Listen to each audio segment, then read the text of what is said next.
Good morning, all. Welcome. And let's hope today will be a little bit more interesting than yesterday, which were a guy going through bank statements. Um, I feel like this trial is kind of turning into the Murdoch trial with a lot of financial crimes being offered in some way to link her to a murder, which, as someone in the chat have mentioned, doesn't really make sense because she would be more worth more to her alive than dead. But let's see if they continue the financial part of the trial, or we'll get back to the murder, because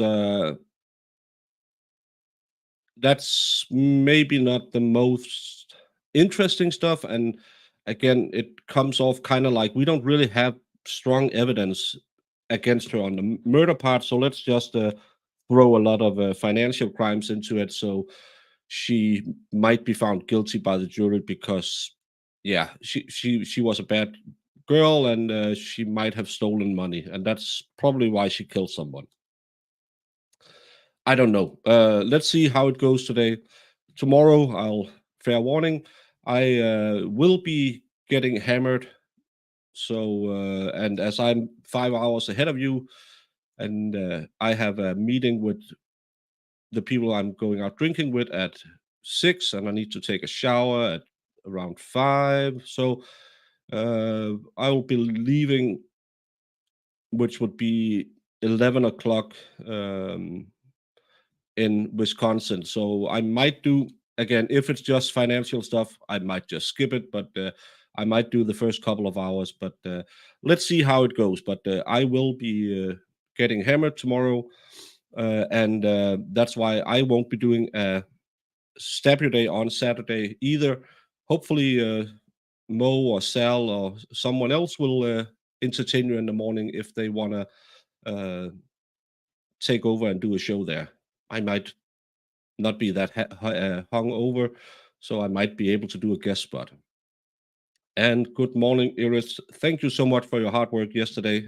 Very much appreciated. Me. Good morning, genitals. Yeah, I had an amazing interview with Aiden, known as Turtle Boy, yesterday, and a lot of his turtle riders stopped by, and I grew close to 300 subs in one night. That's so crazy. It's I don't you know me. I'm not really good at people calling me good at what I'm doing or acknowledging what I'm doing. So um it took me aback that so many people. I had hoped maybe 10 or 20 subs would come out of that, but and that's why in the future you will probably, if you don't have premium, be annoyed with ads on my channel. But let's see how it goes. I don't know if I've had taken everything off, or mistakes will be made. Good morning, Christine. I saw you at Lincoln Kane the other day. It's nice to see you get around and talking to people out there so they can see how nice of a person you are. And talking about how nice of a person someone is. Hi. Hi. The nicest person on the YouTubes. Miss Oh, Jamie. I have had a few requests for your Twitter. why? I don't use it ever. No, but a few gentlemen has asked me because they really like to follow you. Oh, good luck. Hey, reindeer. Yeah, well, I understand it. Have fun. Ciao, Fedorowski. Don't change your name. Now I can't keep track of who you are. But hey, Farm Girl Mom, aka Burdens of Proof. Oh, yeah. I had to look that up too because I was like, they changed their name. Non si ciavitia una papadino baker. My Italian is not that good. Prego. I don't know.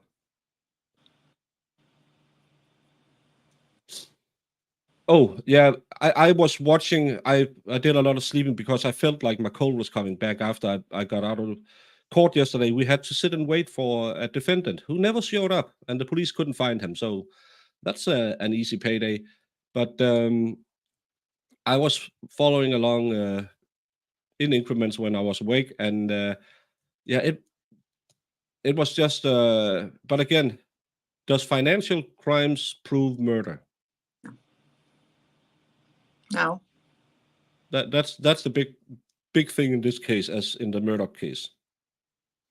It is 2:00 in the afternoon. Thank you so much, Irish.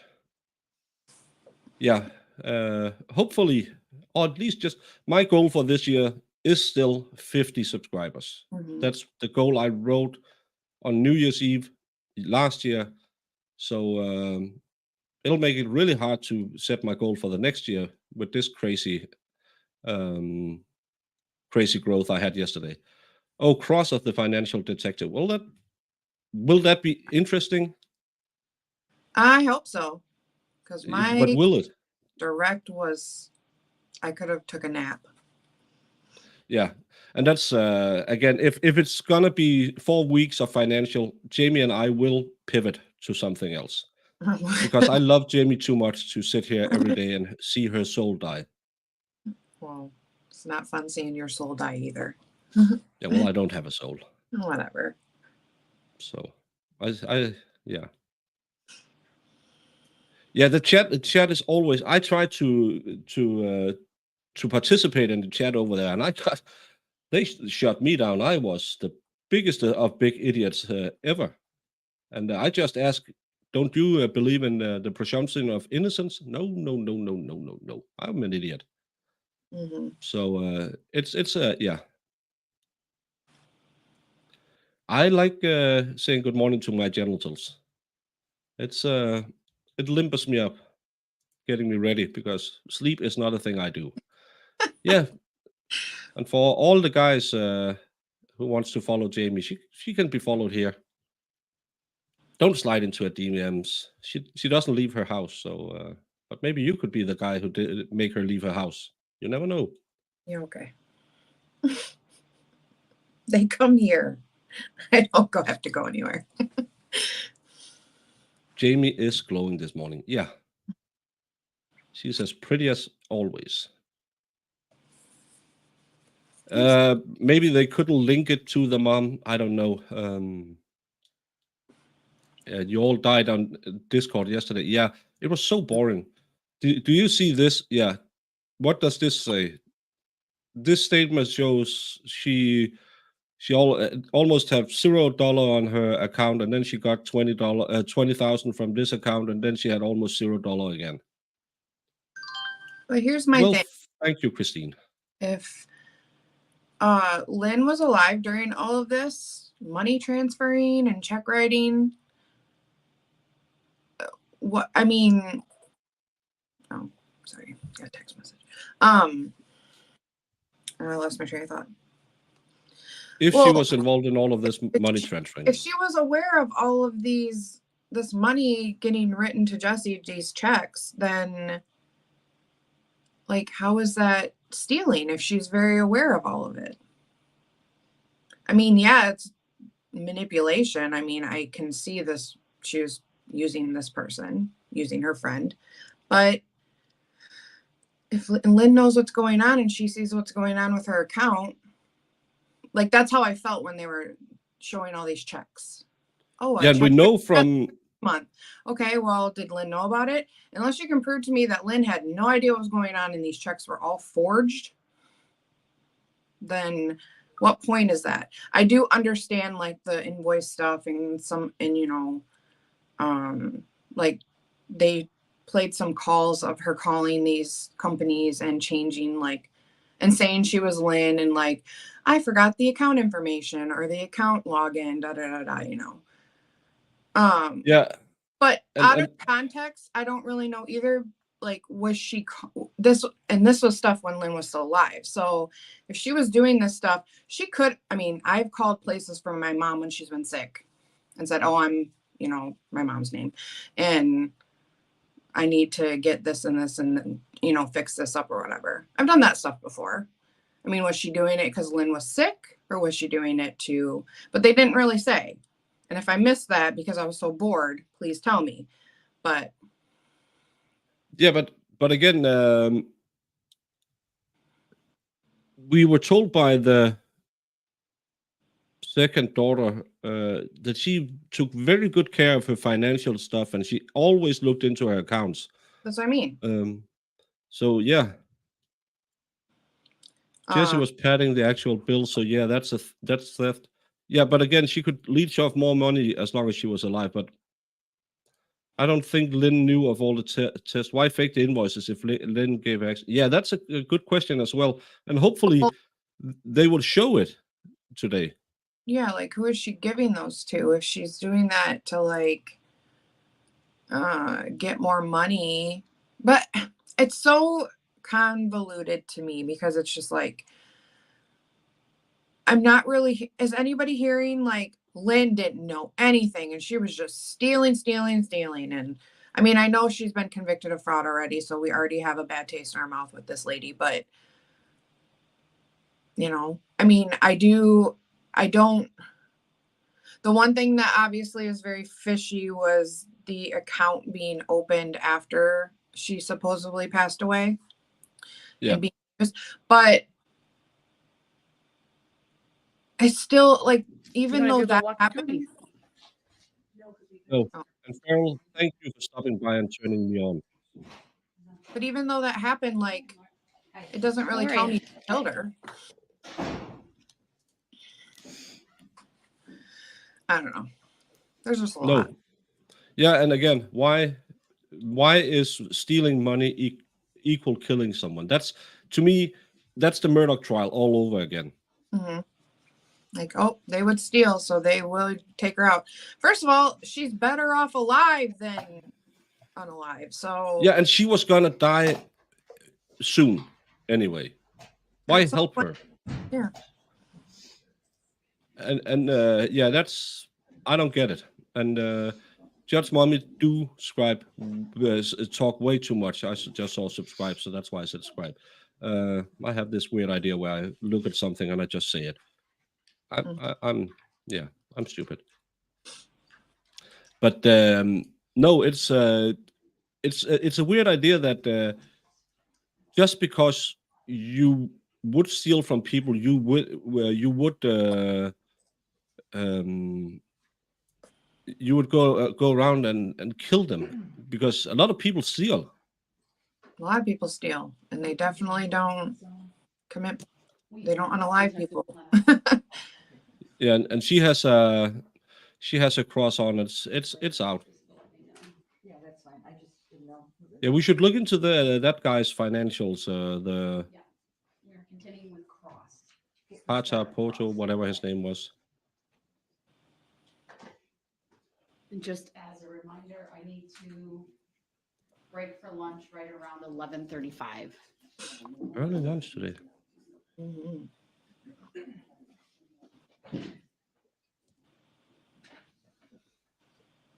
I'm just waiting for Teresa to come back. She was checking to see if all our jurors were here.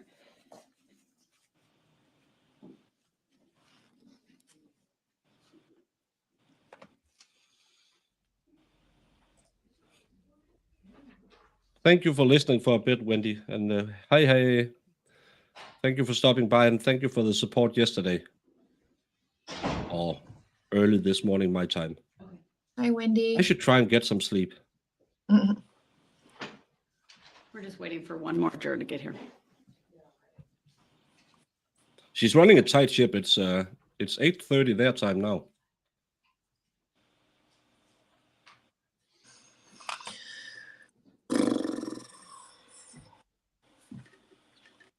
That's what the horses say.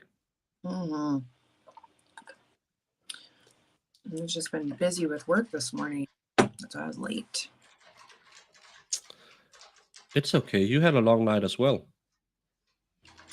Well, I tried to leave so I could get some sleep because I've been running on empty too. It feels like. Yeah. especially when you're watching a case like Well, this then that's let's do just so that. Then we'll boring. go It's on hard the to. record. Thank you. I'll call State of Wisconsin versus Jessy Kurczewski, case number 21 CF 885. May I have the appearance. Yeah, please? I'm not a Judge fan. Randy I thought it Sitzberger, would Abby Nikolai, and be a good JJ case, Crawford for the but state. this case has been Your Honor, a good total morning. hell. Donna Kukler, Pablo Galaviz, and Brad Navreski appear with Jessy Kurczewski. Did they have a new attorney on All right, yesterday? off the record, Attorney Kukler, you Well, he- indicated there were some matters you wanted to address outside the presence of the jury. Yes, Your Honor.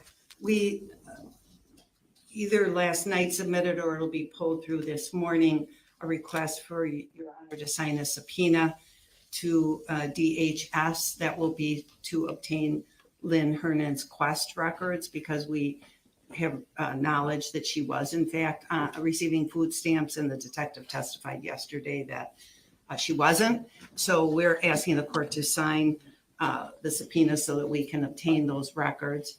The second thing that's going to be coming through is a request for you to sign documents so that we can obtain records from Lynn's Department of Correction records. And the records themselves, although I understand wouldn't be necessarily admissible, those records will show that Lynn received help from a social worker at the prison to apply for her disability benefits. The detective testified yesterday that the money that was going into her account every month was from regular Social Security, when in fact it was from disability benefits.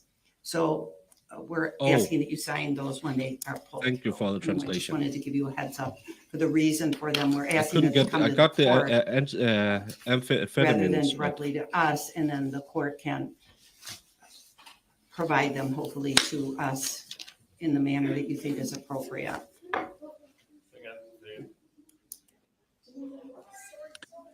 That's the IT lawyer that they brought in. Okay. Sorry, jury was entering, and obviously we weren't planning for that yet, but understandable since Madam Clerk was asking if they were there. So I don't believe we have anything in the queue just yet. Should be coming in any minute. All right, I'll have Madam Clerk keep an Any eye minute. out for those, and then I can review them at a break. And obviously, the state hasn't seen them yet to take a position one way or the other. But so I'll just take that under advisement at this point in time, and we'll wait till those are filed and we have an opportunity to review. Any other issues I need to address? Not from us. Anything? I think the state said no, but I'll just, I may not have asked you. I think I asked you off the record, but anything from the state? Still a no, Your Honor. Thank you. All right. Well, I don't know if Okay, then. if it's to Now we'll have the impeach jury brought out. a prior witness, but they probably can't. Yeah, I don't know. I don't know because she has been really hard on them mentioning anything about her previous record. But well, I assume if yeah, she's impeaching another the another witness. detectives, Yeah, he said yesterday that she wasn't getting any type of assistance or whatever. yeah. So I don't know, but let's see see if she lets it fly. I don't think so.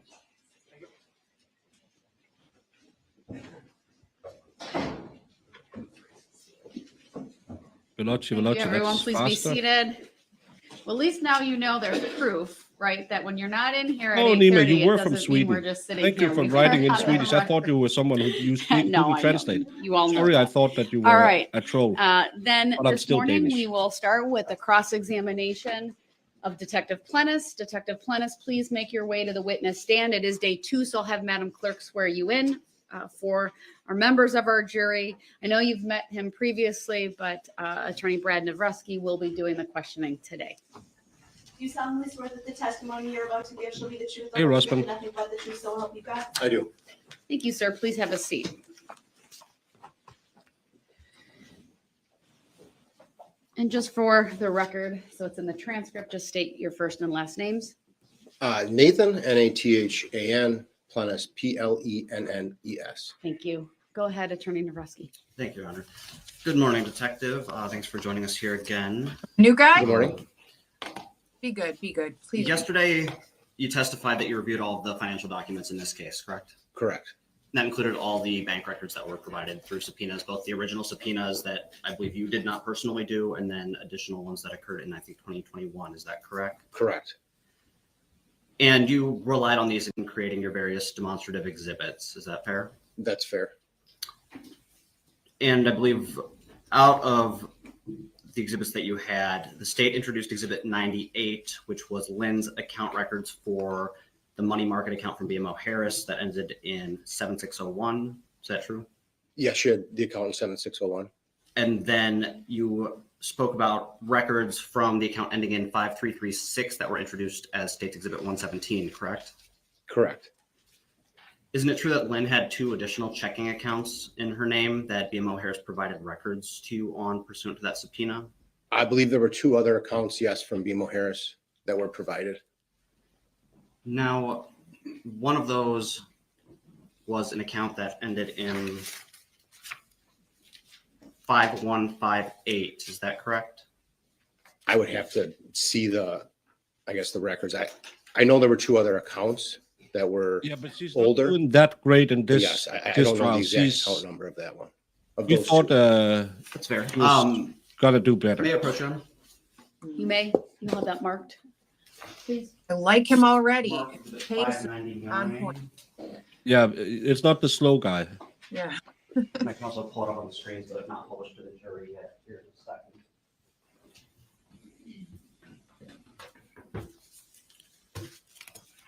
Yeah, she really liked to talk. Can you reach your screen? Oh, yeah.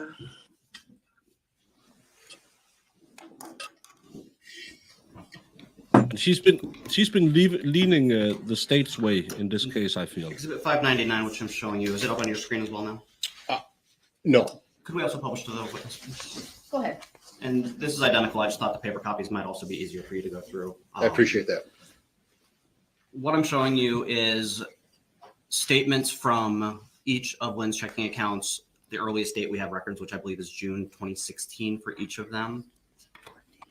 Or 2014, I'm sorry.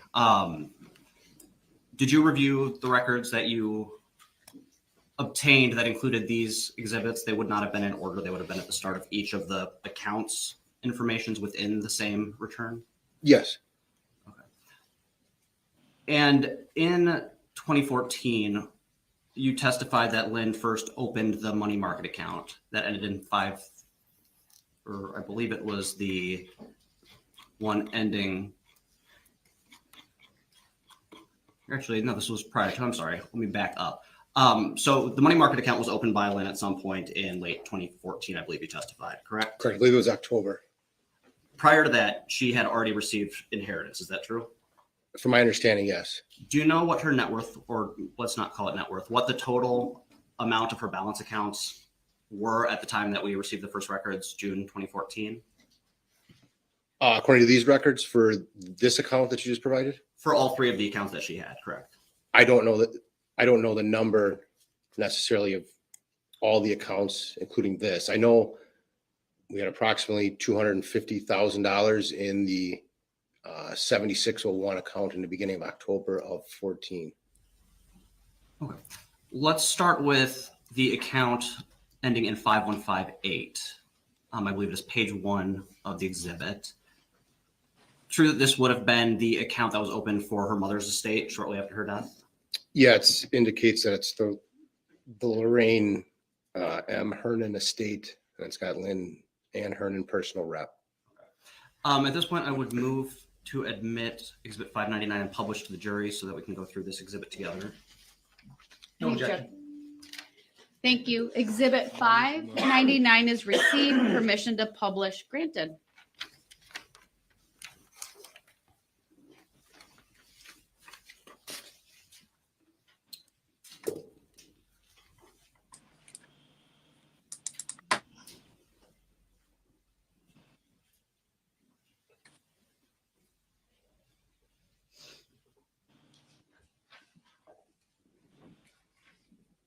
Bum, ba-dum, ba-dum, bum, All right, got it up on the jury screen now. So this first page is the checking account created for the estate, as we just established. Can you give me the ending balance as of July 23rd, 2014, which is the earliest record that we have from this account? The ending balance is $4,450.20. All right, I'm moving us now down to page 3. Actually, let's move to page 2. That first one was short enough that it was only a single page, I guess. I'm showing you what is account number ending in 9707. And is that a checking account that belonged to Lynn at this time? This would be, yes, 9707 was a checking account with Lynn Hernan's name on it. And the statement up here is from June 23rd, 2014 through July 22nd of 2014. So Me, ending, my- I think, a day earlier than the first one. And that's totally fine. And I like all different kinds of opinions on this channel. Even if I have guests on, I didn't see anything with people being nasty in the chat or anything. I love everyone's opinion. I had him on because, in my opinion, he has some insight to that case, and I'm happy to look more into it and see how is this proven. On this channel, we do a big number of watching the cases and seeing the evidence, not just trusting the headlines on papers. But still, I feel we had a good stream yesterday, and I like talking to him. I know he's not popular with everyone, but I like everyone's opinion as long as everyone is nice to each other. And yesterday, only one person had to. He didn't even have to be timed out, but David did it because he hit the wrong button. But you are more than welcome, even though you might feel we are leaning one way. We love to hear other opinions on this channel, especially Jamie, I do. because she gets angry and throws her earrings when someone says something she doesn't agree with. Whatever. Hey, Andrea. Welcome. We Turtle Boy. always have discussions, even the people that have been here forever. So, Iris, Yeah, Iris. we've changed We each other tolerate a you. time or two. Yeah, but that's why we do this, because if we didn't want to listen to other sides of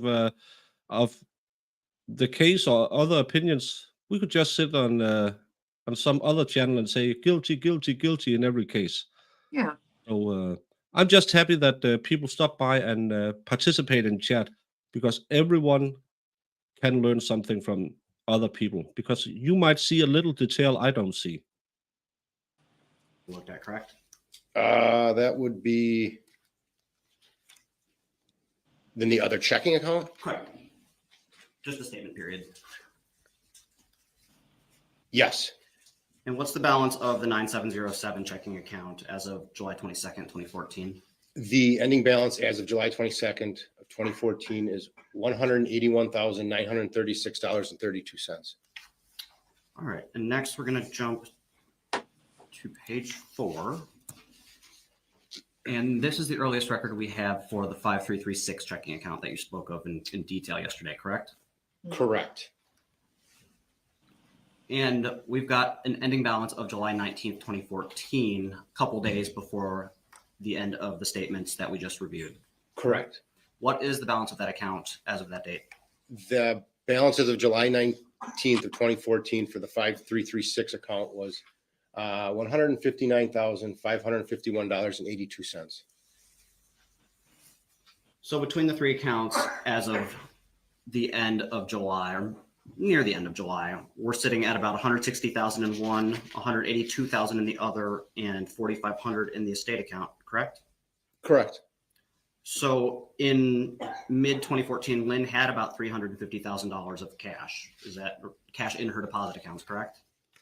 Yeah. Yes. How did she get And- food stamps? Just a second. I don't know. If you- You got to be pretty We poor. talked in detail yesterday about the money market account as well. Is that true? That's true. Do you know how Lynn funded the money market account in October? No, At the point that she funded that money market account in October, she put approximately $250,000 in it, correct? that's correct. And that would leave about $90 plus thousand in her checking account had she taken it from these two accounts. Is that fair? That's fair.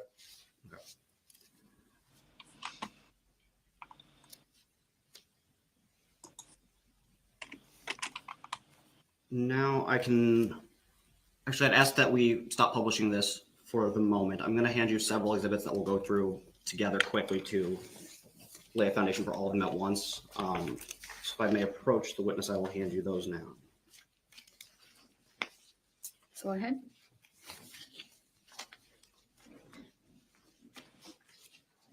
Hey, Carissa. Yeah. I know every streamer says this, but we have the greatest chat on this channel because it's the greatest people. What's it, Mark 600? It's the Jamie fan club. 606.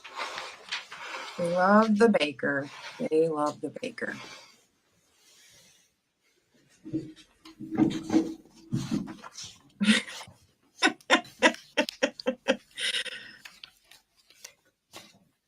And so looking at Exhibit 600 start, this is a table that I created based on the certified records that were provided to you from BMO Harris and Associated Bank, which you've testified that you've reviewed thoroughly. If you could look through, just breeze through the table and confirm that the transactions that you're seeing and the account totals matches your expectations having reviewed the records in this case. Your Honor, I'm going to object to the witness testifying to a document that Attorney Kurczewski made without the witness having a chance to compare it against all of the financial documents that we went through yesterday. Sustained. Your Honor, it was provided to the state yesterday, and we can pull demonstrative exhibits from the entirety of the 4-year period if the detective prefers.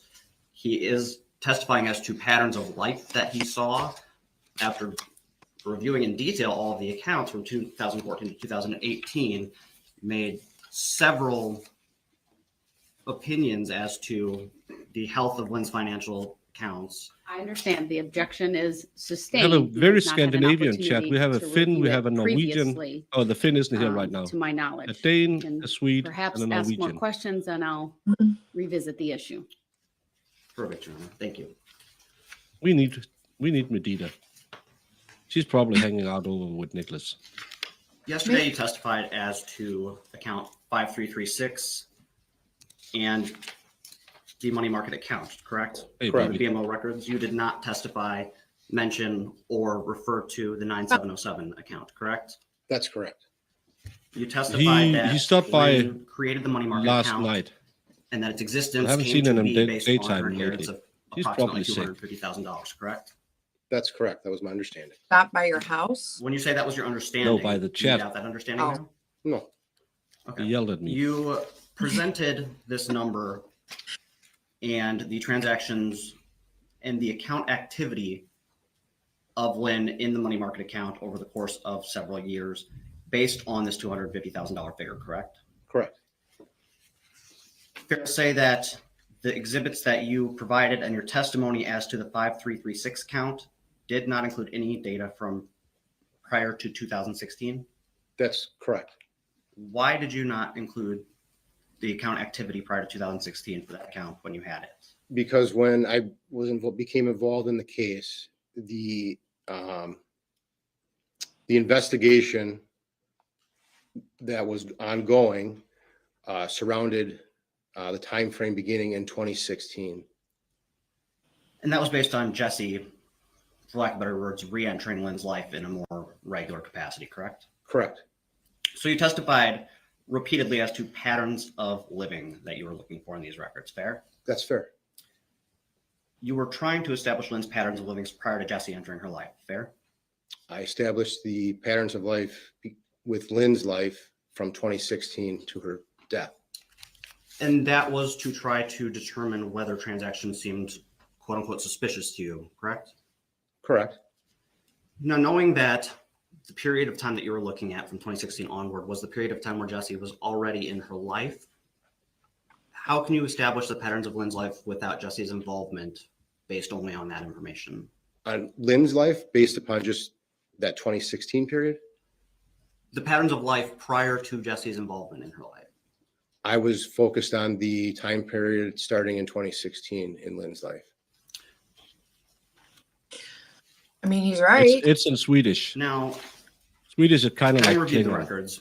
It's fair to say that the money market account was left largely untouched from its creation in October 2014 through, let's say,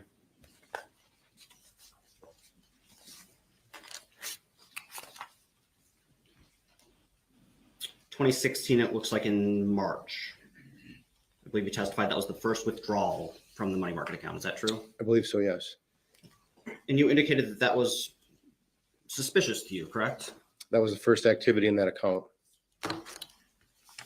And is that what made it suspicious to you, just that it was the first withdrawal from that account that you're aware of? That was the first activity with that account with any money coming out since the time of its creation. That's why I notated that transaction.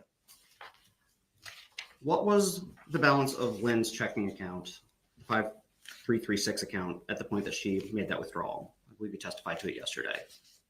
I'd have to see the account. I don't know off the top of my head what the account was at that point. Fair to say that it was fairly low? I guess I'd have to see it. I don't know what fairly low is. Okay. Right.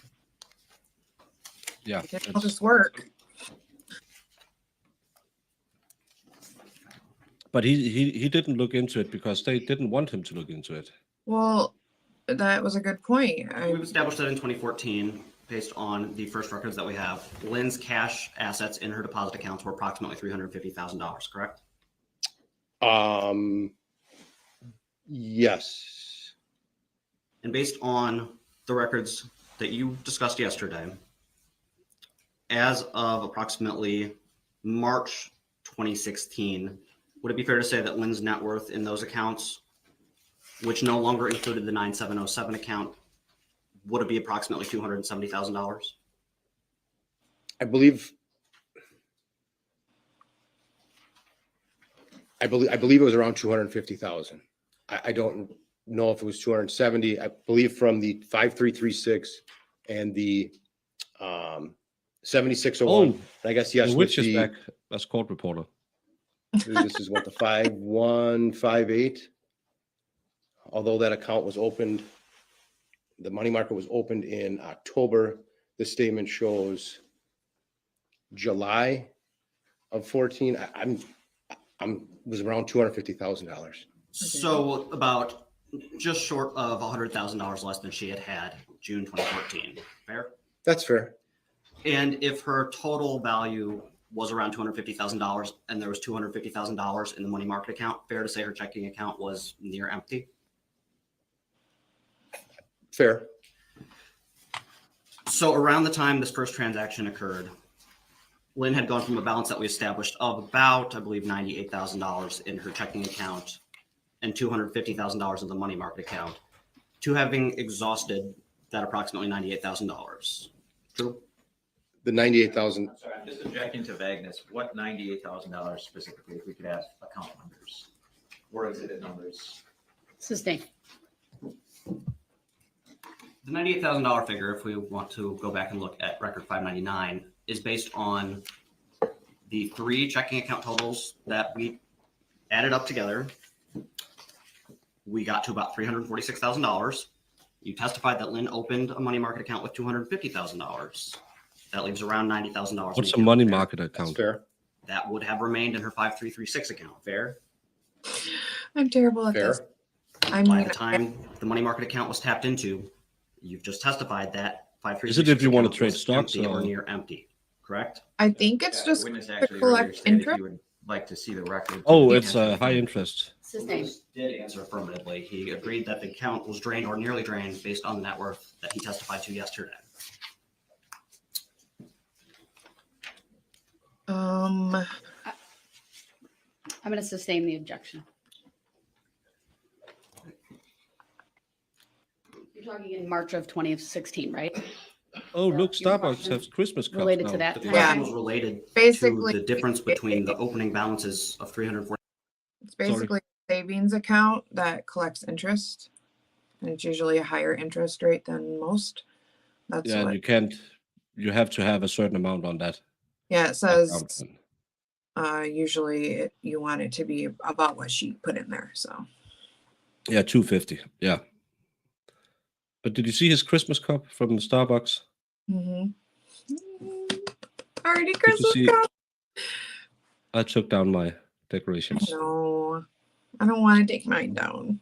But I kind of want to just go right to Christmas. Me and my sister have been laughing about this because she said she's going to start putting up her Christmas lights. And her husband is just like, you son of a bee. But they have her subdivision over there has like the contest. So she wants to Yeah. start early and just make sure it's all perfect. So anyways. Yeah. But I like this guy. What do you think? I don't know. Oh, Yeah, he's just such a breath of fresh air compared to those two. yeah, because he's not sitting there saying. So, would you say she had a total of?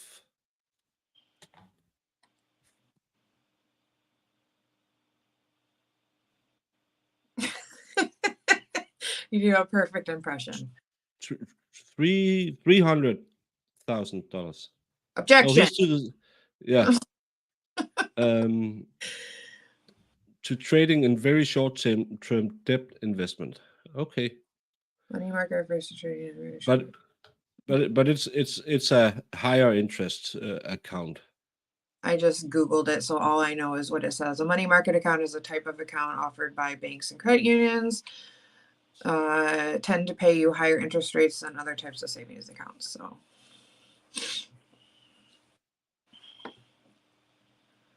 Yeah, and Valhalla did amazingly as well. It was a great stream. Even if you don't agree, I think it went good. An hour and 20 minutes just flew by.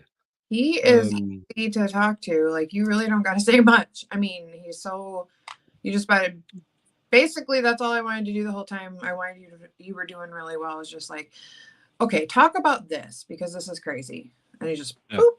And then next thing you know, an hour flies by like crazy. And it went too fast. It always does when you have fun. But no, I just want this guy to get the checking numbers right so they can't object to it, because he's doing really well today. 46,000 and the 250,000 net worth he testified to in March 2016. It's a subtraction question. Yeah, But I don't it's know up if you to. want sidebar. I know you don't want speaking objections, but I do have a response to this. Yeah, let me mute the parties at sidebar, please. It's easy. She had 350,000. She put 250,000 into an account. She had 98,000 left, and half a year later, she had almost used the 98,000. Why do you need every account gone through again? It's really easy to do the math.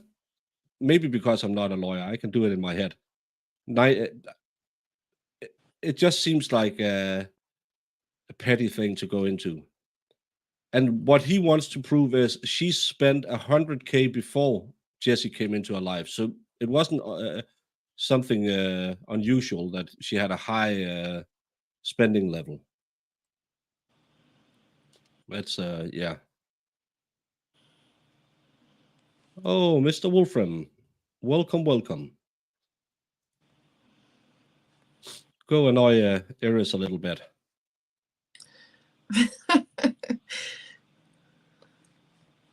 Those two, they always get into it someplace. But I really can't see how this can be a big problem. Why can't they add up the 3 accounts? No, we want each account and we want each statement. Mm-hmm.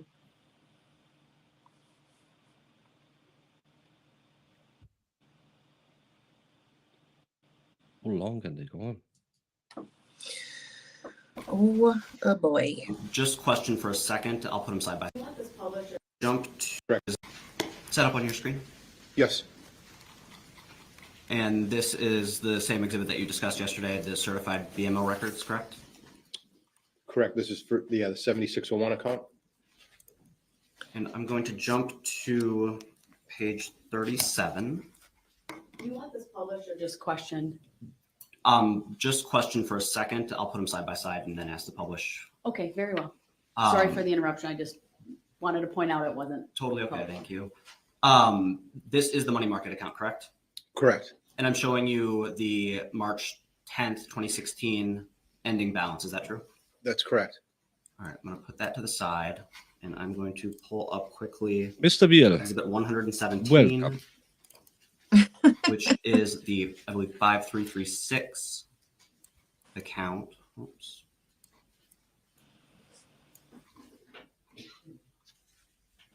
And just quickly, I'll have you again verify that this is the certified record from BMO that you received for the 5336 account. Correct. And let's jump forward to page 59.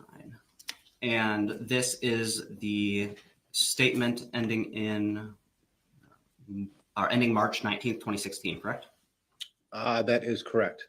So at this point, I would ask to publish to the jury. Go ahead.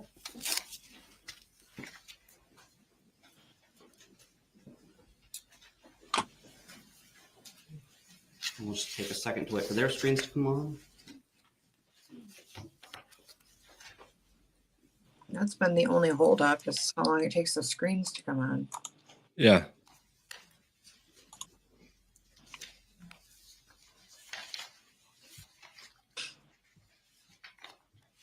And it's amazing that it can take that long. I know. Do, do, do, do, do. Do-do. Do, do, do, do, do, do, do. That's from kids TV when I was younger. They played children's hour every night at I believe 6 or 7. It was Apparently it's extra long this morning. Oh, it's extra long this morning. Extra. Oh. Wow. All right, we have it.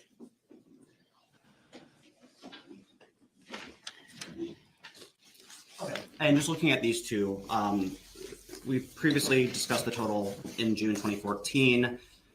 These are the checking and money market account that Lynn had in 2016 in March. Can you give me the account totals for both of those accounts? So the account total for the 5336 account as of March 19th of 2016 was $20,111.69.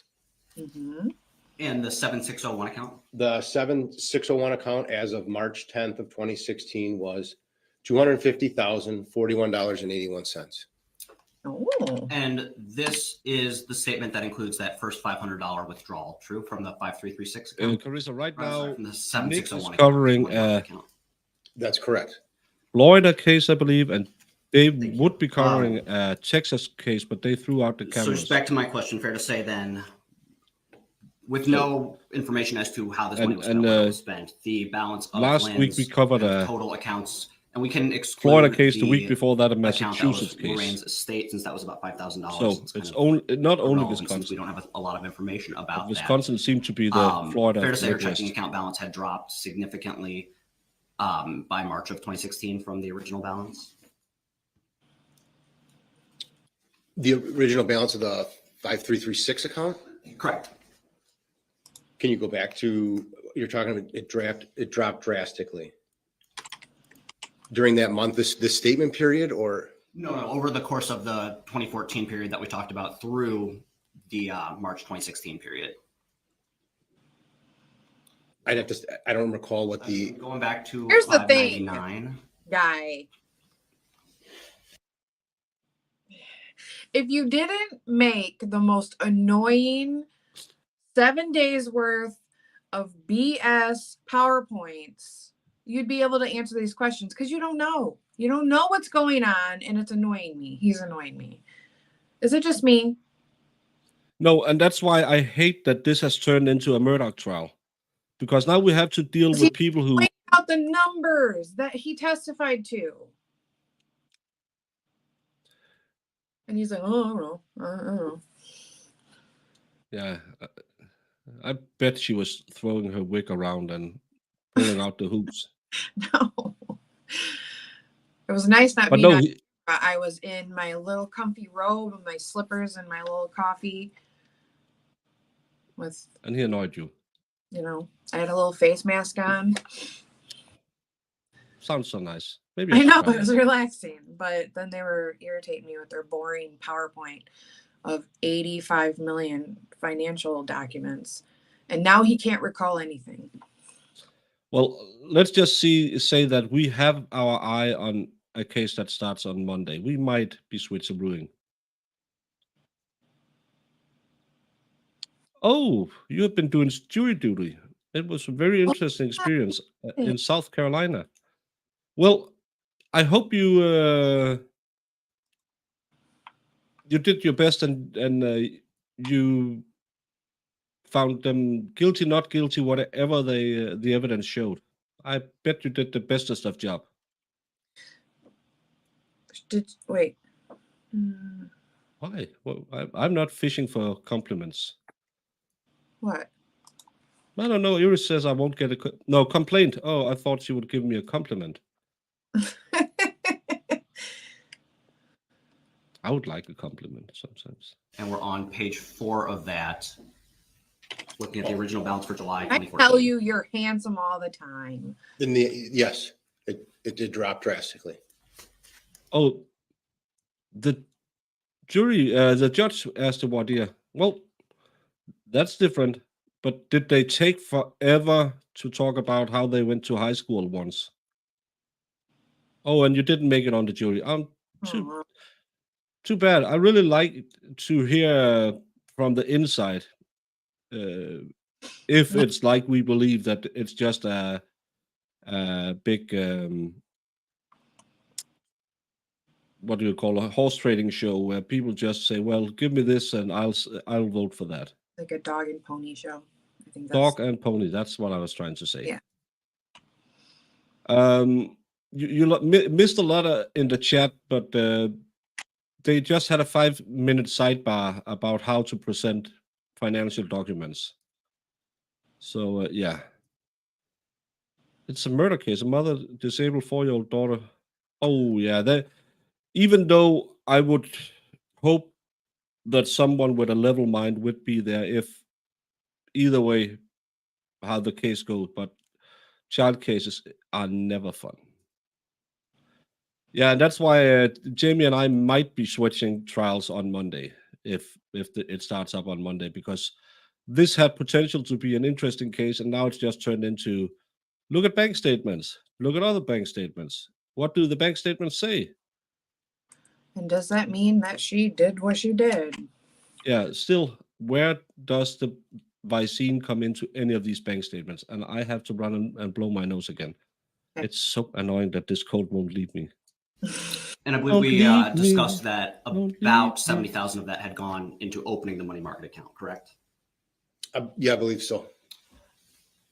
So the $90,000 that was in the account, we're down to 20,000 as of the statement that I showed you a moment ago. In March of 16, yes. And this was at the first point that Lynn dipped into the money market account, as you testified, correct? Correct. Now, in your review of actually strike that, you had records going back to 2014 for all of the accounts that we've discussed today, correct? I believe so. Did you review those when you were doing your financial reviews? When I went through the 7601 account, yes. I believe through the 5336, I believe I went through, I believe I documented from 14 on. Okay, so you just didn't discuss it yesterday, but you had reviewed all of these in the course of investigating. I believe so. Okay. If I received them, I would have at least gone through them. Are you sure?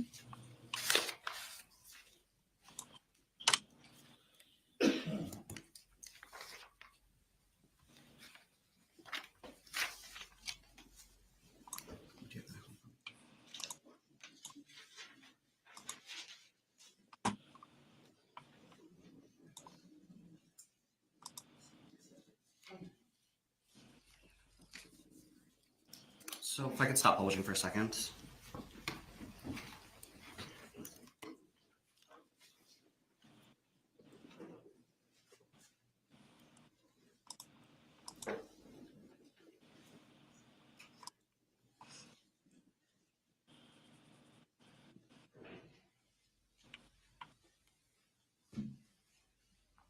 Can he just do all of the questioning?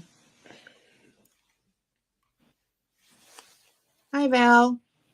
How are you? And I'm going to show you momentarily. We're just going to jump through and kind of look at these balances year by year.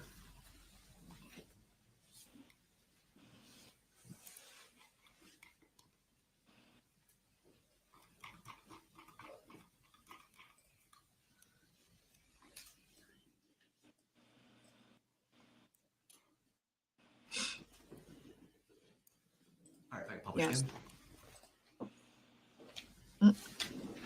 And for the record, we're in the same two exhibits. We are in 117 and 98. We are page 83 and 117, page 59 in exhibit 98. That is the 5336 checking on the left and the money market account on the right, correct? That's correct. And what is the statement end date on these two? The statement for 5336 is December 19th of 2016, and the statement ending for 7601 is December 10th of 2016. Okay, I believe I jumped the gun. The jury's screens probably are not on yet. I apologize for that. We will get right back on there. All right, sounds like we're good to go. Could you give me the ending balances for the 5336 account? The ending balance for the 5336 account as of December 19th of 2016 was $10,090.81. And the money market account? The 7601 account as of December 10th of 2016 was $169,771.33. So together, the total cash that Lynn has in her deposit accounts is about $179,000, correct? Yeah, that's correct. And that is just shy of 2.5 years from the high balance of $350,000 in July or June of 2015 or 2014, correct? Yes. Fair to say that in those 2.5 years, Lynn had one way or another used approximately half of the total balance of her accounts? Fair to say yes, that money is no longer in those accounts. Yeah. It wasn't just a And half of it, speaking correct. machine, guys. Come on. Yeah. All right, I am going to next show you, we'll jump forward to December of 2017. So we don't have to keep waiting on the jury screen. I'm just going to scroll through the exhibit and we'll find it together. And we'll take a look at those. Looks like on exhibit 117, we are on page 114.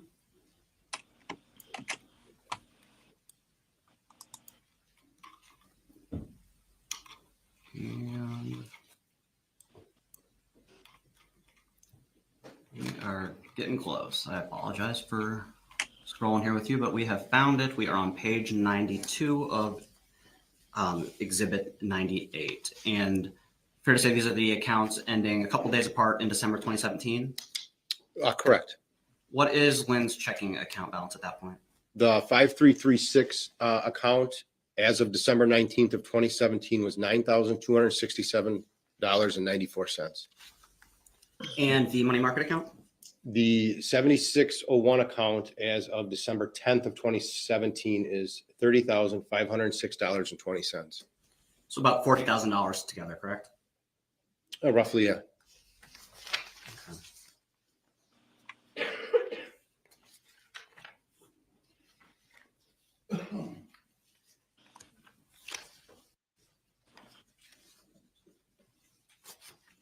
And you testified yesterday to the fact that Lynn generally, actually never, to our knowledge, prior to 2018, used ATMs to withdraw cash or deposit cash to our knowledge. Correct. Or deposit checks, I believe that would also be fair to say. Deposit checks. By ATM. Correct. Throughout this period of 2014 to December 2017, she made several transfers between her accounts, though. Is that true? Yes. And those, to your knowledge, were always done in person with a teller? Or All the transfers? all the transfers were either in person with a teller or by phone, to your knowledge. 2014, knowledge, yes. after her mom died, she got And 300K. those transactions you were 350K able to trace in her between accounts. her money market account and 5336 checking. Is that true? Correct.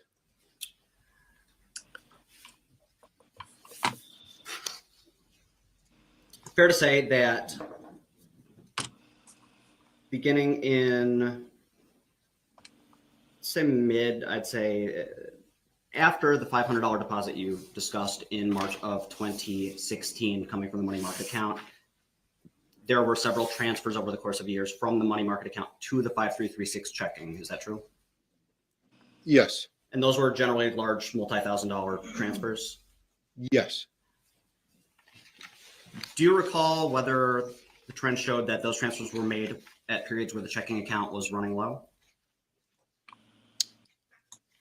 I'd have to look at the records. I don't know exactly where the accounts were off the top of my head.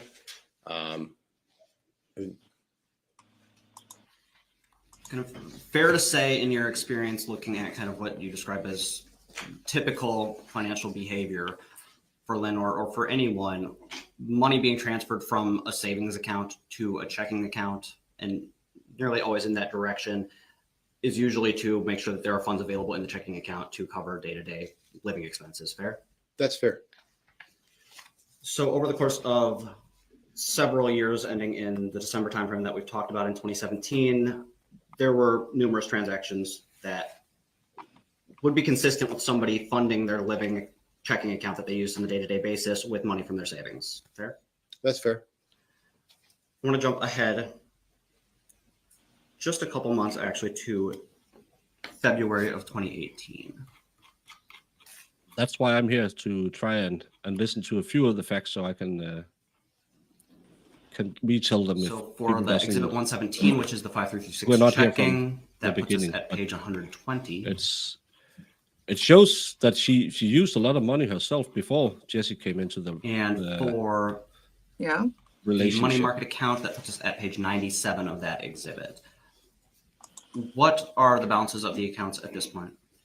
The 5336 account as of February 19th of 2018 was $4,145.82. The balance as of February 10th of 2018 was $15,011.73. So at this point, Lynn's total as of February 19th of Uh-oh. Not again. 2018 for the 5336 account, and as of February 10th, 2018 for the money market account. No, Lynn's total but she cash didn't have deposits at any BMO money Harris prior to her were mom approximately passing away. $20,000, correct? So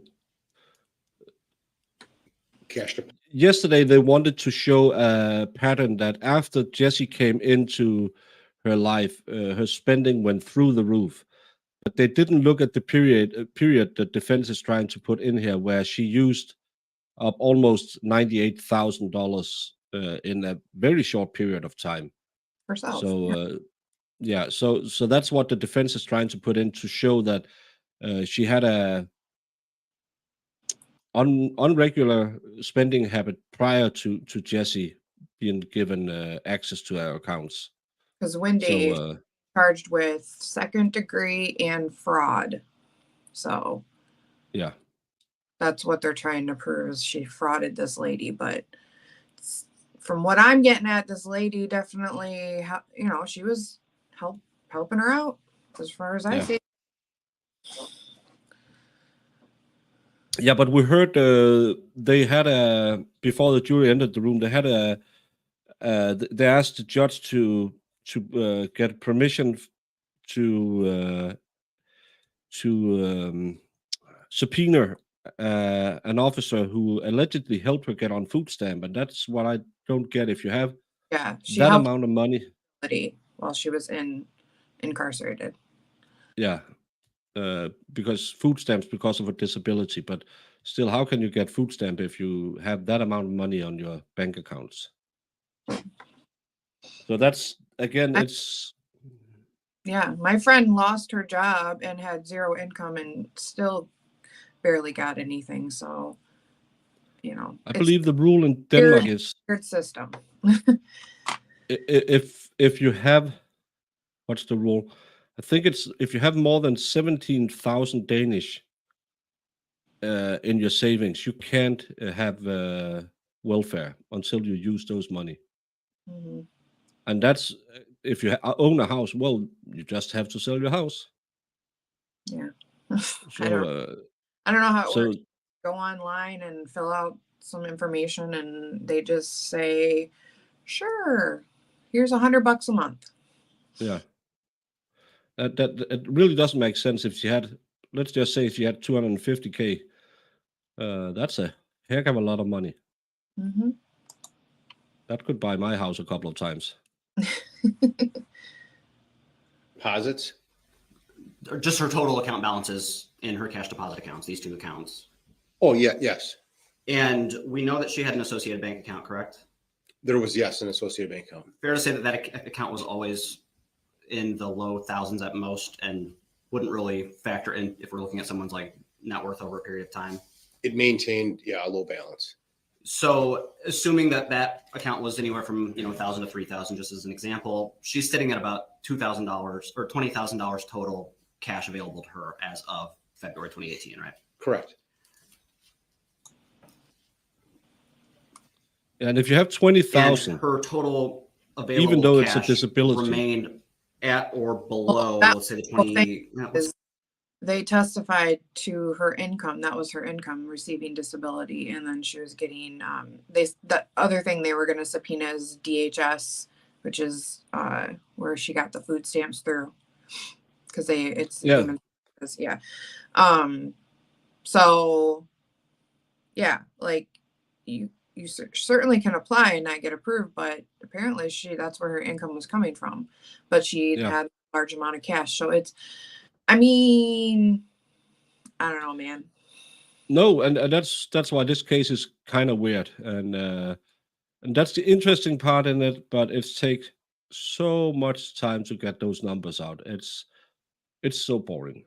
Yes. I'm sad to say it, and we can see it in the numbers of people who follow this trial. They go to greener pastures because this is so boring. Say $30,000 between this period and the end of her life. True.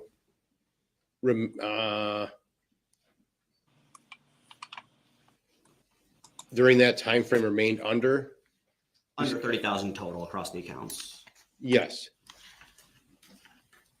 Now, I want to talk to you about a specific number of transactions.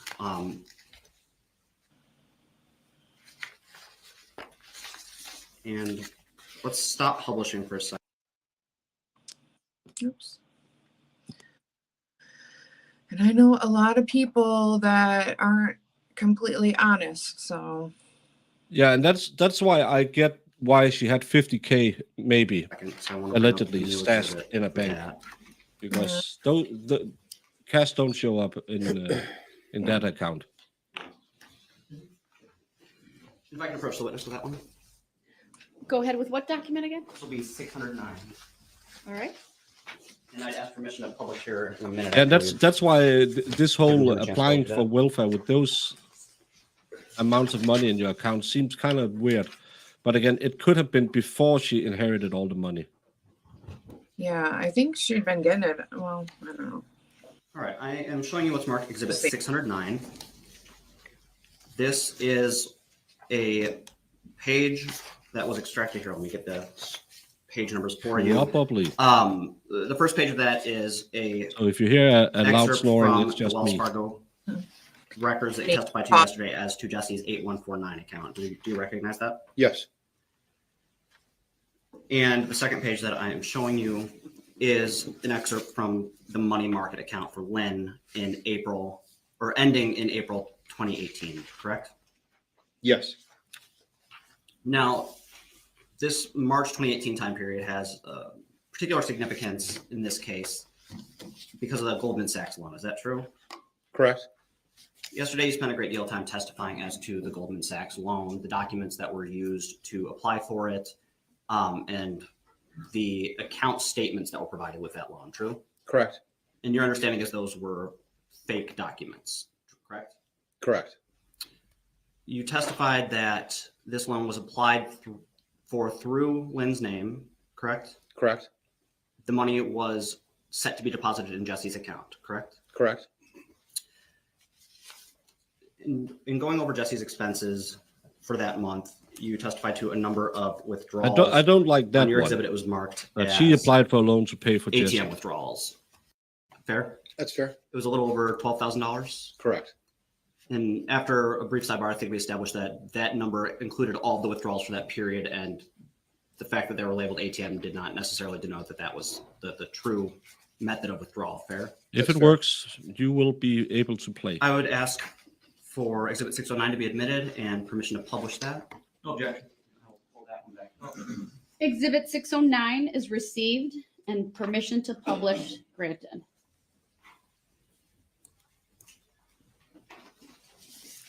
And just to confirm, the account number at the top, since these second pages don't have the party names, that 8149 account is associated with Jesse's Wells Fargo checking account, correct? As of March 8th of 2018, it's associated with both Jesse's and Lynn's name. Right, thanks for that clarification. On the first page here, on 312, there is a deposit for $30,000, correct? That's correct. And that is the proceeds from the Marcus, the loan that was procured. Yes. Several days later, on the 15th, there's a withdrawal, Yes. and that was for approximately $12,000. Correct. And that was done at a branch or a store, correct? That's what it says. Yes. You testified yesterday that you didn't know exactly how that money was spent, correct? Correct. And part of the reason is that it is a cash transaction. Is that true? That's true. Looking at Lynn's account statement for the same period for the money market checking account, what was her balance as of March 10th? As of March 10th, it was $15,012.31. And there was a deposit to her account of $9,900, correct? That's correct. That would have been a teller deposit in person. That's correct. And what date did that happen? It states here March 16th.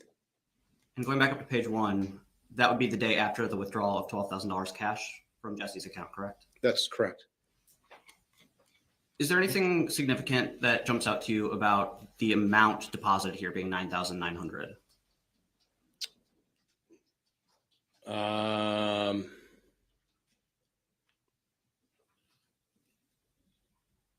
There may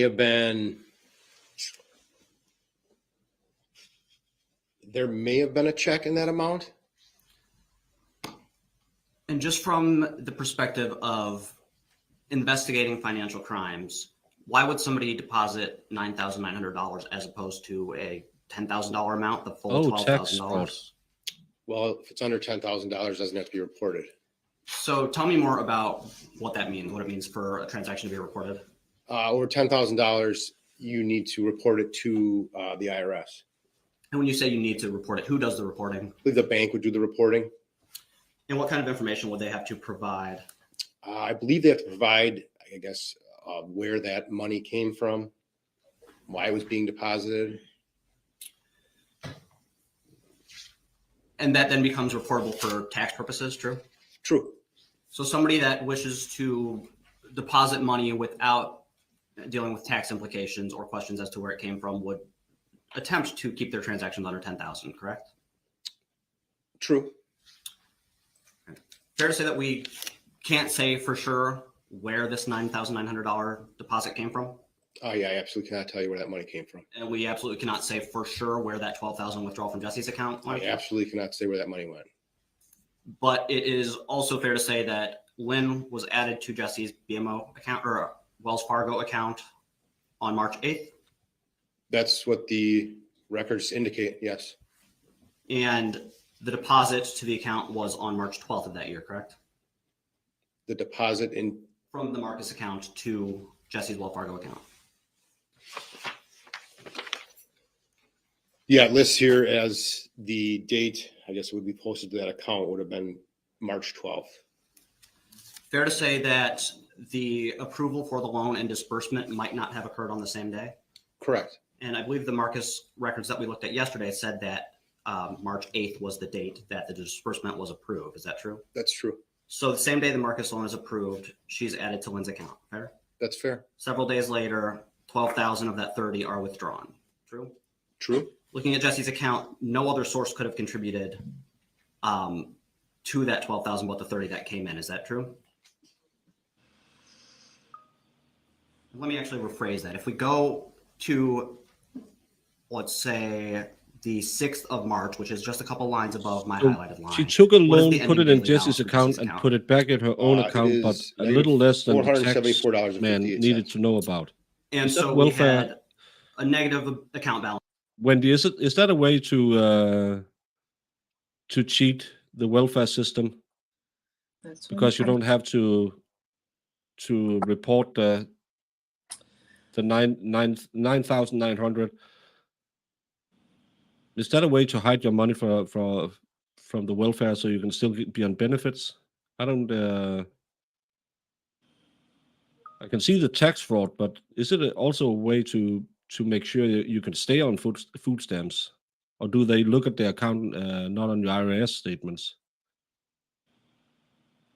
Or else I can't see why they would do it other than to hide it from the IRS. The I only like- deposit coming into the account in that time period was this loan, correct? I'm sorry, there's a second one I'm now seeing, a $1,700 paycheck as well. So those two transactions, the $30,000 loan proceeds and one paycheck for one. Come on, come on.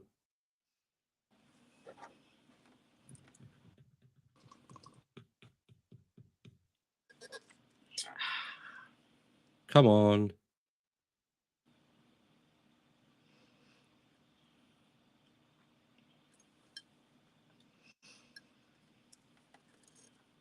Stop doing that.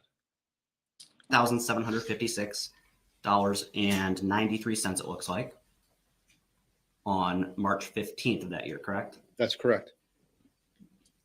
So the 12,000 had to be proceeds from the Goldman Sachs loan and or a portion of Jesse's paycheck, fair? That's fair.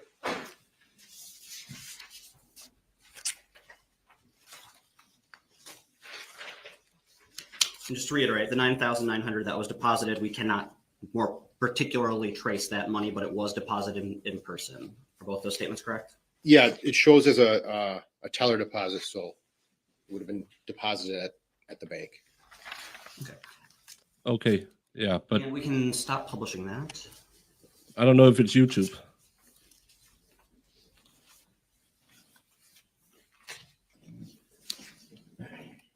Let's switch tasks a little bit and discuss late 2018, the months leading up to Lynn's death.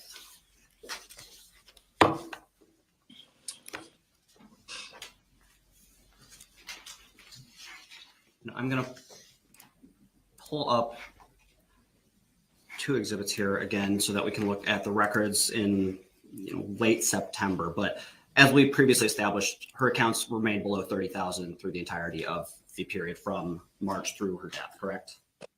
Yeah. Yeah.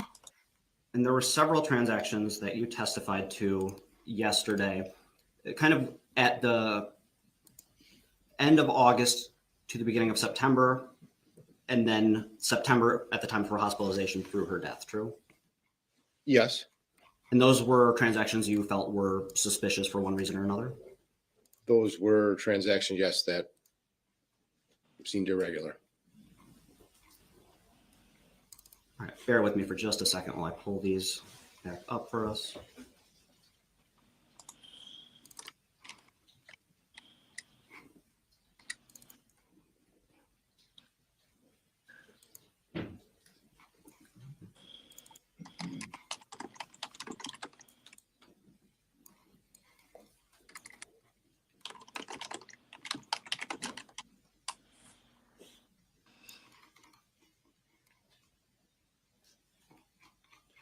It's taking so long. It's an embarrassment that you can't have this ready to go. Go back to paper records if you can't keep it moving. Tech isn't the best, I'm telling you.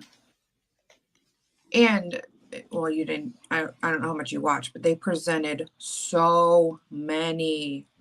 Yeah, I saw that. And that's why I said, one had well, like 90 pages for freak's sake. I was like, am I going on and doing a stream in the evening? I thought, nope, my football team is playing in the cup. All right, I would They now lost ask as to always. publish those again. We're And back to it was just so boring 98 and that I thought, well, I better 117. sleep because then I'm ready for We're tonight. on page 112 of Hey, Yamaha. Exhibit 98 and 140 Yamaha. of page 117.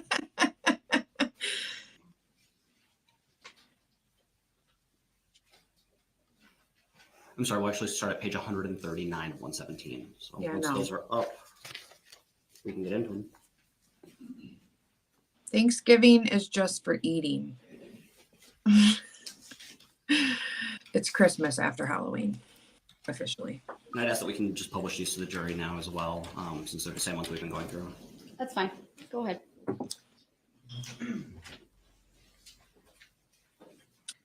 right. Is that now up on your screen while we wait for the jury's screens to Yes. kick in? Perfect. Oh.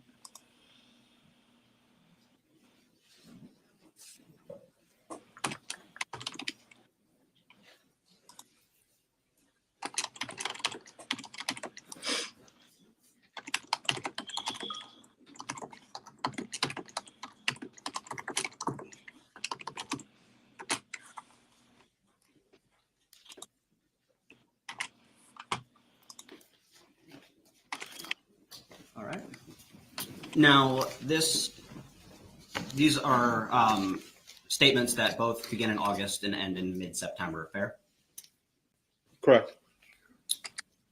And, For the record, what year?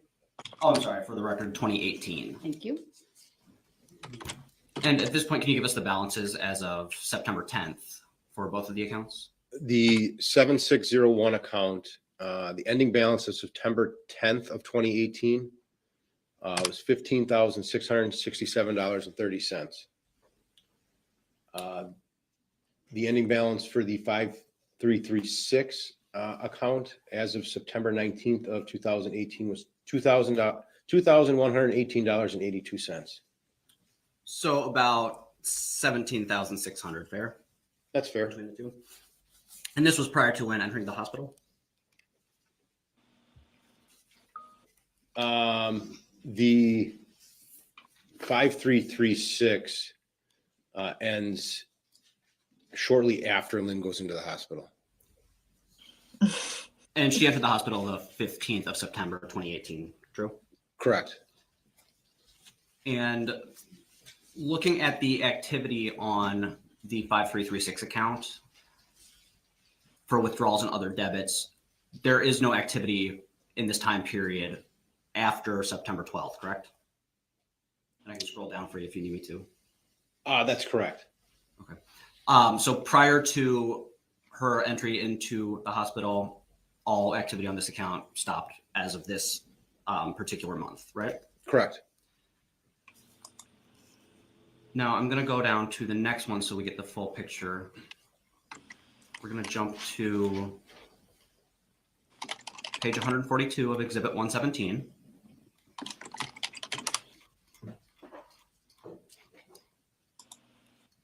And 114 of Exhibit 98. And what are the ending dates for both of these statements? For the 7601 account, the ending date is October 10th of 2018.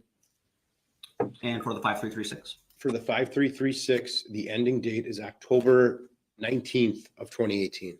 So both of these cover the period of time that Lynn was in the hospital through her death, true? True. And if we look at the withdrawals and other debits in both of these, what is the first date that transactions begin happening? The first date that transactions begin happening are September 21st. That was about 6 days after Lynn entered the hospital. Yeah.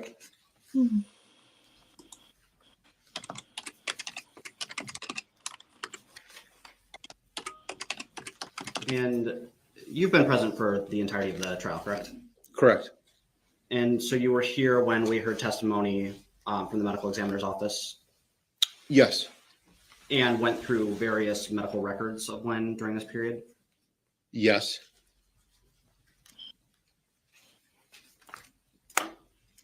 And I'm going to pull up another exhibit to show you here in a minute. Let's stop publishing the current ones, please.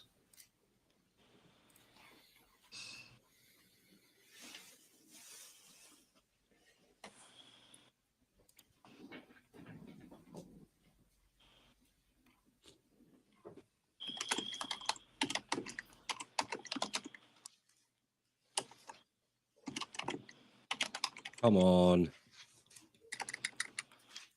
It's really slow. Mhm.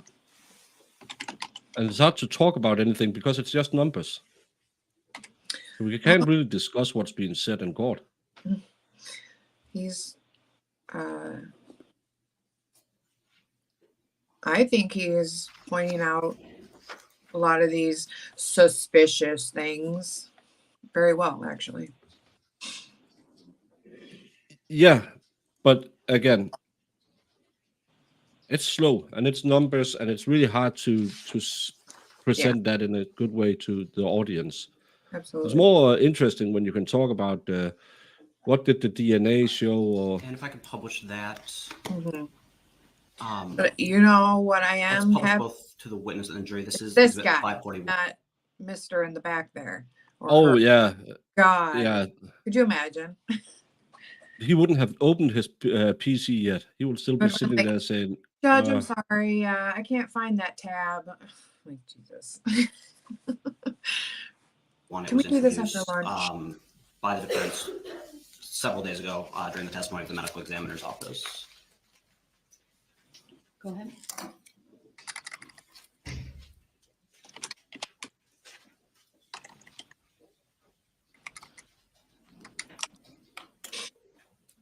Is it up on your screen? Yes, Right, and you recognize this as the medical records, certified medical records that we discussed or that were discussed previously with the medical examiner, correct? I know there were records that were provided, yes, to the medical examiner. I can't say I've ever reviewed them.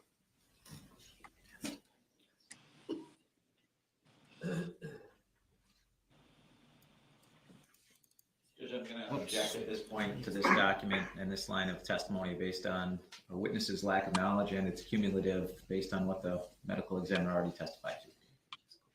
Overruled. I don't have a question yet, so we'll see what they are. I'm going to show you page 1. This is the certification of medical records. It's true that, or is it true that this set of records was provided by the state through subpoenas that were issued by investigators in this case? I can't say I've ever seen the medical records other than sitting in court, but there is a certification on here. I can't say that these are the exact records. I don't know. But you were here in court when these records were discussed and introduced, correct? Correct. You have no reason to believe these are anything but the records that we discussed and introduced in court previously?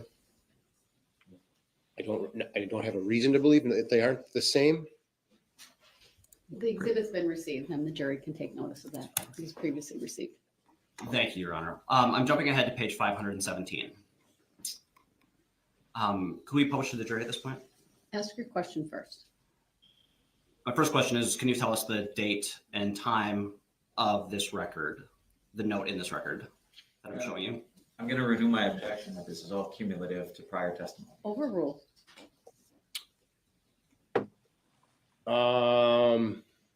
This, it's notated, it says consults by Ann M. Thompson, 9/21/18 at 13:15. So 9/21/18, the first date that we see some of these transactions occurring, fair? Fair.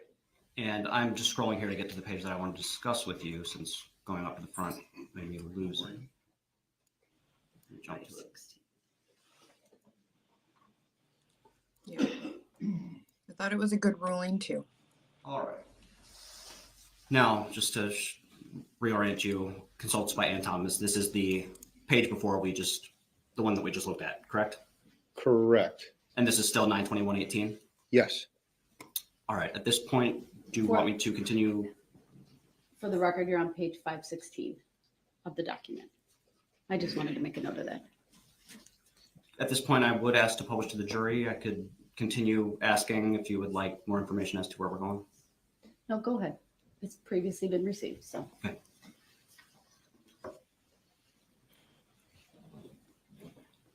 So you just testified several minutes ago, and this doesn't have to do with this document in particular. We'll let the screen come on, but that the transactions all began occurring on the 21st of September of 2018, correct? That's how they're identified on the bank records, yes. Okay.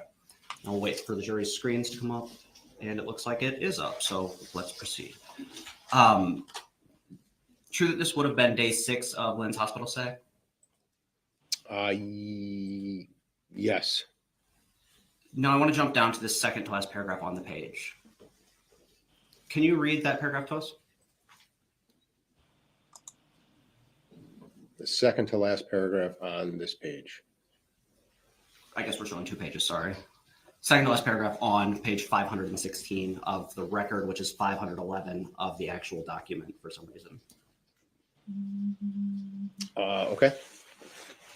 Met with patient along with Mary Neubauer, LCSW.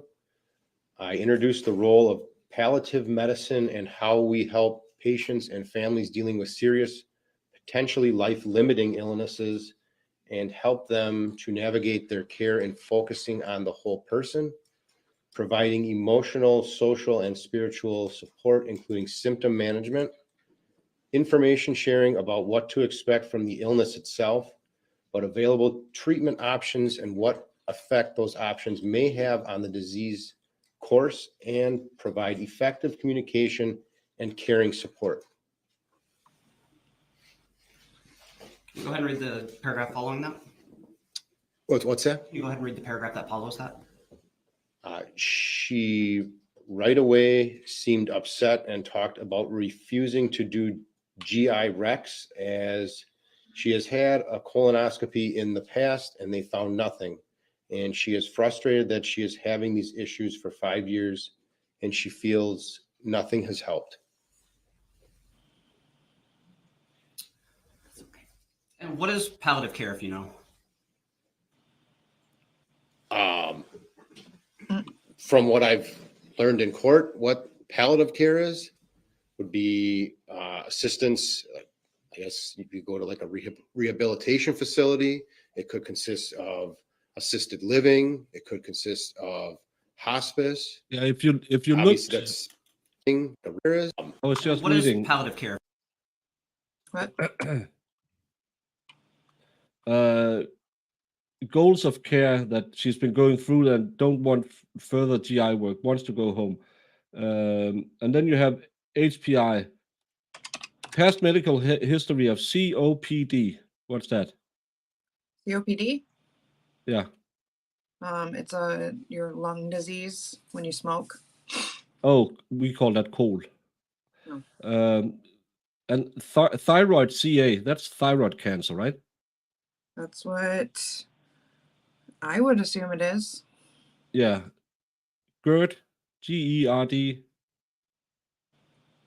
GERD is it's a acid reflux type thingy deal, I believe. Anxiety, HTN, I don't know what HTN is.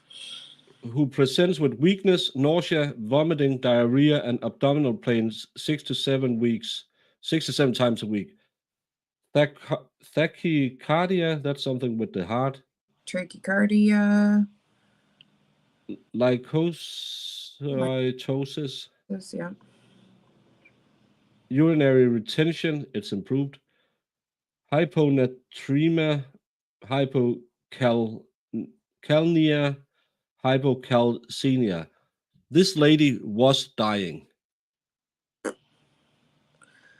mean, COPD my best friend's mom had it and like she was young and she just passed away overnight unexpectedly because it affects your breathing. Yeah. And you stop breathing. Like, Yeah, they use CPAPs for those as well. My friend's wife had it. for a lot of years, and she could keep smoking 2 packs a day, but but look at her history. She was dying. I mean, she was a ticking time bomb, pretty much. Yeah, thyroid cancer. That's a big one. Yeah, they said she smoked 3 packs a day, and if she had COPD with 3 packs a day, on top of thyroid cancer, and then all these stomach issues. Chronic obstructive pulmonary disease, CA means cancer. Yeah, thank you so much. Oh, HTN, high blood- hypertension, high blood pressure. Okay. Yeah, and that's when your lungs go. We saw it with my dad when his heart stopped pumping the blood, the oxygen in the blood. The body shuts down in no time. So again, we're talking about a woman who, when we hear about her from the state, yeah, well, she was sick, but she was doing okay. And then we see the HPI. She had a lot of problems.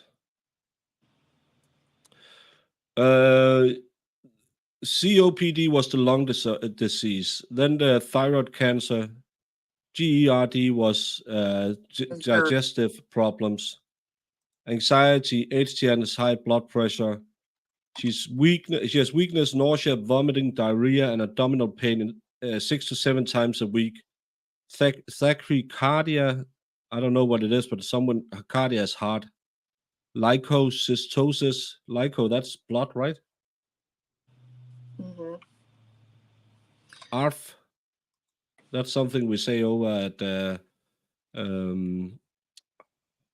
I can never remember her name. The one who do the readings in the morning.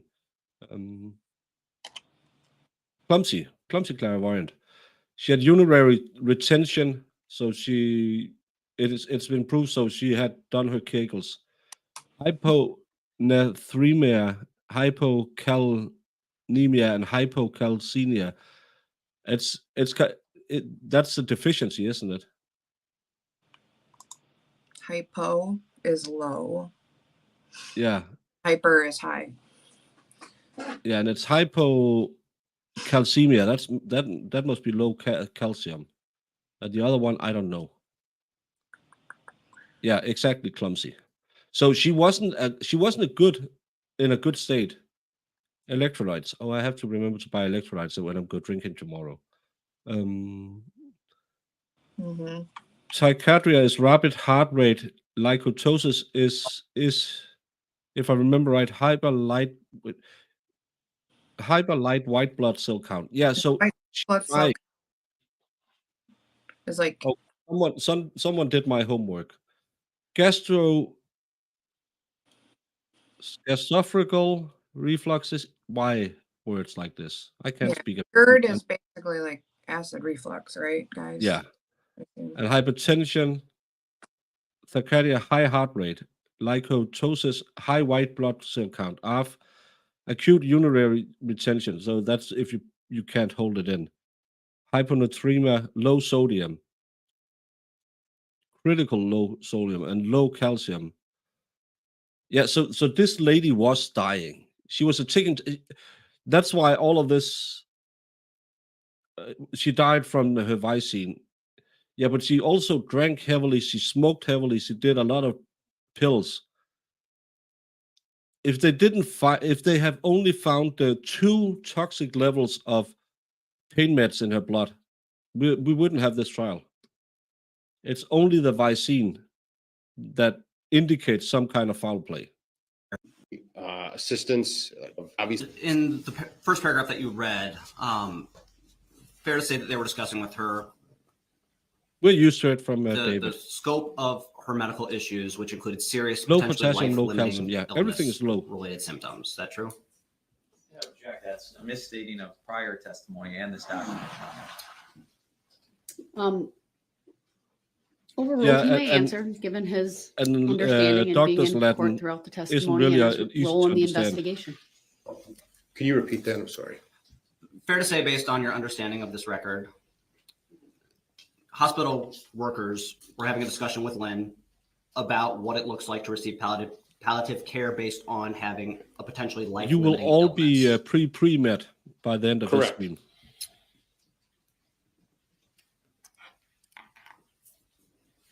Thank you. We can take this exhibit down.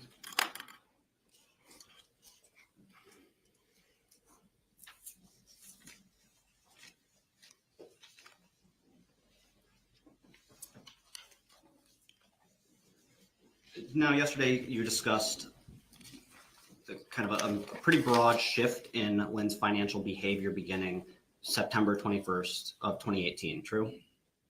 I don't know if September 21st was the broad shift of all the financial changes. I know that summer, in June, July, August, I think we documented that there were changes.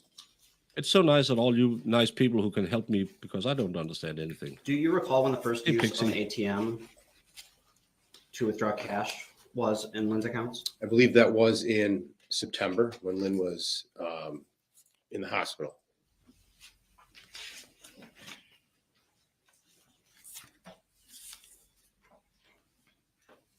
And fair to say, based on the two statements that we looked at for the 5336 and the money market account, there was no activity on the account until September 21st prior to her or following her Hey, entry into the Jessica. hospital, Thank correct? you for stopping Correct. by.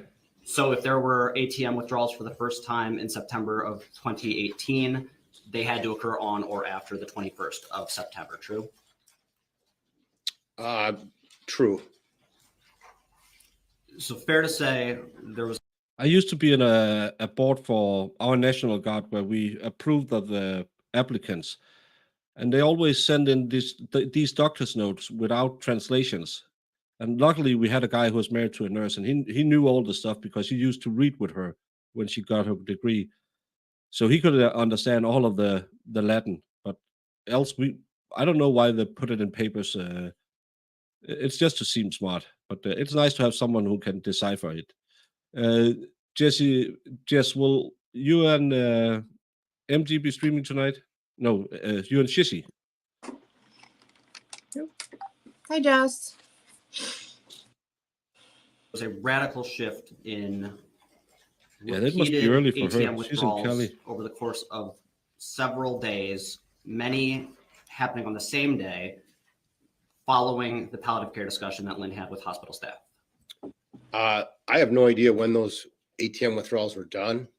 They're indicated by their dates. I don't know how in correlation with that communication about palliative care, when those were necessarily withdrawn.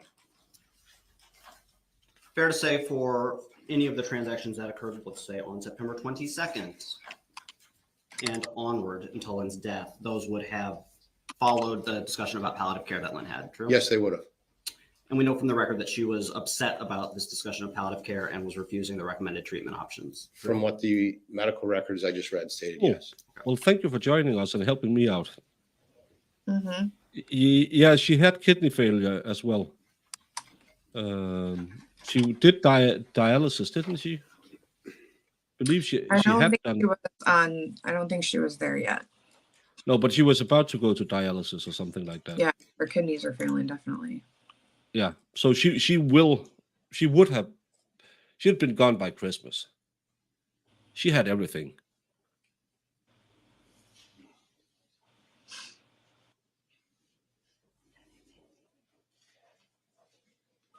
Stop taking all these long breaks.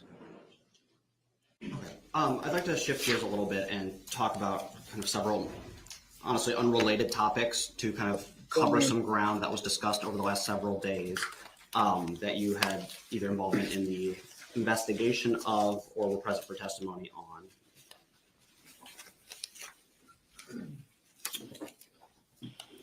Would you consider yourself having the role of lead detective for purposes of the financial aspects of the case?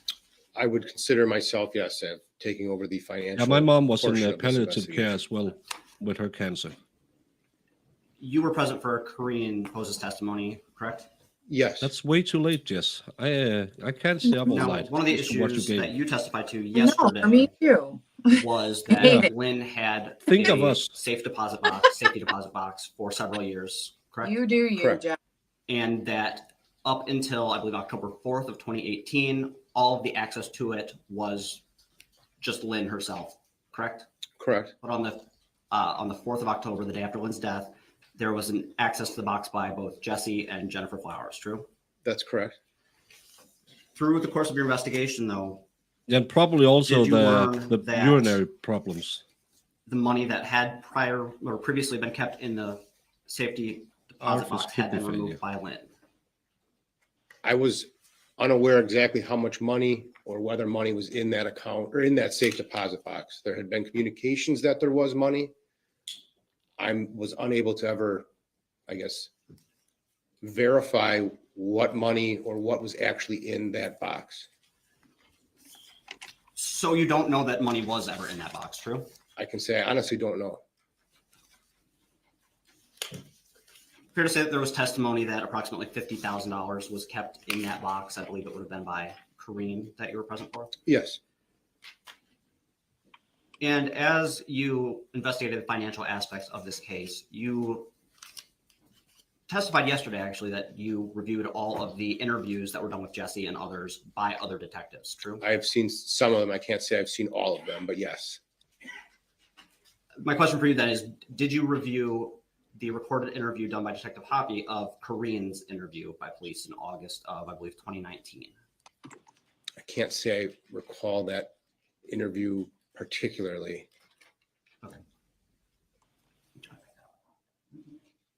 We'll move on from that then. Thank you.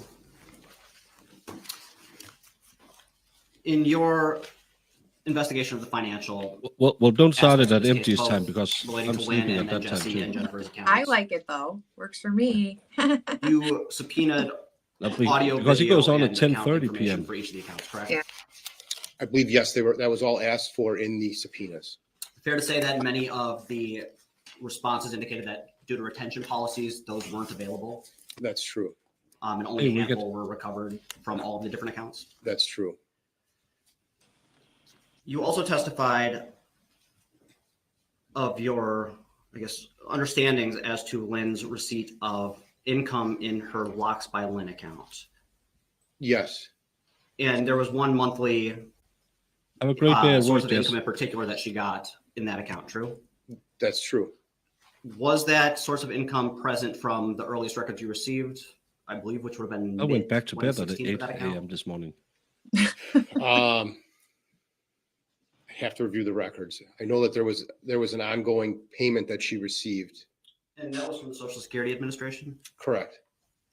What is your belief as to what that income was from? It was just identified as Social Security. That could be a retirement, that could be Social Security. I don't believe she was necessarily old enough, but it could be a disability. It could be anything, but she's getting some type of Social Security benefit from the government.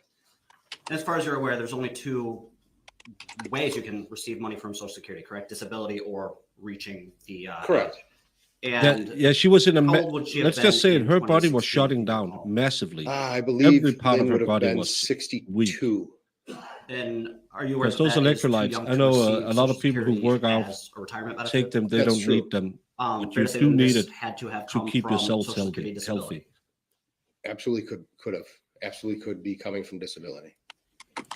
And you don't otherwise have any information as to whether she was on disability or why, fair? I do not. Hi, Shizzy. Now, are you familiar at all with the financial rules surrounding receiving disability through Social Security? I can't say I know them in detail. I do know some aspects in regards to disability. So generally speaking, is it accurate for me to say that an individual receiving Social Security disability is subject to pretty specific income restrictions and asset restrictions? Yes. What happens if they go over those income limits or asset limits? Like I said, I don't know necessarily the limits or how they decide on how much money someone is going to get.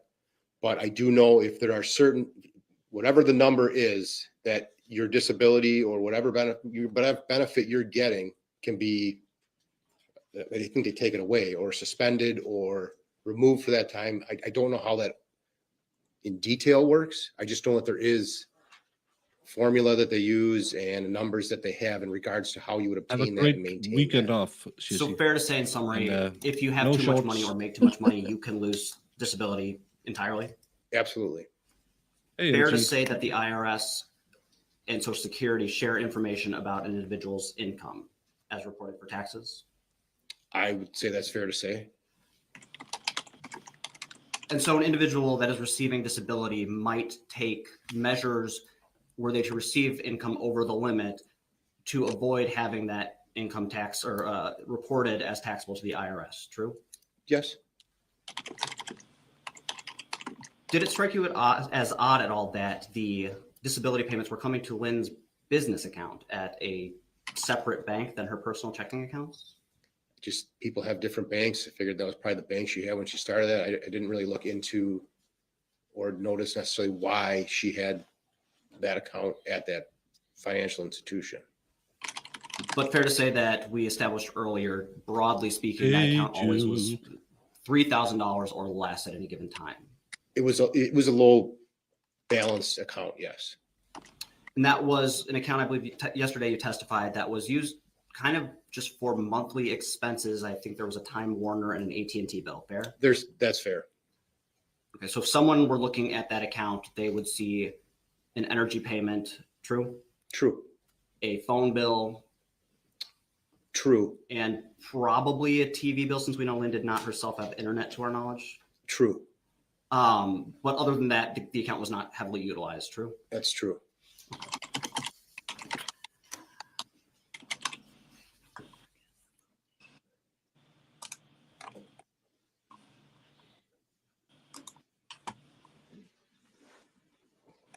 Now, you're familiar with Yeah, they never really got into the medical various stuff. loans that Lynn attempted to obtain in early 2016 or 2018 prior to the Marcus loan, correct? Various loans.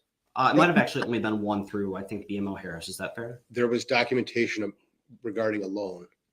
Okay.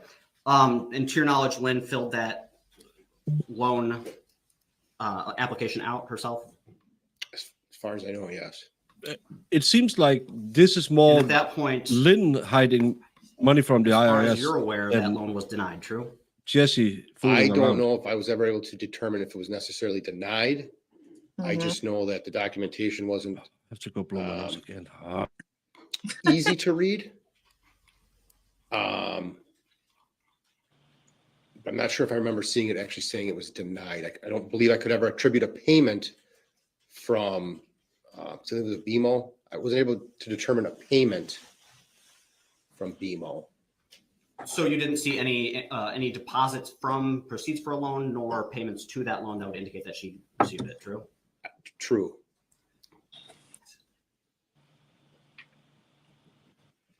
I am gonna ask that we post this just to the witness first. It is what has been marked as Exhibit 566.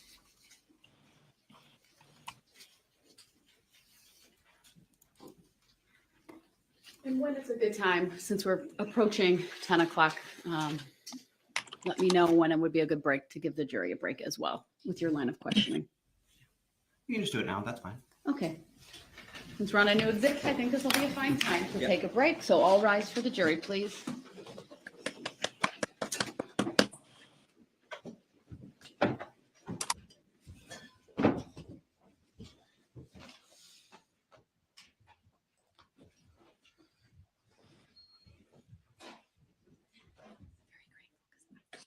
Yeah, that's what I'm getting out of all this is a lot of money was being moved around.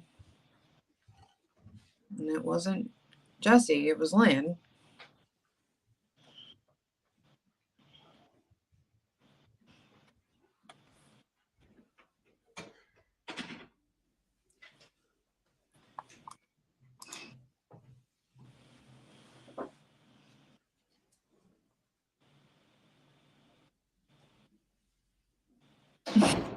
All right, we'll be in recess until 10:15. I'll put the sidebars on the record when we come back. Yes, I was clapping. Because we get a break. What is that? I know. I wish we had sound effects, Vielhammer. I think that's what I was doing because of yesterday. Every time something would be over with, we'd clap. And now I want like the duck sound and the little trumpet. Now I want them all.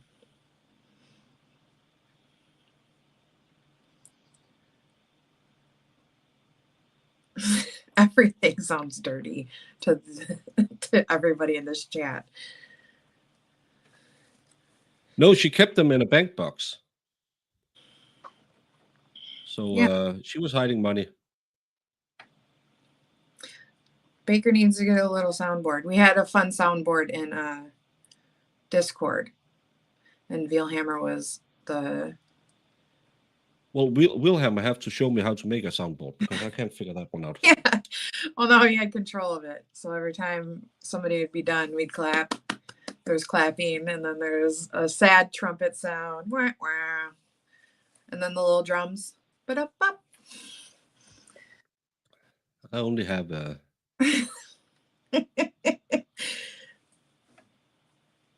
then a duck quacking. I don't know really what that. what's this?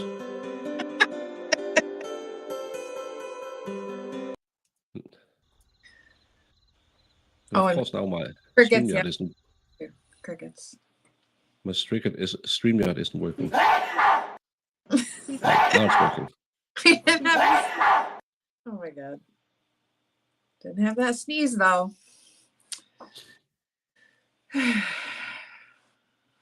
Oh, Dave had a few on there too. He had the Chris Farley, what the hell is this all about, or whatever. So that was fun. Yeah. What the hell is this all about?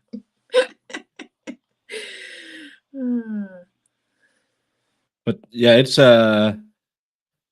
this is too boring, Jamie. Why are we wasting our life on this case? I don't know. And Like, I have a sad snap to it and be like, boom, we got you. yeah.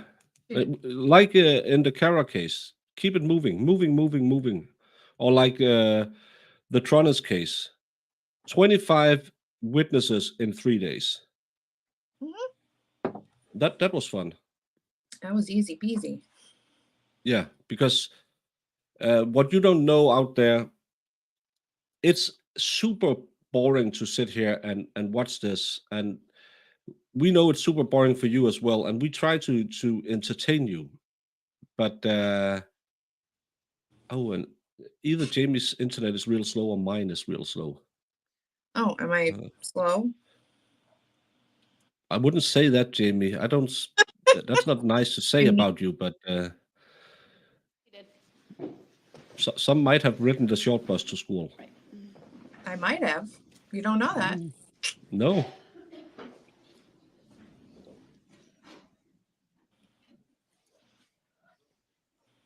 Oh. That yeah. takes some work, I bet. That was fun. Yeah, blow those glasses, mommy. That's not how you do it, Judge. That's how I do it. No, I turn them around so I blow on both sides at once. And I have sad news. The case I was looking at starting on Monday, they both accepted plea deals. Oh, just one.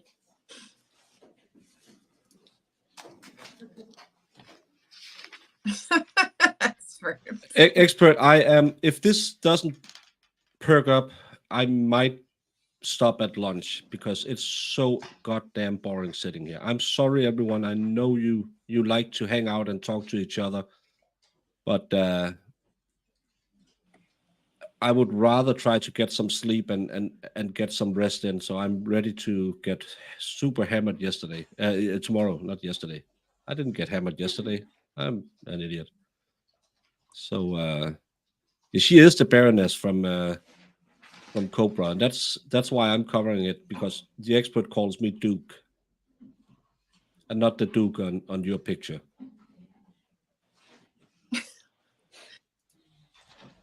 Do you know who Duke is? G.I. Joe, leader of G.I. Joe. Well, yeah, the leader of the G.I. Joe. Yeah, he's There's called lots Duke. of dukes. Yeah, but he's called Duke. Okay. And the expert thinks I look like him. Duke from G.I. Joe. Yes, I know Duke from G.I. Yeah. Joe. So that's why I'm keeping my eye on the Baroness. I wouldn't mind seeing Judge Mummy in a Baroness suit. Yeah. John Wayne is also the Duke. All right, that's we right. are back on the record. Appearances are as they were Record. before. I have one sidebar to put on the record. I believe it was the state that requested the sidebar during This is why cross-exam, I'm very and hard. specifically as it relates contemplating to not doing Exhibit this. 600. I would and rather questions tomorrow regarding do a it. painting stream instead of doing another. And we had a Stop in little this bit of a trial. discussion at sidebar just about not only that Maybe exhibit, clean but my house. whether And the this is so bank boring. documents so themselves should sorry, be everyone. used versus I should sell my product. questioning. This is the best with case round ever. numbers. Tell your friends. I indicated I wasn't really going to dictate what parties could do, but we did have the exhibits available. I did confirm, though, that I was sustaining the objection as to Exhibit 600 due Except, to the witness not creating it, nor having an opportunity to review it and compare with the actual records well, that I don't really he have has. any baking lined up right now. And ultimately, when we came back on the record, I think Attorney Navreski And I would like to be continued a with little his more questioning, less started hit by the cold utilizing when I'm exhibits baking. 117 and 98. But I still have the corner and, kiss I have to did make. questioning on that. You do. So I think I've accurately summarized. It was a little bit more lengthy of a sidebar. I so if did there's check out, anything and either I'm party sad wants to say. add that, Normally, I please can do keep so up. from the state. Nothing from the state, thank you. I can keep Nothing up from with us the either, case, Your Honor. even though it All right, I might think that was the lull a bit. only But sidebar, these 2 so. days have been so goddamn boring. I know the subpoenas came in. I had a very brief opportunity to look at them. When I can tell the defense she have there's a that, couple of problems. famous One is people, I don't know that Removal of her fat in her chins. I have authority to sign it that quickly, or what the basis is with The a turnaround buccal, date of whatever would it's be called. 24 hours or so, or if you go to the end of the day, add maybe 8 or 10 hours to that. But She has very distinct. it also has the return to my cheekbones. clerk's email, which CCAP would Looks like absolutely you have some like not contour on. like if I did that. I don't think that's proper. I know as famous people have well. the And fat then sucked third, out of their why chins, would so the it looks defense more not distinct. simply just do a subpoena Dukas Take'em for a they- date next their week for when contour- you are Oh, presenting the defense? I So should use I'm some not saying I contour- want you all contour. to give me arguments right now. Those are just some of the concerns Now I I'm a saw famous off the top of YouTuber. my I should head. wear more They'll makeup. at least give you an opportunity to look at it and maybe address some of those. I haven't even had an opportunity to read through the statute Jude. referenced in the subpoenas. I don't know the answer off the top of Yeah, my head, It's the Church of but I believe both Judge of Mummy. these are I'm seriously brought, contemplating pursuant to dropping this case 80507, because and I it's don't worse know than the whether Texas there's case now. any time frame Almost. reference in that statute or not. That's certainly something I want to look at. But I can tell you, Yeah, I'm not going to she sign spent something 5 that minutes has a about return via email doing to my clerk's sidebars. email Just address. put it That's into very the record and problematic. shut up. But we can take that up after the lunch hour so that both sides have an opportunity to more thoroughly review. Okay? Your Honor, we at this point are able to withdraw the one dealing with prison records. We were able to establish what we were looking for there without Hey, access elephant. to those. So I think we're good on that one. Okay. So then we're only dealing with the one related to Well, you can go and hang with Nick. the Department of Health Services. Nick is doing a Oh. fun trial. so they're not getting the prison records. know. They All right. established Anything else I need to address Yeah. prior to bringing the jury back out? just the other Not from one. the state. Nothing from us. All right. Thank you. We'll bring the jury back out. Yeah, no ice cream. It gives you the diabetes. Well, And as Will von Brimley said, you can't have ice cream anymore. The doctor will take your foot away. I Yeah. guess diabetes for us all because I will never stop eating ice cream. Oh, Yeah, but let's just keep this stream on because that will pull you to bed, to sleep. Mhm. Yeah, she's overcompensating. I She would- really like. this is better lawyering than it has been. This guy's a lot better. Yeah, but he's probably not going to start. Got to keep going. And we go back to the, Then we'll go back to boring yeah. 1 and 2.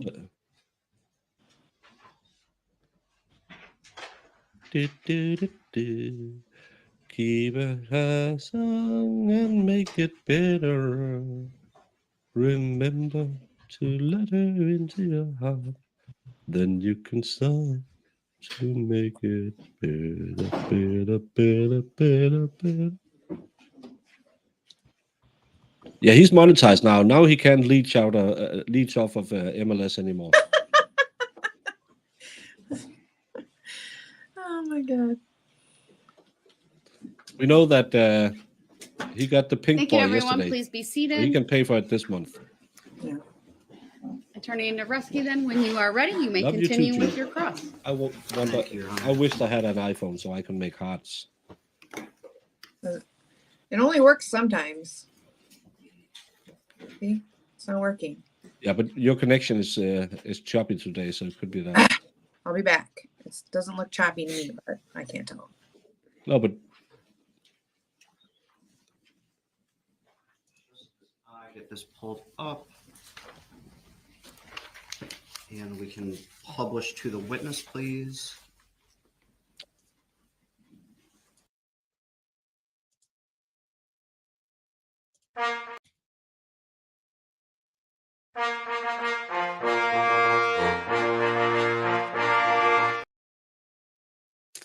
thank you so much, Jude.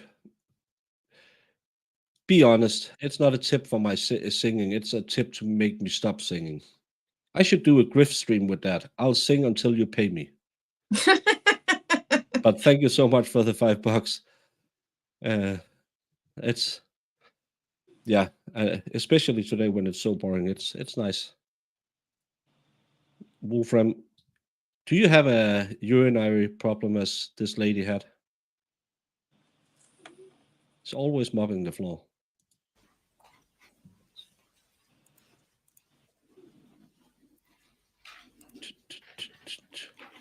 All right, this is what has been marked as Maybe do a Exhibit karaoke stream where I say, 566. okay, now I'm gonna sing Barbie Girl. $10 and I this stop. is part of the Aw, you authenticated and business Dealhammer records can from do it. BMO Harris, correct? That's correct. And this would have been something that you reviewed in your Come on, preparation of this Barbie, case, let's in go your party. demonstratives Yeah. on the financial health of Lynn's accounts, true? That's correct. And you mentioned that there was a loan application that was hard to read. Is this your understanding of what that loan application was? Yes. Okay. I would ask at this point to publish to the jury and to admit 566 if I didn't already ask. No objection. Exhibit 566 is received. Permission to publish is granted.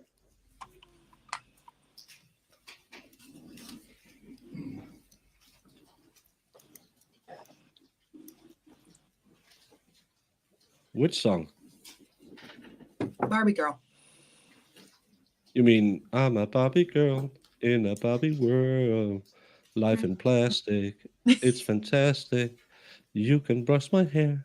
All right. Looks like the jury's got it on their screens at this point. My kids were too old So for baby showers, this so I is the didn't best have copy that. we have of this loan application, true? That's correct. When two become one. When you reviewed this, were, I need were a you able to little make out love. parts of it despite its I fuzziness? can't remember it Yes, right there now. were parts that you can make out some things. Okay. I'm going to zoom in here just to try and give us a slightly better look at what we're looking here. Sorry. So this was a loan that Lynn applied for, correct? Correct.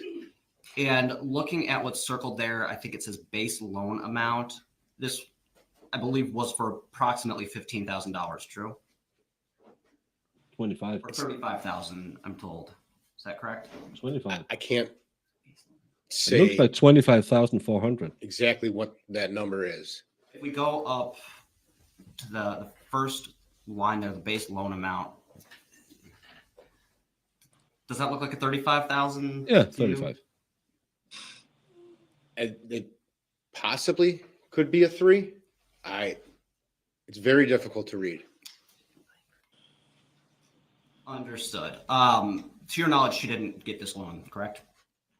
I couldn't find he- anything that I could attribute to a loan Not a being big fan of deposited Mike Jackson. into the accounts that we Really? had. Oh my goodness. All right, I'm gonna breeze forward here. The old stuff is the best. And bear with me. I know it's very We had to difficult for us to actually sing the discern. which the one with Macaulay Culkin rapping. Now, at the top of page 4 Is of it this black or exhibit, white? Yeah, black and white. We have to translate that into German. are you able when to I went read in the school. headings of those columns for us, or at least the ones you can make out? I guess we'll start from left to right. Looks like an income source. Monthly equivalent. I can't read that next line, next box. Well, I guess the third box might be income type. I'd be guessing at the fourth box.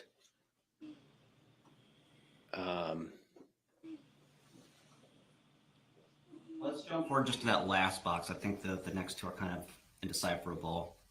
That one, I believe, says income amount. So that would be Lynn listing how much she was earning per month. I assume that that would necessarily be what she's identifying as a monthly income. And what amount is shown there, if you can tell? Well, Difficult to say. bless you. I can say maybe that's a one. So maybe 1,251. Okay, that's how I read it as well. How much was she receiving from her disability payments every month? Do you recall? I don't recall the exact amount. I believe checks, if I remember, I remembered some checks. I thought maybe around 800. Yeah, and that is consistent with the documents we looked at yesterday. So fair to say on this application, she was inflating her income by about 50%, if that's the 1251 number that we think it is. I guess if that is the actual number that is listed there and the checks that possibly she was inflating, yes. I can't say that that's the number though. See, she was inflating her income too.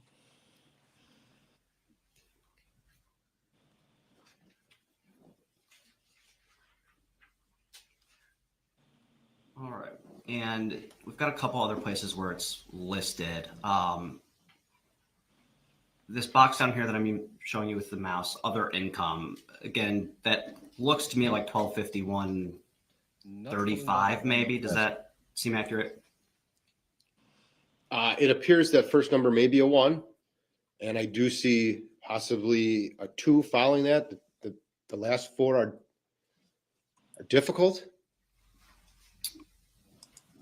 Fair to say that the boxes above that are all zeros, though, true?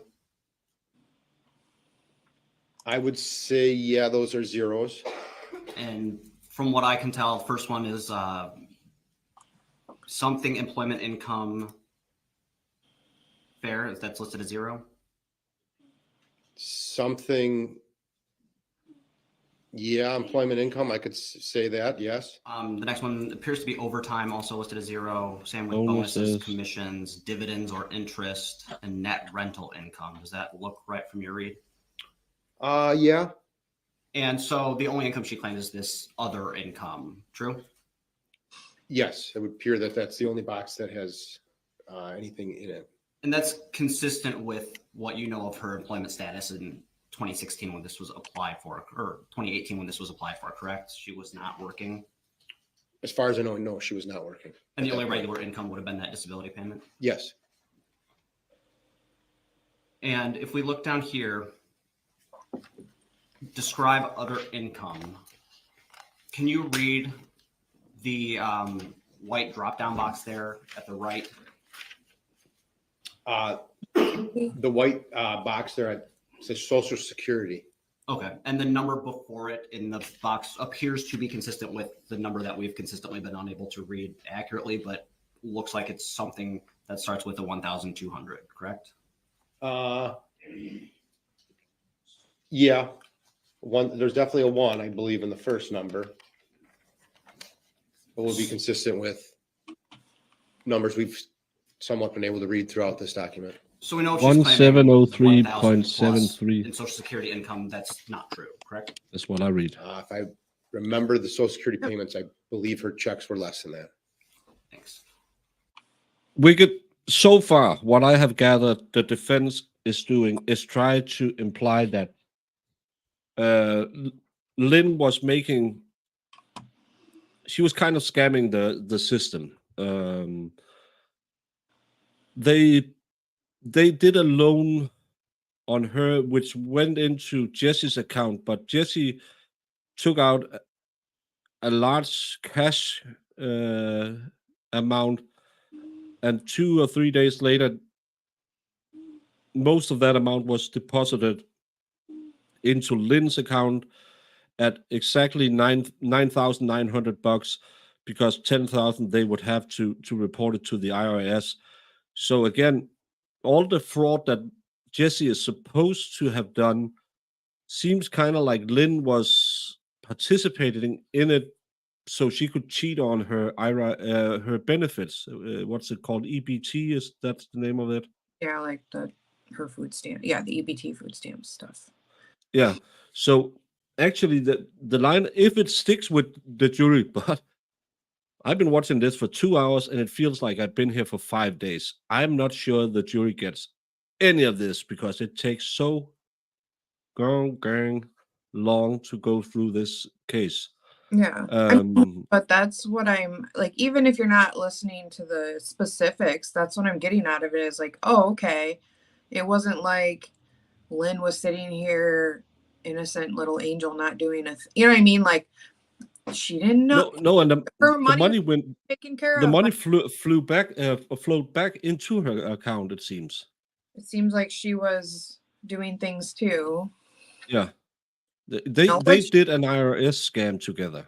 Yeah, I mean, it is what it is. Like, I know people do it all the time. And Yeah. but it's not, I mean, once it's out in the open, obviously it's not right, but people do it all the time. Yeah, we have in Denmark, we have the last 10 years or so really struck down on people who claim single benefits, but are more or less living together. It's so you can only spend, I can't remember if it's 1 night or 2 nights together, and then you have to spend 3 nights or 4 nights separate, or else you will be seen as living together. And Yeah, like that's boyfriend, like a lot of people that have a partner that they're not married to. I had quite a few coworkers that unfortunately their partner made almost 100,000 a year and they made nothing and they got state assistance yeah. because they weren't married together. And people, like, it was so common, and I know it's yucky, but people do it. Yeah, and they have really struck down on that in Denmark because so many did it, had separate apartments, and maybe we had what was called dad hotels. You had 7 or 10 guys registered to a 2-bedroom apartment, and they claimed benefits and the wife, because in Denmark we have a very high children benefits. If you're a single mom or single dad, you get a high children benefit. So Yeah. they could cheat on it that way. So they really started trying to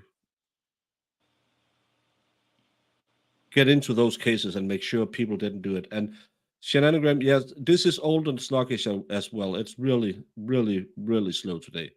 Yeah, who doesn't like money? But just remember, when you steal taxpayer money, it's you who's going to pay the missing taxpayer money. Yeah, and like Valhalla said, our welfare system is extremely abused in the States. Yeah, and that's why you don't have enough to make the potholes and keep the schools running, because everyone thinks it's okay to steal from the state, because who cares? It's only tax money. Yeah, but who pays the tax money? That's what you have to remember sometimes, that it's the same when we have a big movement for, oh, we want free buses, and I always say that's nice of the bus driver, he doesn't want any pay. Well, we didn't mean that. No, so you want taxpayer funded buses. No, we want free buses, and nothing is free. Nothing is free other than bath breath. I don't know if bath breath is free. Bad I'm an idiot. Hmm. Nothing in life is free other than bath breath. But yeah, like that's what I'm getting out of this is Lenny was doing some stuff too. I mean, she was trying to Yeah. keep benefits, and I mean, because that 250K wasn't going to last long for sure. Not if she spent 98K in a year. Yep. But we don't know if she pulled that out and put it into a vault where they couldn't see it. Yeah, of course you would still have problems because politics is all about make money go away. But it's the same. I don't know how it is with when you declare your taxes every year. A lot of people in Denmark declare a higher income than they earn because then they get a tax refund. And they say, "Oh, I got money back in taxes." No, you paid too much during the year. Now you get it back. You would have earned more if you had put it in your bank. But they don't get that because it's money from the state. No, it's not. It's your own money. You paid those money.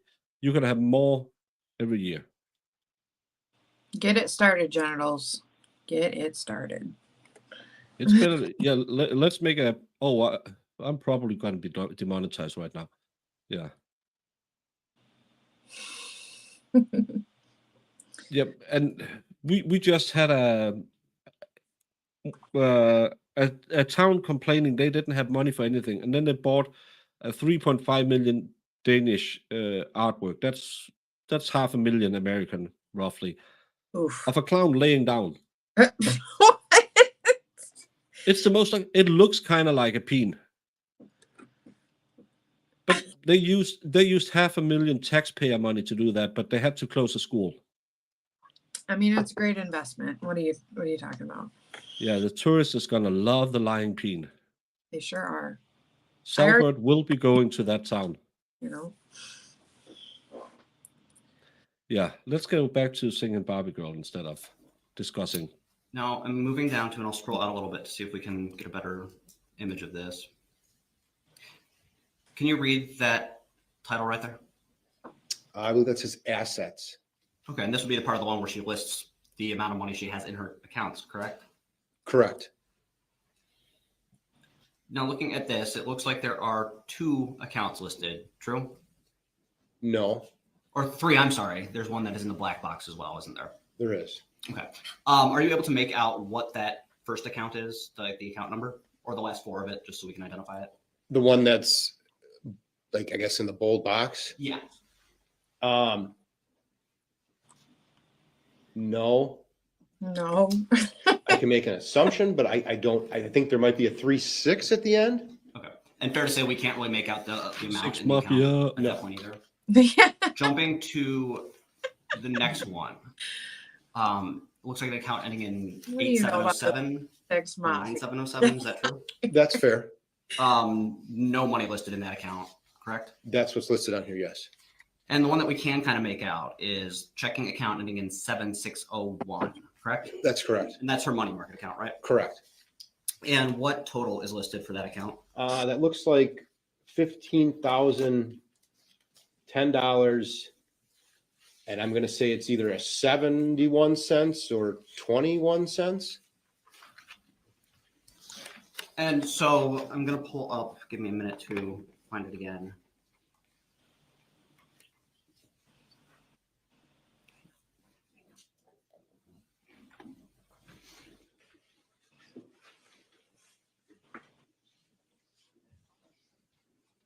And we can stop publishing again because I'll move this one over, just then confirm with the witness that we're looking at the right one.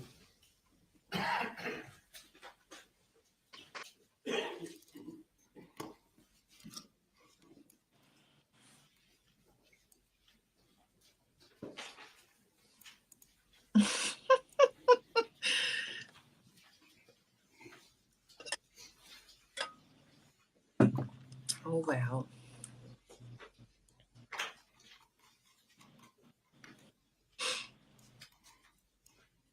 All right. Are you able to see this? Yes. And this is page 97 of Exhibit 98. Do you recognize this as part of the records that you reviewed? Yes. And at this point, I would ask that we publish to the jury.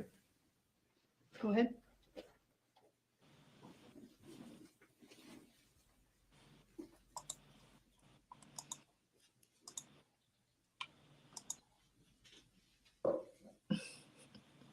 All right. It looks like the jury has Yeah, it on their that screens looks now. kind of like my Um, drawings. This is the account statement for the period ending, I believe, February Imagine 10th, going 2018, through correct? Rome That's and then correct. going This is to for the Vienna. 701 or 7601 check And in the money market Rome account. were That's correct. they made their And this is the fountains only account that hundreds was of listed on years this ago. BMO loan application that we could more or less make out, true? That, yes, so we could see an actual amount, yes. What is the ending balance as of February 10th, 2018? As of February 10th, 2018, it indicates $15,011.73. And I'm going to jump back to 566. And she listed a number that is 15,000 and something. It's not entirely clear what that is, but consistent with what her checking account balance was at the time that this was filled out. That's correct. Would that suggest that in March 2018, she knew how much was in her bank account? It's boring, Murph, I don't recall if and I'm very, very those statements from seriously February. contemplating dropping out of it because it's just I don't- too boring to I think sit here this- and talk can't about remember the numbers date you on this can't loan, if read this was a March on a loan that or was denied. We could make out the date of when this actually occurred. So I'm not sure if we're gonna come back after lunch, And, yeah, even let's though I scroll back and try to promised find that Iris out. that Fair to say that she could get to play words on stream. if she were applying prior to Maybe MJ will be doing March words on stream. 10th, her most recent We statement haven't would be from moved, and right now they're discussing a loan that was Exhibit denied. 98, page 97. This account So statement this is the ending in February 10th, boringest 2018, of all. if you're applying for a loan on boringnesses. March 10th, or prior to getting her next statement. this would, yeah, I mean, she would have the statement after February 10th of 2018. So anything after February 10th of 2018, this was a statement that we would believe she would use. Okay, let's jump back to Exhibit 566, page 8, and we're going to see if we can decipher this date here. Can you tell what that date is in the date sign that we've got circled? The month looks like a 2. I honestly can't say what the day would be. Could you scroll out just a little bit?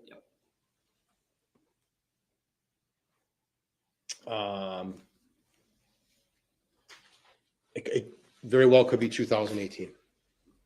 February, I don't know the day. I can't make the Fair day. to say that it is sometime in the month of February 2018, Yes, and that Exhibit 98 would have encompassed all of the activity between January 10th and February 10th, but would not include necessarily February 10th to March 10th. Is that true? that's true. But if there was account activity that took place after this cutoff date, she still would not have received her March transaction statement. That's true. So sometime in February, were she to look up her account balance, this $15,000 amount listed on the loan application would have been what she saw, right? Correct. I'm going to scroll down on page 8 of I Exhibit would rather 566. do the 35 hours of Are you Karen able to Rentala's read verdict what watch again. is circled here and the line actually Um, above it that describes what the checkboxes mean? Yeah. Because this is so read boring. it? Because If you could, yes. it's just This numbers application was taken by, and numbers and there's numbers and numbers. 4, At I guess, least drop- the other like one, I drop had a downs, but, trial I could talk um, about. I'm sitting with a was murder where with a woman options. who was so sick she would and be it dead looks by like Christmas, the face-to-face, and I still don't believe she checkbox killed is her. marked. And yes, they did And above that, financial it says to be shenanigans completed by together. interviewer, so someone that worked at But the they're bank going to that use filled this part 25 out, days correct? to talk about this. the way it's written, yes, I would assume that someone. I from the can't bank do that. would have I'm had to do sorry. this. And someone at the bank that was completing this loan face-to-face would have verified Yeah, I the should identity of make Lynn. art for the True. public. I in would hope Denmark. so. Now, looking at this document, do you have any reason to believe that Lynn did not go Oh, and I apply do for this drawings loan as well. herself in person? Great drawings. Looking at this document, no, I have no reason not to believe. And just to reiterate, as far as we are aware, this loan was not paid out and likely then was not approved. True? I couldn't find a payment from a loan. So I can't say. And But I we don't see have, anything in her It's accounts. better than most modern art. and we have the complete records from BMO on all of Lynn's accounts for this time period, regardless of the type, correct? Correct. So safe to assume had this loan been paid out and a new account created, we would have those records. If this loan was paid out, yes. I can't say if it was denied, approved, and she decided not to. I can't say that, but it does appear that this loan was applied for. Thank you. And we can take this down.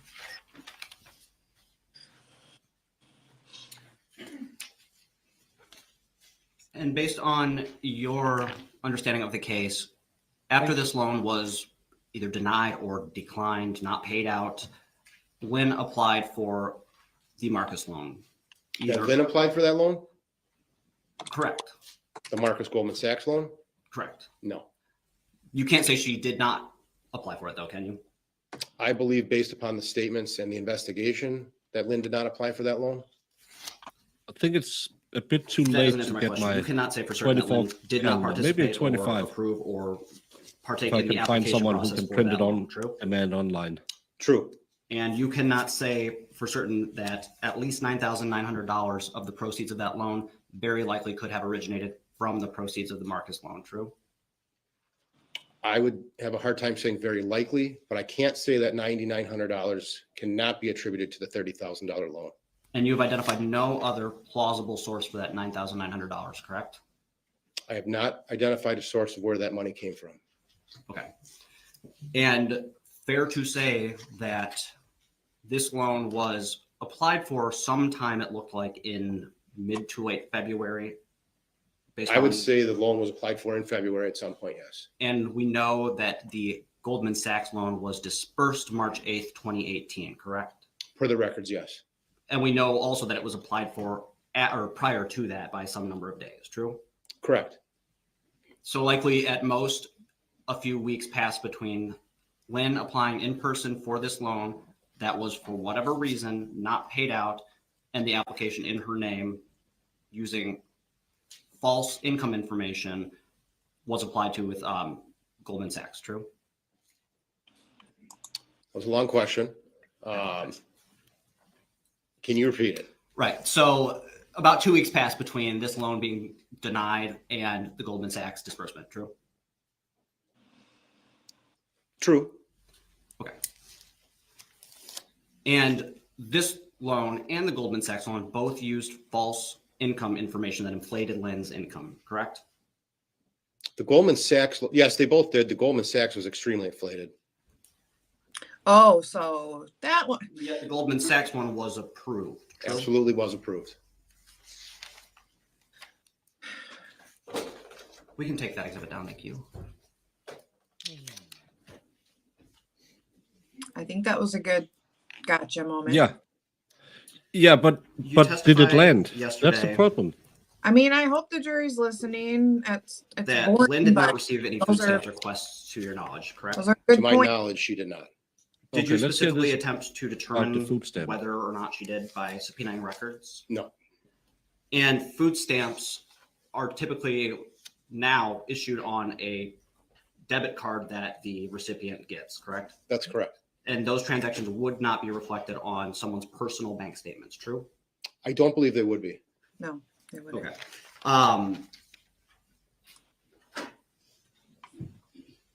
And in your preparation for this case, did you review any of the handwritten notes / documents that are depicted in the scene photographs at Lynn's house? I would have seen, yes, some of the documents that were obtained, or at least from the scene photos. Are you aware that several of those contain references to a Quest card? I can't say that I recall that. And as far as you're aware, no one's ever recovered a request or a Quest card, true? That's true. But nobody would have been looking for one at the time. Is that also true? No, there would have been no reason to look for a Quest card. Thank you. When we're talking about kind of your investigation and approach to trying to verify kind of the flow of money, especially when it comes to cash being withdrawn and spent elsewhere after a check has come into Jesse's account, for example, what steps did you take to try to determine where the cash was spent? Just by using the bank statements, the transaction statements. So several of the checks that you discussed yesterday have memo notes in them that list things like a car payment or car repairs, true? True. Did you take any steps to try to verify whether Jessy ever made cash payments at a car repair place, for example, to try to trace that income? I can't say that I checked into any cash transactions. There you go. Fair to say that yesterday we went through numerous examples of checks from Cone Law Office, for example, that you testified that you don't see any transactions on Jesse's account that would correspond with that memo in the check. That's true. Did you ever try to subpoena or request records from Cone Law Office to determine whether Jessy had paid bills there using cash or, for example, a cashier's check, a money order? No. So the extent of your attempts to trace that money was to review the records that we had, see that cash was taken out, Yeah, thank you. and It then went, just kind of way assume faster we don't yesterday have a than way I to believed. follow up on that cash, correct? That the cash was withdrawn from, you mean Ms. Kurczewski's account? Correct. You know why, Valhalla. You No, know why. I used the transaction history. So money would go in and then I'd see Well, I'd like the 1,000 money K. go out from the transaction history. I can't say if she did any cash withdrawals, if those cash withdrawals would have gone to any of the, I guess, the checks that were issued to verify if some of those checks, if any of those monies would have been paid by cash to any of the, like the Cone office or any of the other things that were documented in those checks. Okay, and that was something that you did not attempt to follow up on to determine, correct? That's correct. Speaking of the memo lines of checks, fair to say that if someone were to give me a check, other than for like services rendered, the memo line doesn't dictate what I can do with that check as gift money, true? Is it a gift? If someone were to, Answer the question. Why, if the check, I don't know if the check doesn't have anything written down, I don't know what the check is intended for. It's none of your, it's not anybody's business. if someone were to write me a check for whatever reason, and they intend to give me $2,000 and think I'm going to use it on a car payment, am I limited to using that money to pay my car payment? Depends if that's how you got the check, if that's how you obtained it. Okay. And so that Oh would my require God, you no. to have facts that are outside of the purview of just looking at the financial records available to us, true? I would have to talk to the person that issued the check. Exactly. So without talking to them, you would have no way to either confirm or dispel the notion, I guess, that it was a fraudulent transaction or procured in a way that was wrongful, right? Without talking to the individual that issued the check, I'm unable to determine that. Fair to say you could not and did not talk to Lynn about the memos on any of these checks, whether this money was being given to Jessy as a gift or elsewise, correct? I did not speak to Lynn at all in regards to the checks that were issued out of her accounts. So a lot of your opinions regarding whether transactions look suspicious are just kind of based on your gut feeling, having reviewed all the transactions and Lynn's patterns of life, as you put it. True? My opinions were based off the transaction history in the accounts that I reviewed. Okay, thank you. Yeah. Was it a gift? It's none of your business. Just because they write Yeah. something on the memo Now, I just line, want to clarify something we does kind of not touched mean- on earlier today. you're cemented down to Is it true that you do not know the exact amount that Lynn inherited from her mom after her mom's death? That is true. Also true that the records that we have as of June 2014 don't show those transactions coming in. They're already there. True? That's true. What is the basis for your belief or understanding that it was around $250,000? That was the information that I received when I started with the case. They believe that money was an inheritance from Lynn's mother or her parents, Who did you receive that information from? from other investigators in the case. Okay, so that was just a number that someone at some point obtained or received or believed, and that was just kind of the basis of the assumptions made when reviewing the financials? In regards to the money coming, it was where the money originated? Just the amount of the inheritance? Yes. Okay.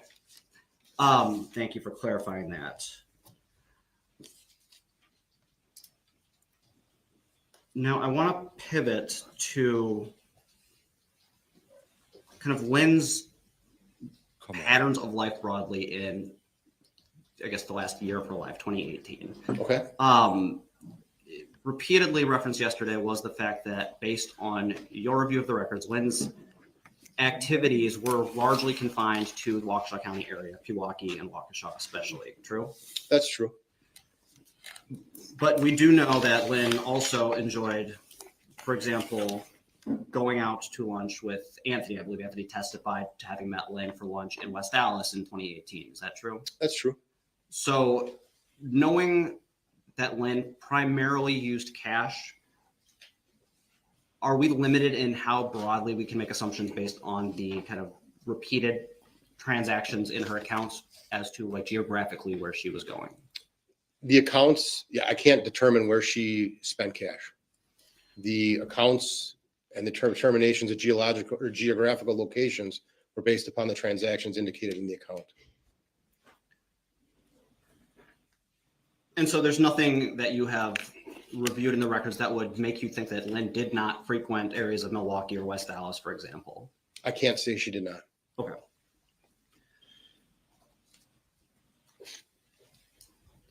Let's turn to kind of a completely unrelated issue from the financials, another area of the case that you were involved in and presumably have reviewed records on, handwriting samples. Okay. And so you're aware in this case that the defense wanted handwriting samples to be evaluated to determine the legitimacy of the handwritten wills and handwritten documents left by Lynn. True? True. True that Waukesha County's lab and the state crime lab are not qualified to carry out those services, That's true. and that the FBI had to be brought in to do that. That's true. And also true that the FBI essentially told us that in order for the FBI to do that, it had to be requested through law enforcement channels and that they could not do it at the request of the defense alone. That's true. Now, did you become involved with procuring what were known confirmed handwriting samples of Lynn for the FBI? Yes. And that included requesting any handwritten documents from both Corinne and Anthony that Lynn would have written at some point? Yes. Did you ask them for all of the handwritten documents from Lynn that you had or that they had, or specific ones? How did you go about that? There were a lot of handwritten documents already in, I guess, in our possession at that point. But there were, I don't know if we necessarily said bring everything or if you can just bring us some handwriting samples that you have with Lynn's original writing. And the ones that were already in your possession, were those copies or originals? Well, there were some copies. I believe there were some originals. Now, the FBI did their analysis, true? Yes. Did you have an opportunity to review kind of the findings of that? I didn't really go through the findings of it. Why would? Are you why- aware that the FBI opined that additional confirmed handwriting? Calls for hearsay. Your Honor, he's been testifying as to kind of collective knowledge he's gained from other officers' work about the investigation. I presume you're not offering it for the truth of the matter asserted, but to determine what, if anything, this particular witness did with the information. Correct. With that understanding, he may answer the question.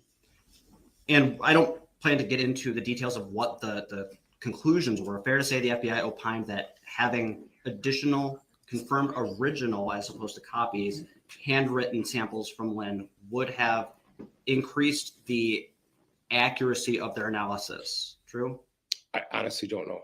Okay. So your involvement ended after you gathered the records originally, right?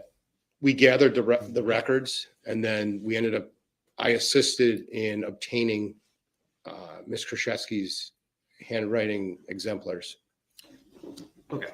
But no follow-up after the FBI had done their analysis to attempt to obtain additional Don't samples. you love true? that? No. Don't you love that? And you, Don't you love Love it? which part of it? Well, no, when they just like, this is a basis of a lot of their investigation and what was going on because these wills are written, you know, but the FBI wants more to make their determination more accurate. And they're just, the police are like, meh. We have Yeah, enough, and enough of things. We don't need, like, why go further? Why give them what they Yeah. need? and they had what they needed, so we don't need any more. And Right. again, are you sure she wrote that? I don't know. Someone told me it was her. Yeah, or That's what he said. And hey, Nikki, what he said was, I don't know anything. Someone told me it was her handwriting, so yeah, it probably was. Mhm. And that's yeah, but I find this so amazingly boring. You were present, I believe 2 days ago now, when Anthony Posa testified that he had numerous samples of Lynn's writing still at his house. I believe I heard him say that, yes. And you don't recall whether you asked him for all samples or just some, so that's not inconsistent with what you believed you were getting. No. Okay. You mentioned that you assisted in obtaining handwriting samples from Jessy, right? Correct. Isn't it true that you had several, countless at that point, letters that were No, handwritten 2.5 by Jessy hours to now. various players within kind And of I the don't feel investigation? removed anyway. Yes. Yet Jessy voluntarily provided several handwriting samples for you and for investigators, true? It was a request for the FBI. And several individuals were present for that, correct? Yes. And all of you were kind of sitting there watching, I assume?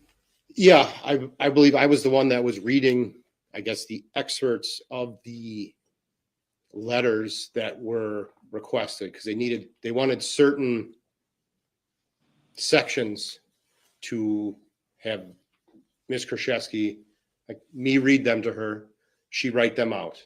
We did that multiple times.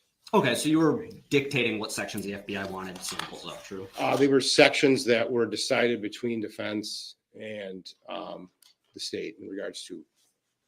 Okay. And several other people were just there to observe. I can't recall exactly who was there. I know I was there. I believe representatives from the state and then also representatives from defense. So Jesse's writing out these handwriting samples essentially while several people just kind of stand and watch her, true? Yeah. That would be Thank you. I weird. just wanted to confirm that. We can get into kind of the implications of that with another witness. But since you kind of handled that process, I wanted to get your input on it. Oh crap.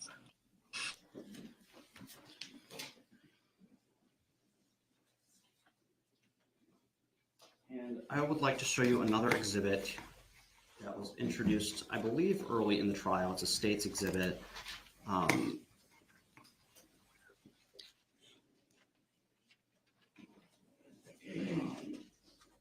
And if we can publish this, if it's not already, is it on your screen? Yes. Okay, let me zoom in a little bit. This is marked as State's Exhibit 19. It was admitted while you were. You didn't here for the miss trial, correct? anything, I Stefan. believe so. Yes. We have been looking Now- at bank It's on the statements for screen, but 2.5 wait for the jury. hours. Oh, perfect.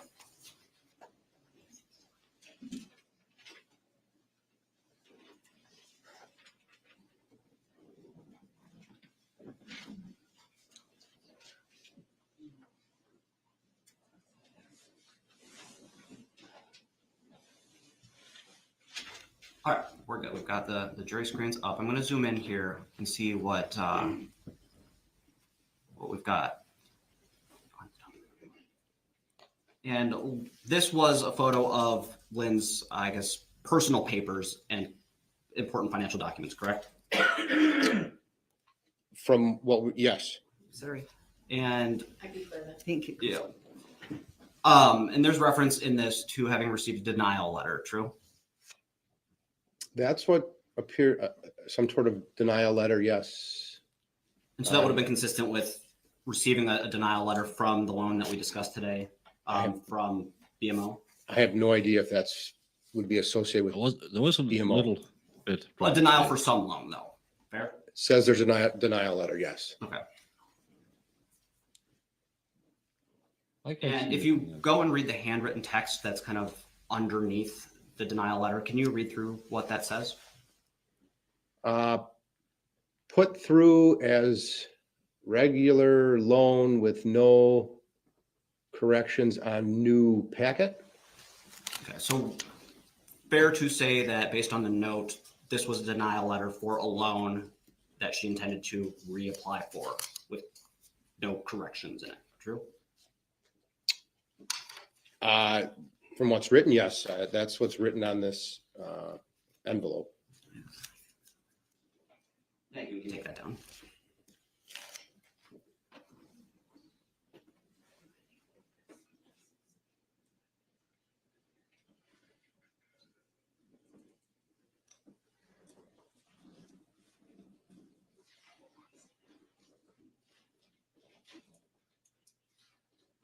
Come on.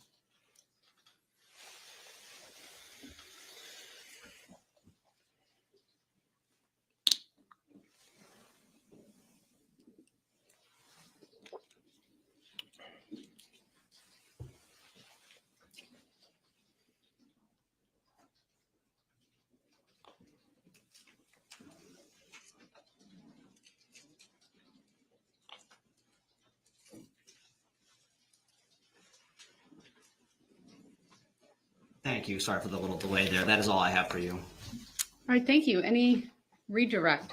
Yes, Judge. Detective Plennis, and can we bring up exhibits No 98? redirect. No, Actually, I'm no sorry, before we bring it up, redirect. No, I'd like to no, show no, no, exhibit no. 224 to No, just the no, witness, no, please. no, no, no, no, no, no, no, no, no, there's no Detective, can you let me know limit. when that pops up on your screen?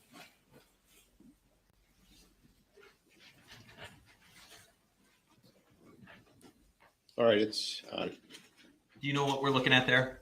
Yes, What is it? this would be the signature card for the 9707 BMO Harris account for Lynn Hernan. Okay. Is this a fair and accurate and complete record of the accounts for, I'm sorry, the financial records for that account? Yes, Your Honor, I'd move exhibit 224 into evidence and ask to publish. No objection. Exhibit 224 is received permission to Hey, Ann. publish is granted. Now, Detective Plennis, it's been pointed out, and I know it's slowly popping up on the jury screen, so I'm not going to scroll through it yet. But to use our time wisely, this is an account you and I did not discuss, if we can believe that, yesterday. that is true. And do you recall why we did not address this with all the other financial accounts? There wasn't much activity and the activity was old. Okay. And in fact, if we flip down, and I'm sorry, actually on page 2, if we go to page 2, what is the first statement BMO Harris gave you, again, in response to your subpoena? The first statement is June 23rd of 2014 through July 22nd of 2014. But to be fair, if we look at the about almost all the way to the bottom of what's on your screen, do you see previous balance as of June 22nd, 2014? Yes, What is that total? $182,360.86. So fair to say this account went or existed previous to June 23rd of 2014? I'm sorry. Is it fair to say this account existed prior to this monthly statement? Yes, And yesterday you explained why you and law enforcement have to sort of narrow your subpoenas to a specific time frame, correct? correct. Okay. This is the first monthly statement you received in this account, though. Yes. Okay, if we could flip down to page 12. I'm sorry, can we go down to page 13? I apologize. Do you see what this is, Detective Plennis? Yes. And what is this? This would be a transfer or a deposit ticket of for monies. Okay, and how much is that amount being transferred? That's $181,815.58. And if we switch to don't exhibit have to- 98 quickly, The defense specifically have to page prove 10. her innocence. They just have to throw everything out there that makes her look guilty. And I'm sorry, if we scroll up to page 9. Yep.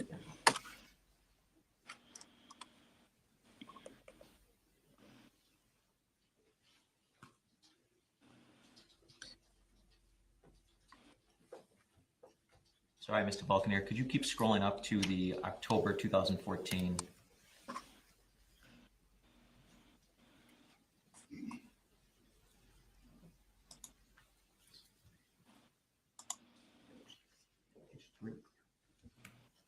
you go to page 3, Mr. Wolfner. All right, Detective Plennis, on page 3, yesterday you noted that this money market account in Exhibit 98 was opened with 2 deposits. Correct. Does one of those deposits match the transfer you just talked about from Exhibit 224? Yes. Okay, so when Attorney Navreski was asking you about accounts being depleted and things like that, in early 2014, this money market account did not exist yet. Correct. Okay, so it wasn't as though Ms. Hernan just lost $100 or even $180,000. It was just transferred to start this money market account. No, Correct. absolutely So as of nothing October is murder 1st of in this trial 2014, because they that haven't proven she put the 9707 Visine account into in her. 224 no longer had But any they money. will get her Correct. convicted From the because records there you was a got lot of related to financial the stuff. 9707 account, did it ever And- have money They put into prove it that again? at all. No. Ugh. Okay. And you see the It other was- deposit that opened up Exhibit 98, that money market account? Yes. And what is the amount there? $68,184.42. Could we please go to page 10 of Exhibit 117?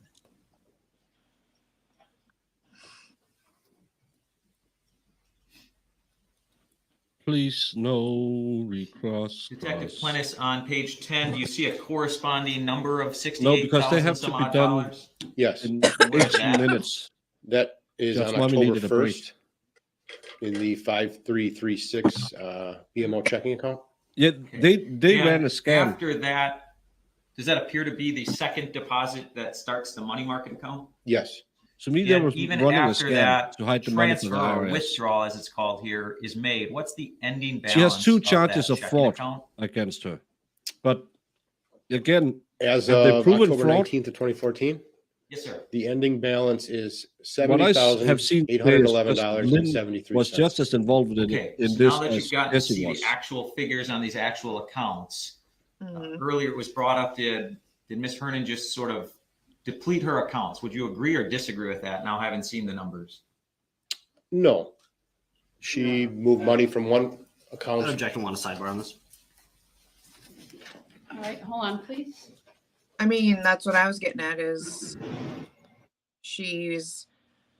yeah, I mean, Jesse's not innocent with the stuff she's No, done. I And think that but I think they thing did with it this, together. here's the thing, she's been convicted of fraud. But she did some stuff with the estate. But like when they're talking about like money moving, I'm talking about when they're talking about this stuff with the money moving around and the loans.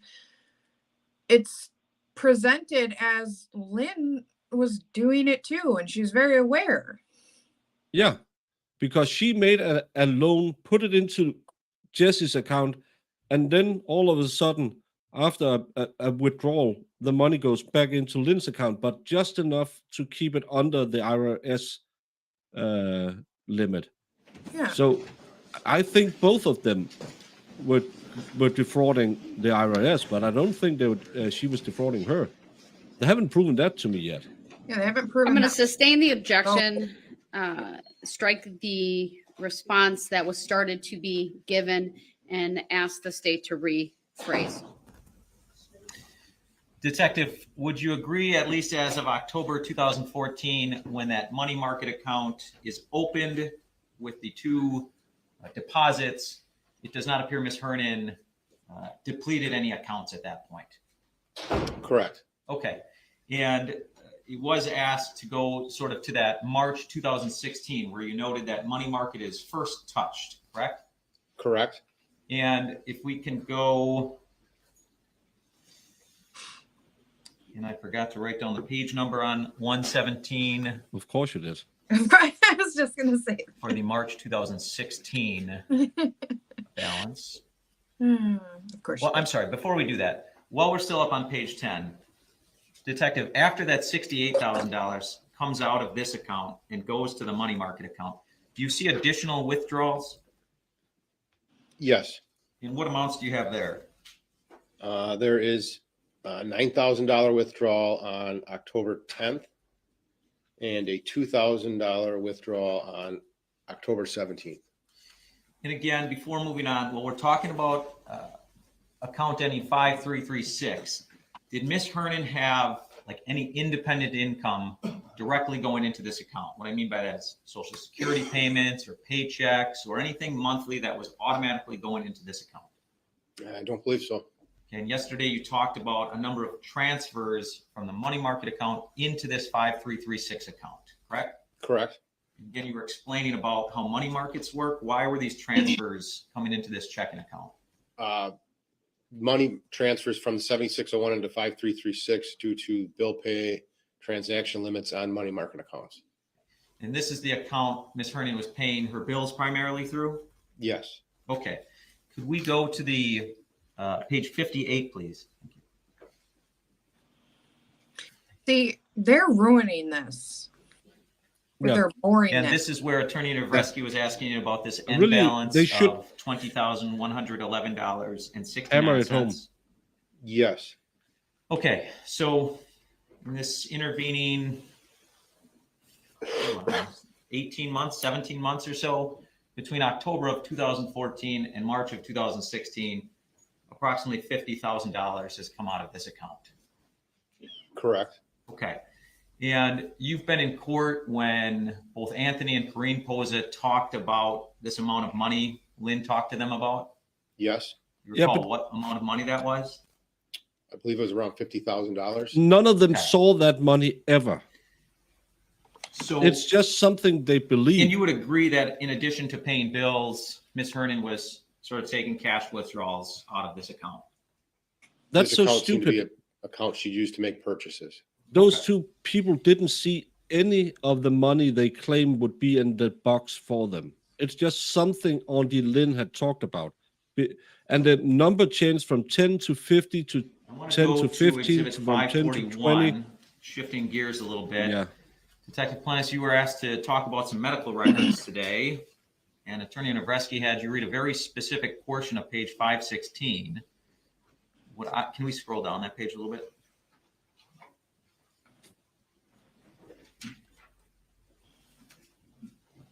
Not that far, I'm sorry. Exactly. It's pure speculation that the money ever were in the bank box. It could be her jewelry. We don't know because no one have seen what's in that box other than Jessy. Okay, and can you just, in addition to what you read for Attorney Novresky, could you just read that top paragraph, reason for consult? Patient has chronic abdominal pain, nausea, vomiting, and diarrhea. Unable to eat anything result in AKI with CR to 5. But workup so far, just all negative. She in tears a lot due to pain and look distressed. Please help with symptom control. And if you could, a few lines down where you see the number 6 with an F/U, could you read what that says, please? F/U, yeah. Will F. sign off as no palliative needs. So that's the palliative team indicating there are no palliative needs. Correct. And if we could go to 520 of that same exhibit, please.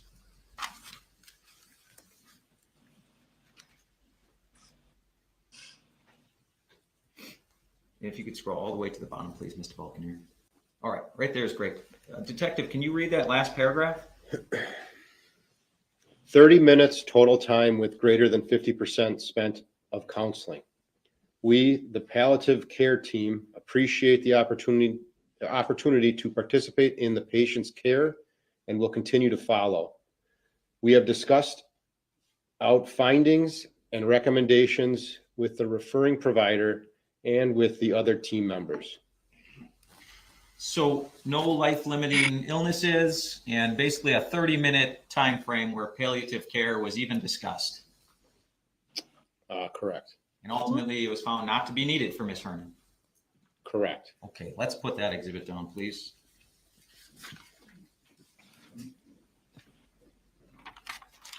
Can we bring up exhibit 566, Doesn't mean please? she was well. I would ask to publish it. It does not No. mean she was well. No, they should go down ahead. and read the box with what her prior illnesses were. Just wait for it to be on the jury screens because it is. Because she very had hard to read. everything. She had everything.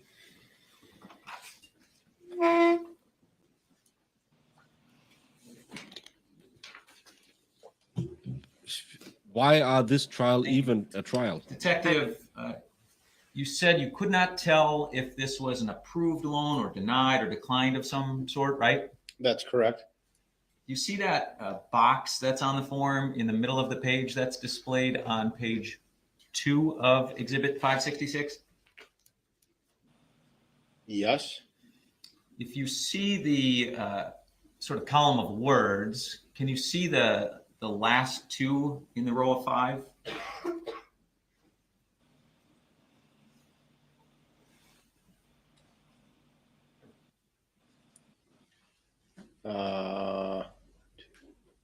Yes. Can you make out what those 2 lines say? Is that the enable full product eligibility checking? And allow product selection for denial only? Okay, I think we're looking at different parts of the form. I'm looking in that box section on the right side in the middle of the page. Okay. You see that now? Yep. I'm sorry. Do you see the words to the left side of that box? Yes. Okay, the last 2 lines. Can you make out what those words are? Disbursement date and first payment date. And does it appear to have dates written in next to those 2 words? There's something in those boxes. Okay. Oh my goodness. Next to the words disbursement date and something about a payment date, correct? Correct. You can't make out what the date is by chance? Soul leaving my body is what you missed. I can't. Okay. You said earlier that you searched Miss Hernan's bank records for any amount from a loan, 15,000 or 35, whatever that number is. You searched for it, right? Yes. No loan of any amount from BMO Harris went into any of Miss Hernan's accounts. Not that I could find. And this was a face-to-face application, you said. That's what it states. I noticed BMO Harris did not give you anything about what ID was used. No. Could you even tell whether it be a state ID card as opposed to a driver's license or something like that? We are Not that only I on could redirect. see. Okay. And you've been in court to hear that Ms. Kurczewski, in fact, has used other people's identities in person to apply for loans. Correct. Okay. So when Attorney Navreski asked you, I think he said, based on this document, does it appear Lynn Hernan filled out this application, correct? Correct. I want to ask you, based on your entire investigation, do you have any reason to doubt Lynn Hernan made this application? There is reason to doubt, yes. Okay. We can take that down. Thank you. There's also reason to doubt that Yeah, Ultimately, maybe Detective and I are giving wrapping up, I promise. give me a 100%. maybe giving someone a $35,000 loan with an income of $1,500 a month on welfare isn't the best thing to do for a bank. So there's a lot of reasons that it's denied. It's just so stupid. It is so stupid. Yeah, and he now he's a handwriting expert as well. It's just he can do everything. Regardless of whether it be Lynn's mother's inheritance or maybe even her father's or a different source of income that led to that $250,000, does that matter at all to your investigation of the theft of that money? No. Does anything the defense team brought up with you today change your opinion on these changes in pattern of Lynn Hernan's life? No. And what did those changes mean to you in your investigation? The changes meant that Lynn wasn't using these accounts. This money was being taken from her accounts. And earlier it was asked of you, typically No line. you might ask a person who wrote out a check what they wanted or what they intended a check to be used for, I'll correct? call it Bordeaux. Correct. And obviously you were what not does able to that do that in this case. matter? Am I Correct. crazy? Does that mean you can never determine if I don't a know why victim we're sitting consented here. to money being I taken? really don't understand what it's So- about. Why did you look at all these financial records and why did you look at patterns of life if you knew you could never talk to Lynn Hernan and just say, hey, what did you want with these? Because to identify where this money went, to see why it was being taken out, to see why it was being spent that way. Okay. And in your review of all these changes and patterns of life, did you come to some opinion about what was going on with these financial accounts? Yes, And what was it? that these accounts were being used by Jessy Kurczewski. Okay. Ah! Those are all the questions I have. Thank you. All right, thank you. Detective, you may step down.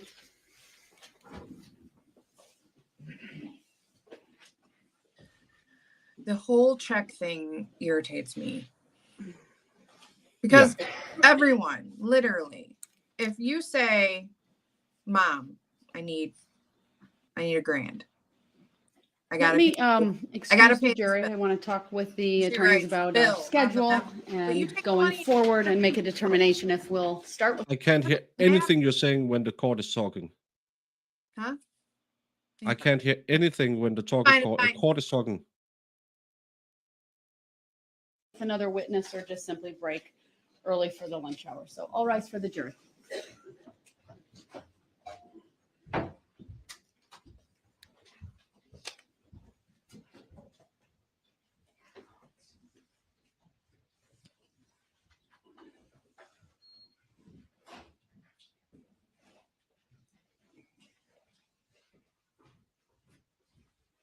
It's easy to just have one guy do all of the expert stuff, even though he's not qualified for any of them. I really hope she said, can we never have this stupid, boring 1.5 day waste again? Get to the case, or else I'm going to dismiss it. Throw everything out and unalive everyone in Minecraft out back. All right, thank you. Be seated. I do have a sidebar Build to a put fort. on the record as well. The sidebar was requested by Attorney Navreski regarding a question that was asked by the state during redirect. The defense believed that the question did not accurately relate back to answers the detective gave during cross, given the time frame that Attorney Navreski was questioning. My understanding between 2014 and 2016, that being Attorney Navreski's questions earlier on this topic, I indicated I was going to sustain the objection based upon the ambiguity in it and not referencing a specific time frame. So I didn't get to the ultimate issue that was raised by Attorney Navreski, but and then ultimately the state I guess, rephrased the question. I did strike the portion of the answer that was already given at the time the objection was made. Anything the state wants to add to the sidebar? No, thank you, Your Honor. Anything from the defense? No, thank you, Your Honor. Okay, now, I'm not sure where the state is at.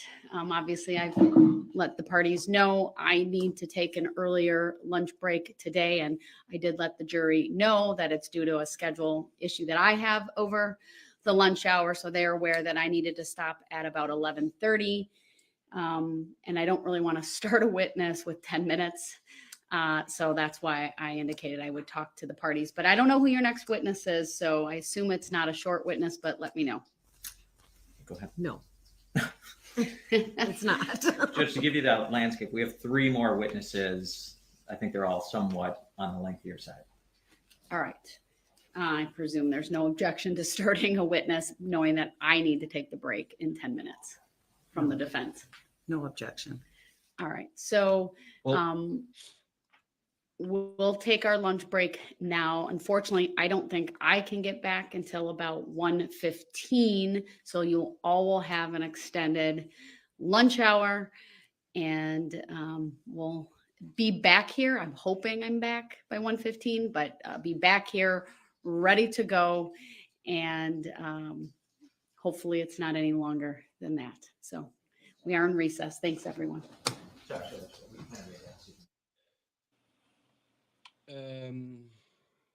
As I have stated, this is boring. I'll put the words on screen up running. I will come back after lunch to see if it's just going to be another financial witness if it's just another 4 hours of boring financial testimony, I might drop out of it. Did you hear they said they only had 3 witnesses left, Jamie? Hmm. Yeah. Well, what were you saying before? Because No, I you are was really, you're laggy and crappy today. Sorry, it's no. I was just getting frustrated with yeah. the way they're presenting, like the way they were presenting the checks was annoying me. Yeah. They're like, And "We wrote the on way he was, them, and it said bills or whatever, so she didn't. If she didn't pay the bills with it, then yeah, that's stealing." I'm like, no, it's not though. Or was it a gift? It's like that's really not any, unless you have like something written out that says you have to use this money for this. yeah. And you don't. If somebody writes you a personal check and you say you're going to use it for bills, but you end up going and gambling it away, that's on you. Yeah. And Am I wrong? Like that? That's what I was no, getting. no, it's whatever they have proven is that, to me, is that Lynn was in on it. And I still don't know who killed anyone. I know. And no, we don't need to see all the receipts. We need to see less receipts. We need to see exactly that she took all the money, went to the casino, and used them. Today, and in their own evidence, they show Lynn made a $30,000 loan, put it on Jesse's account. Then they withdrew because she has access to that account as well. Mhm. Someone withdrew $12,000 cash and deposited $9,900 into Lynn's account. To me, it's an IRS scam. It's a welfare scam. It's not Jessy doing it to Lynn. It's those two people working in concert. And I'm getting a owie in my finger because I'm slamming it on the table. And they will be back at 1:15 probably. I'll put words on screen up if attitudes won't rise in the afternoon. I might just say F it and go to bed and be angry because I'm still not over my cold and this is so boring. And I love being with Jamie, but even my love for Jamie can't keep this interesting. I'm trying. I'm trying to get angry and get some passion into this. Yeah. It's really making me mad now. Yeah, and the problem is every time you're slapping your hands or anything, everything stops. I don't know if it's my internet or it's StreamYard or whatever. It's But very laggy today. yeah. So right now you're sitting like this on my picture. Well, that's weird because like I have the YouTube on and I look fine. Am I fine, people? Am I moving You're fine? always fine. You know you're fine. Down, take it down, Hold down. Waka, waka, No. waka. Am I It's lagging? not the coof. I had a friend ask me, "Did you go to the doctor?" I'm a man. I don't have a fever. I'm not dying, and I'm getting so hammered If you were tomorrow. dying, you wouldn't go to the doctor. You men are the worst. I don't even No, if I But was running, what it took if I for my was, dad to go to the doctor. He had because it was like, what? You waited until what? And then you went to the doctor? Sir. well, if I had a fever 3 days in a row, I would go to the doctor. But I haven't had a fever. I can't breathe, and my nose is filled with snot. Be honest with you. I wouldn't either. No. I would get some So- cold medicine and I would just rest, and then I would probably do the same thing you're doing. Just I do should probably rest. It's probably the resting part because I took 2 days off and then I've been sitting here as I always do. I'm an idiot, but I'm a likable idiot. Yeah. That's Let's what, do this. Let's keep Iris happy and let's see where the afternoon takes us. okay. And we might drop off. Why did I put in zone? It doesn't say that.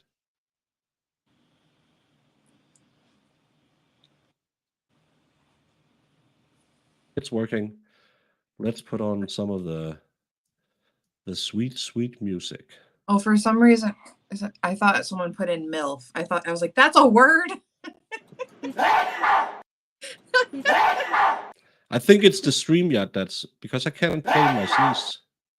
I won't play it.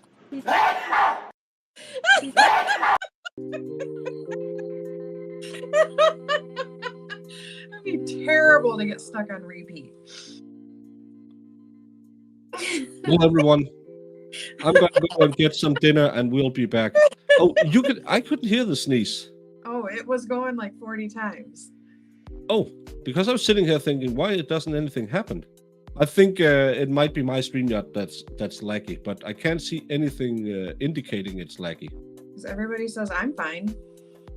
Well, you are always fine. You know that. I have excellent. I'm not laggy. That's what I meant. It's the StreamYard, but I don't know. No, I can't close down StreamYard and refresh it, and it's still going with the words on screen properly because I know. it's sharing through mine. Oh my But God. I'm gonna eat now, Jamie, and we'll see you later. Okay, bye. Bye.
I was So so caught up right in the in game, sub I two, forgot sub to B to requires turn 10 on the days stream. notice for subpoena issued under 80507, including a subpoena Dukas Takem. Okay. At least you can fast forward through all the boring stuff. Position, the best option would be to. There's no boring have stuff that in this, deadline Jamie. And just ask pretty, please Never.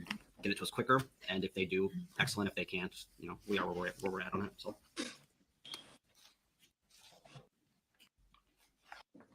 I have a few comments. One is still I didn't see an updated version, and I still see the return email as Your Honor's clerk, which I know the court pointed out would be a problem. I don't think under 805.07, this is in the exact prescribed form that is written as shall in 805.07. And I guess at the point we're at, even if these records come in on the 10th day after today, Thank you, I have Shinny. questions, which maybe aren't properly addressed. But in the game report, was but so how good. They would be admitted into evidence at this point with any witness that hasn't been provided to the state or things of that nature. Well, I'm not going to deal with that hypothetical situation. I have a request before me to sign a subpoena. I mean, a subpoena Dukas Takem can be issued by an attorney. So why am I being asked to sign this? My understanding is that in criminal, we're much more limited in what we can get subpoenas through, especially with a state agency. So it was kind of we want to avoid any problems due to the tight turnaround time to have it come directly from the court. Hi, Farrell. And I guess I was referring to, you obviously could do a witness subpoena.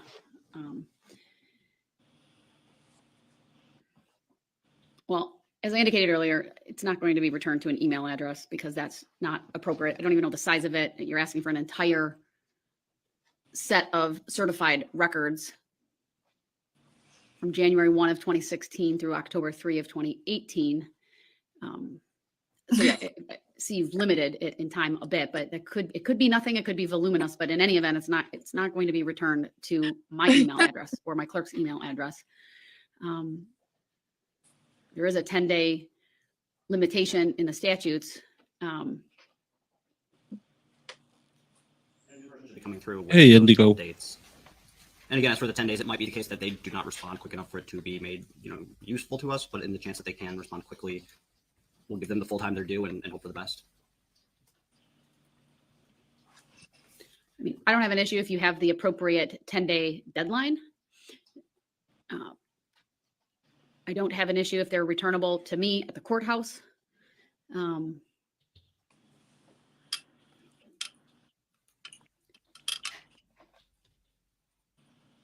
One did this previously in a family case where an attorney had issued a third-party subpoena. Shoot, an understanding that's going to. He's just like Correct. I was going to say something. that old judge from Rittenhouse. Is that agreeable to all- the state? I mean, agreeable to the defense. Absolutely. Yeah. This and this All and right, this so and this put and some this. language in there that says all parties agree I'm just gonna that try the to hit information may update be because you're still electronically lagging way delivered behind. to So insert an email address at your the feed firm might go. So do a little interpretive dance for. in lieu of people. personal production, and something to the effect of this. Okay. Yay. Hi, guys. I got a new cup. It's a Mean Girls cup. See it? It's got all the little sayings all over it. I'm so excited.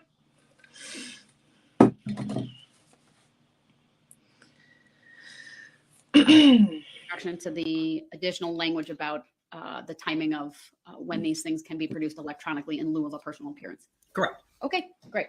Then I think we are in compliance with the statute then. Yeah, no glasses, All right, Jamie, and today. with So that, it's we'll all the bring the glasses. jury out. Yeah, they've been bothering me lately. But we didn't miss anything just because I was stuck with the game.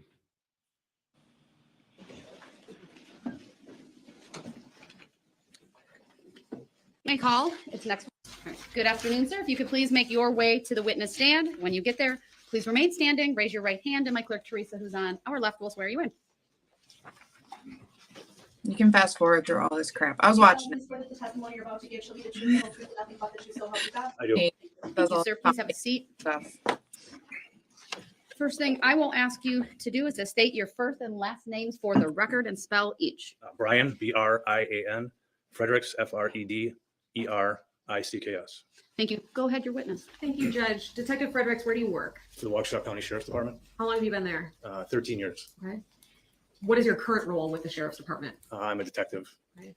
Is there any special unit that you're in? Not at this time. Okay. Have you ever done work in the Sheriff's Department's forensic lab? I have.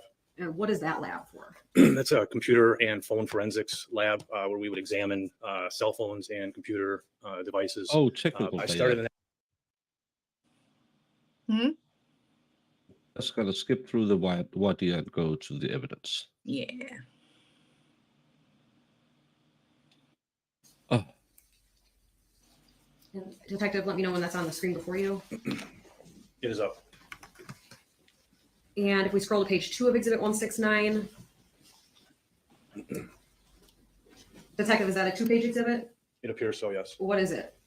This looks like a Celebrite report from the phone extraction.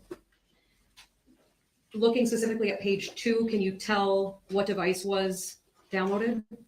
Yes, this is Scott's iPhone. Okay. Do you know who conducted the download of that device? That would have been me. Okay. Does Exhibit 169 appear to be a fair and accurate copy of the first 2 pages of that download? Yes, ma'am. I'd move Exhibit 169 into evidence, ask for permission to publish. No objection. Exhibit 169 is received, permission to publish granted.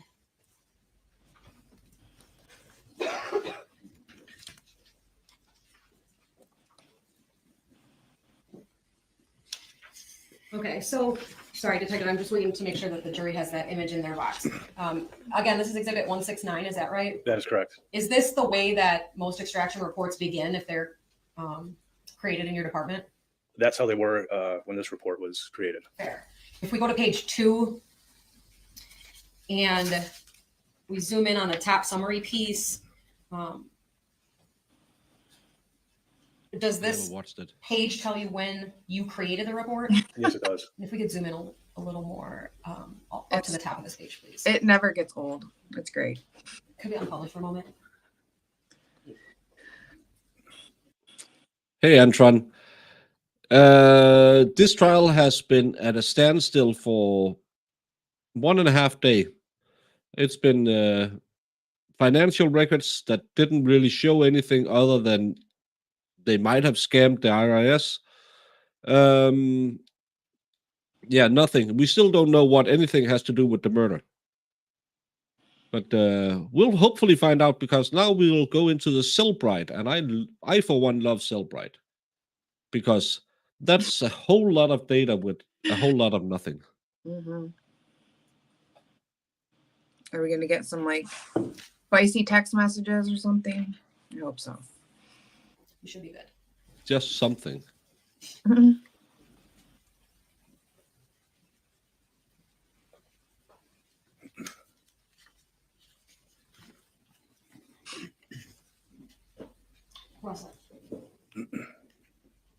Okay. Detective, does this summary area indicate when this report was created? Yes, it does. And what is that date? The report creation time shows July 22nd of 2019. And then a couple boxes down, is that your name, Detective Brian Fredericks? Yes, ma'am. Okay. And at the bottom row of that box, there's notes in that. What does that say? States Scott Craig's iPhone and Detective Hoppy, Do you know why Detective Hoppy's name is on there? because he was the detective assigned as the lead investigator. Okay. I'd like to show you what's been marked as State's Exhibit 170 is a CD. Something. And I'm gonna hand this to you, Detective, Just and I'd like to something, ask if you or- recognize what it is. I'll have to yeet my computer. Say, Wait. oh, I do can't recognize open this. the What internet. is it? That is a disc that has the our incident report number on it, and it also indicates that it is Scott It Craig's was- Apple phone containing her the boyfriend. Celebrite report. The same report that It's her boyfriend's phone. Yeah, I don't know why you're in StreamYard. You're lacking so much in my end. Am I It's, lagging everybody else's it's- end? it- No, I think it's just my StreamYard. There's some problem with, because you Oh, okay. stop motioning all the time on mine. Yeah, Scott is the boyfriend. that begins on Exhibit 169? Correct. Okay. Have you actually looked on that physical CD to make sure that that's what's on there? I have, yes. Are your initials on there for that reason? Yes, ma'am. Okay, I'll take 170 back from you. I will move 170 into evidence, ask for permission to publish.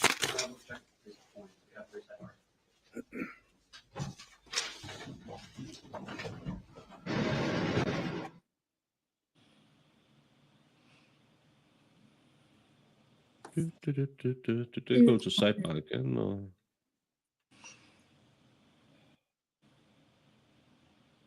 Come on, lady. Permission to publish is granted. I would And move- 170 is received. Thank you. And permission to publish is granted. Now, Detective, in terms of all the jury can see. I don't know about you those can't hear the CD, right? Missed. Is it fair to say Sorry. No, don't say sorry. I just have to stop because I know. you break up the second you talk about something. So I Just have responding to stop and hear it. verbally, and I forget. Sorry. No, I was just commenting on her. Those. Is it just me or those ugly shoes? The shoes do not go with that outfit. They look weird. No. Yeah, they look. Yeah, it's not a good look. Not cute. But it's I dress to for success, but I don't know what success looks like.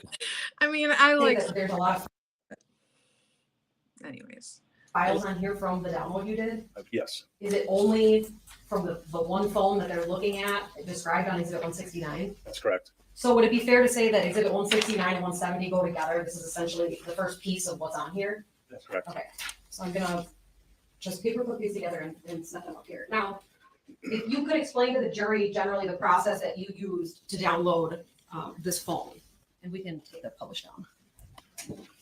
So when a phone is received, one of the first things that is done is we put it into airplane mode, which prevents a couple things. It prevents the phone from ringing or receiving text messages. And we set the phone settings within the phone up so that it'll communicate with the software on the forensic phone computer, and we'll essentially trust that computer so that it will extract the data from it to our phone PC. During this process, are you able to alter data on the device through your software? Yes and no. Okay. The phone is altered in that it will show that it was connected to our device for that extraction. It doesn't alter or change any of the user's data. It doesn't manipulate timestamps or things like that. Is that very important in the work that you did within the lab? Yes, Why? because we want to work just based off the information and not adjusting or not touching files on the phone itself and changing access dates or times. Okay. Now I'd like to show just the witness exhibit 167, please.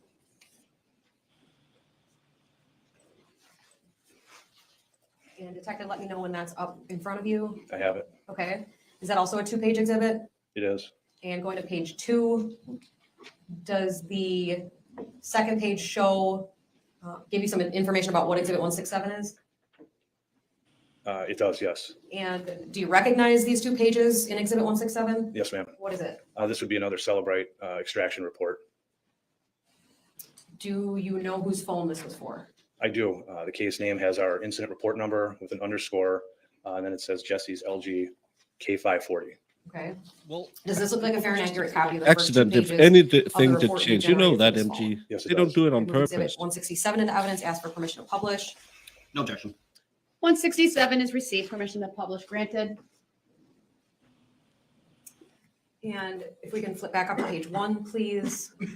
Detective, is this, again, that familiar face sheet that you saw on the previous exhibit? Yes, it is. So going to page 2, and again, if we could zoom in on the above, the summary piece of it, Detective, could you tell the jury when you created this report? Yes. This report was created July 16th, 2019. Similarly with this report, is Detective Hoppy referenced? He is. And you indicated, could you circle there where you read the device or the case name? Okay. We can take that down. Thank you. I'd like to show you 168, which is another CD. And I'll ask you to recognize that disc. Yes, I do. Have you ever seen that actual CD before? Yes, I have. How do you know? Because my initials are on the front of the disc. Okay. What is contained on that disc? That would be the phone download from Jesse's LG phone. Have you looked at the download on that CD? Yes, I have. Is it a fair and accurate copy of the extraction you did in this case on Ms. Kurczewski's phone? Yes, ma'am. Right, and move exhibit 168 into evidence. Well, I'll just move it at this point. No objection. Exhibit 168 is received. Thank you, Detective. So again, similarly with the first set we did, would Money it be fair to sounds say like, that yeah, she had a exhibits really bad break. 167 and 168, they go together? That is correct. So is exhibit 167 just the first 2 pages of what's on this disc? Yes. Okay. So we'll put these together and set these up here. Detective, I just have a couple other questions for you. It sounds like you've got, you talked about your training and you were in the lab for several years working on these kinds of devices. Is that correct? That is correct. Don't go live bombing. When someone uses a cell phone to make a call, generally, the person receiving the call sees the phone number associated with that device, right? That is correct. Through your training and experience, do you know whether it would be possible for someone to make and receive calls on a device, but have it display a different phone number than that associated with the actual device? Yes, that is possible. Could you just talk about that generally, please? There's different applications or apps that you can install on your cell phone that will give you a different number than what your, say, your Verizon or AT&T actual phone number is. So how does the original phone number from your provider still exist on that device? Yes, it does. But the person could also use a different number on the same device? That's also correct, yes. Would it be possible to use multiple different phone numbers from one device? Yes. Have you seen that before in phones that you've downloaded? Yes, I have. That's all I have. Thank you. Any cross? It, What?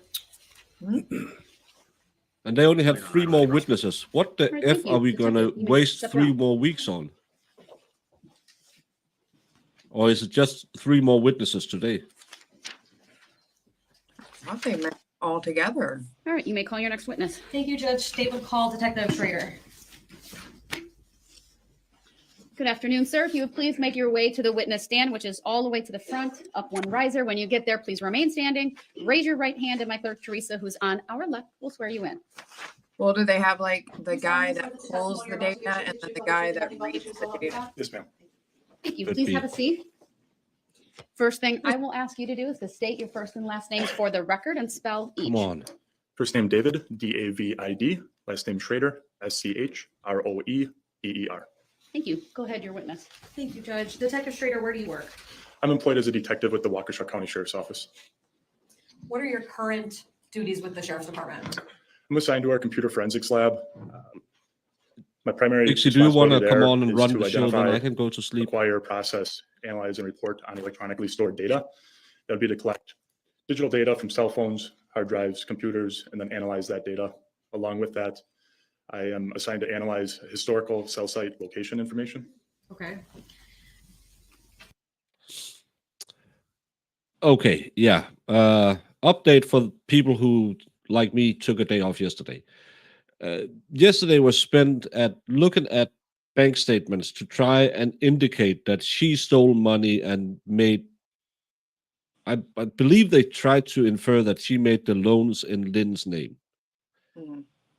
But when the cross happened today, it was clear that, to me at least, it seemed more like she and Lynn was having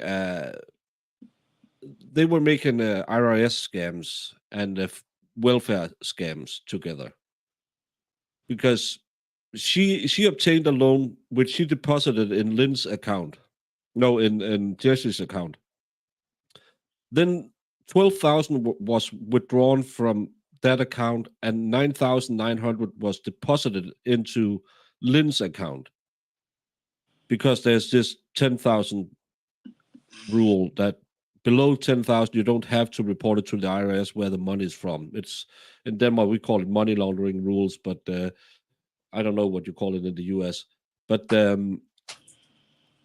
that's what I got out of it today. Was after Lynn got into money, she started spending money heavily, and the state wants you to believe it was Jessy who spent the money. But before Jessy was in the picture, she had spent 98,000 a year. So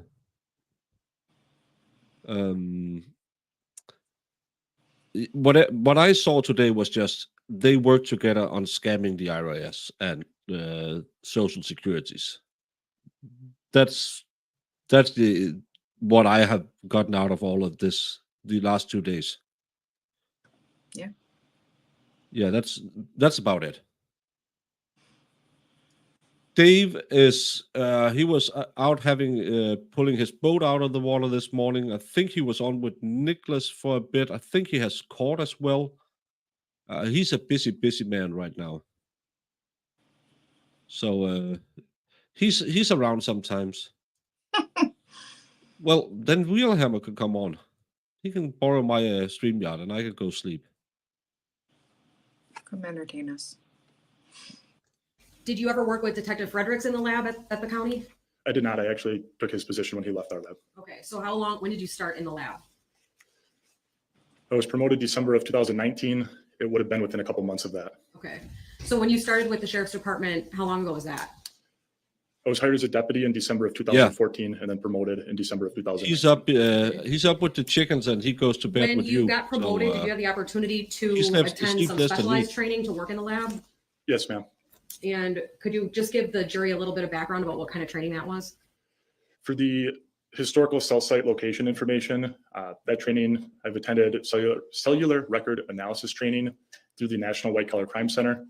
I've also attended cellular record technology and analysis training through ABM Intel, which is a third-party training company for CellHawk. CellHawk is software that assists in analyzing these records. In terms of the digital forensics, I've attended several vendor-neutral training sites. Vendor-neutral means it's not specific to a software. So the majority of my training there would be at the National Computer Forensics Institute. Jackpot. That is a secret service facility down in Alabama. As part of that training, I've taken a certification to become a certified forensic computer examiner through the International Association of Computer Investigative Specialists. And then I also hold several certifications in vendor-specific software, which would be software we use, such as Celebrite, Axiom, and Greykey. When you do work on a case within the lab, does that investigation become yours at that point? No, ma'am. What happens? I typically am in an assisting role. A detective could bring me a cell phone and say, hey, I'm just looking for you to extract the data, and then they would analyze it. Or here's some cell phone records. I need you to map these in CellHawk. Sometimes they request I analyze those records. Other times they prefer to do the analysis on their own. So it's really whatever the request of the assigned or lead investigator is what I do. Okay. The jury just heard testimony from Detective Fredericks about these two sets of exhibits, their cell phone downloads. So are you able to create reports like this if a detective gave you a cell phone to download? Correct. Okay. Is this type of information different from historical cell site location information? Yes, ma'am. How is it different? Hold on, before you answer, just for the record, when you were holding up and saying this, you were holding onto the 2-page documents 167 and 169. Thank you. Go ahead, you may answer. So the information that we would extract from the cell phone would be data on that physical device. That could include location information, but it would also be your text messages, your calls, and anything that's stored locally on the physical device. The cell records or the historical cell site analysis is conducted on records that are acquired from your provider. So if you use an AT&T cell phone, it's tracking, I guess, general locations based on the network, and we would acquire that information from AT&T themselves, not from the physical device. And we'll talk about this more later, but do you know why cell providers collect that kind of information? My understanding is it's for network performance and reliability. They're tracking that information to see maybe you're driving through an area and your call drops and everybody gets frustrated. If they can catch on to that, well, then they'll build another tower in that area. So my understanding is they're doing it to track different usage on different towers throughout their network. Is law enforcement able to call and ask for those kind of records whenever they want and get information about anyone's cell phone? It would require a legal process. Okay, what does that mean? Typically, a subpoena would be drafted to the provider, so AT&T, Verizon, T-Mobile, whoever it may be, and it would be a subpoena for records for a specific phone number. Does there have to be some acknowledgement from a judicial official that it's an appropriate request? Yes, a judge would review the subpoena or the warrant for record. Okay. At that point, are those providers generally cooperative in responding to those requests? Yes, ma'am. Okay. Is AT&T one of those providers? Yes, ma'am. I want to please display to the witness exhibit 171. And Detective Schrader, have you seen letters like this before? Yes, ma'am. What is it? It's a certificate of authenticity or a certification regarding the records that were obtained. This one is from AT&T. Is it important in your work to have a certification from that provider? Yes, There's Why? no they're Spoken essentially word in certifying this that the case records are very, accurate very and soon whatever I'm gonna information they get have, angry. in response to our request. Okay. Does Hell, Exhibit I'm 171 I'm appear to going be out in the drinking response to a tomorrow, so request, I'll get a lot of to anger out AT&T? there, but Yes, it does. Okay. still. And I'd like to show you Exhibit 172, which is another physical CD. And ask you if you've actually seen that specific CD before. Yes, ma'am. How do you know you've seen that disc before? I have signed my initials on it. Okay. So do you know what files are on there? Yes, this would be the response from AT&T for cellular records. Okay. The records relevant to this case? Yes, Okay. Looking back at Exhibit 171 that's before you, would this document be something that's also on the CD that you initialed? I don't recall specifically if it's on there, but typically it would be included with the records, yes. Okay. The files on that CD, are they voluminous? I'm sorry, could you use another word? Sure. Are there a lot of files What? on that CD? Defining a lot, there's probably 10 or 15. What? Did he not know what that word meant? Did anyone hear that? He said, "Could you use another word?" No, I Said was voluminous. just. That's a big word. Yeah, and they said, "Could you use another word?" There are lots and lots of files. I feel like that would be me though.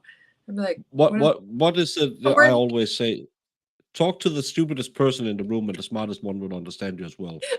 Just thought it But I was do know the word voluminous. I It's can't beautiful. I can't pronounce it, but I know it. 15 maybe on here? In terms of if I wanted to print in paper everything on that CD, would it be hundreds and hundreds of pages? Yeah, absolutely, yes. So generally in your experience, when a provider responds to a request, do they include a certification for the records they're giving over? Yes, ma'am. Is that generally all contained in one response? Yeah, it's typically, and I can't recall specifically for AT&T, but it's typically like a zipped folder that would come and we can download that in an online portal. And then we would unzip or unarchive the records and see those. Okay. Have you used the records on Exhibit 172 before? Yes, ma'am. Why did you use those records? Detective Hoppy Wasn't brought he these in the records to Brooks me, case I as believe it was well? around August of 2022 and requested that I do some I believe he was in the display Brooks some case. maps for like specific dates and timeframes from these records. That weird So did you childlike actually face. ask AT&T for those? I did not. Okay. Who gave those to you? Detective Hoppy. Okay. At this point, I move Exhibits 171 and 172 into evidence. No objection. He doesn't Exhibits look 171 and 172 are received. So again, Detective, I want you to hold that Exhibit 172 up, please, and remind the jury, where is the information on that CD from? This would be from AT&T. Okay. In terms of what you were asked to do with that information, could you just generally tell the jury? Yeah, so within the number of files that are on the CD is for AT&T, it's called the Report AU file. That file, it's a PDF. I don't know how many pages, but at least hundreds of pages of PDFs that has This individual defense network team transactions. hasn't been So the every best. call that Let's was made just on the say it network, that way. incoming calls that were answered or weren't answered, data usage, incoming and outgoing text messages. And it's all just about network transactions. It's not any content. So for your text messages, I may see a text was sent. I am not able to see what that text said with these records. In there is historical cell site location information, which would provide coordinates for the tower that was used to complete that transaction, along with sector information, which tells you which direction off the tower that signal was coming in. Somebody could go through the hundreds or maybe thousands of pages and map each individual record by hand. We have CellHawk, which is software If anything that maps all of these very interesting quickly, was and then on we can go in and analyze them the phone, and, maybe. typically verify any specific points of interest to make sure that our software worked appropriately and read the correct data. Were you able to compile some information requested by Detective Hoppy in this case? Yes, Is that in the form of those maps that you just talked about? correct. Okay. I'd like to show the witness only, please, 173. And Detective, let me know when that's before you. I can see it. Okay. And if we can slowly scroll through the slides, please.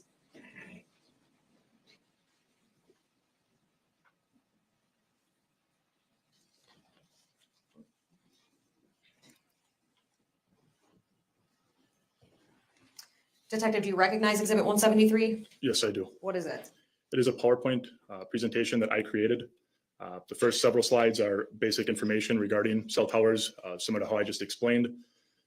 Then it followed by several slides that are specific screenshots of a map. I'm gonna that show get a records PowerPoint. specific to the request from Detective Hockey. There's then a demonstration of an animation of those records that is not relevant to this case, but it presents a demonstration of what they're going to see. And then the last slide would be a full animation of a cell phone being, I guess, moving throughout the day. Okay. Does it look like a fair and accurate copy of the report, so to say, that you created in this case? Yes, ma'am. I'd move Exhibit 173 into evidence, ask for permission to publish. No objection. Exhibit 173 is received, permission to publish is granted. And Detective, what's that number on the top of Yeah, slide he's the one? guy who That would be the Washoe downloaded the County stuff. Sheriff's Department incident report number specific to this incident. Okay. And then both Yeah. your name and Detective Hoppy's name If is this on the front isn't page, is the that true? bestest Correct. ever, Okay, so if we can please I'm go to going to slide bed. 2. You included some information. Is this information that you've used before? No, in no, your professional no. capacity? Yes, ma'am. not Would it be fair to basic say sometimes it's hard details. to understand these things? I would definitely agree with that. Okay, so I'd like you to please walk the jury through some Jamie, of the why? basic things that it's important for them to understand before we look at any maps, please. Okay, so a cell phone is a radio. It uses radio frequencies to communicate with towers on the network. Oh, If your cell phone's on and you're moving or you're sitting here and it's on, It's it's constantly 2023. scanning the network looking for towers Anyone available to under it. the So that the age second you of decide to pick that device has up and an make a idea phone about call, how cell it already phone has that in queue and it's just ready to say know you which tower ping it should off provide cell to it. towers. It doesn't pick, generally, it doesn't always pick the closest tower, but it's basing its selection on the best signal and quality available to it at that time. Normally, that is the closest tower to you. But again, it's going off of signal strength and quality. There's several factors that play into that. The biggest two are going to be geographical obstructions or man-made obstructions around that tower and the network. So cell sites, as I just kind of said, they can be anywhere. Some of you, actually most of you, are probably in 60 degrees higher. AT&T tower will. About tower numbers from the provider, like AT&T? Yes, we can request a cell site list. AT&T has location information in their call detail record or in these records. Some carriers don't provide that. They just give the tower identifier. We would have to reference a cell site list then to identify which tower or the tower's location and then use the records to show where that is. Okay, thank you. Slide 4, please. We were looking at a couple images on here.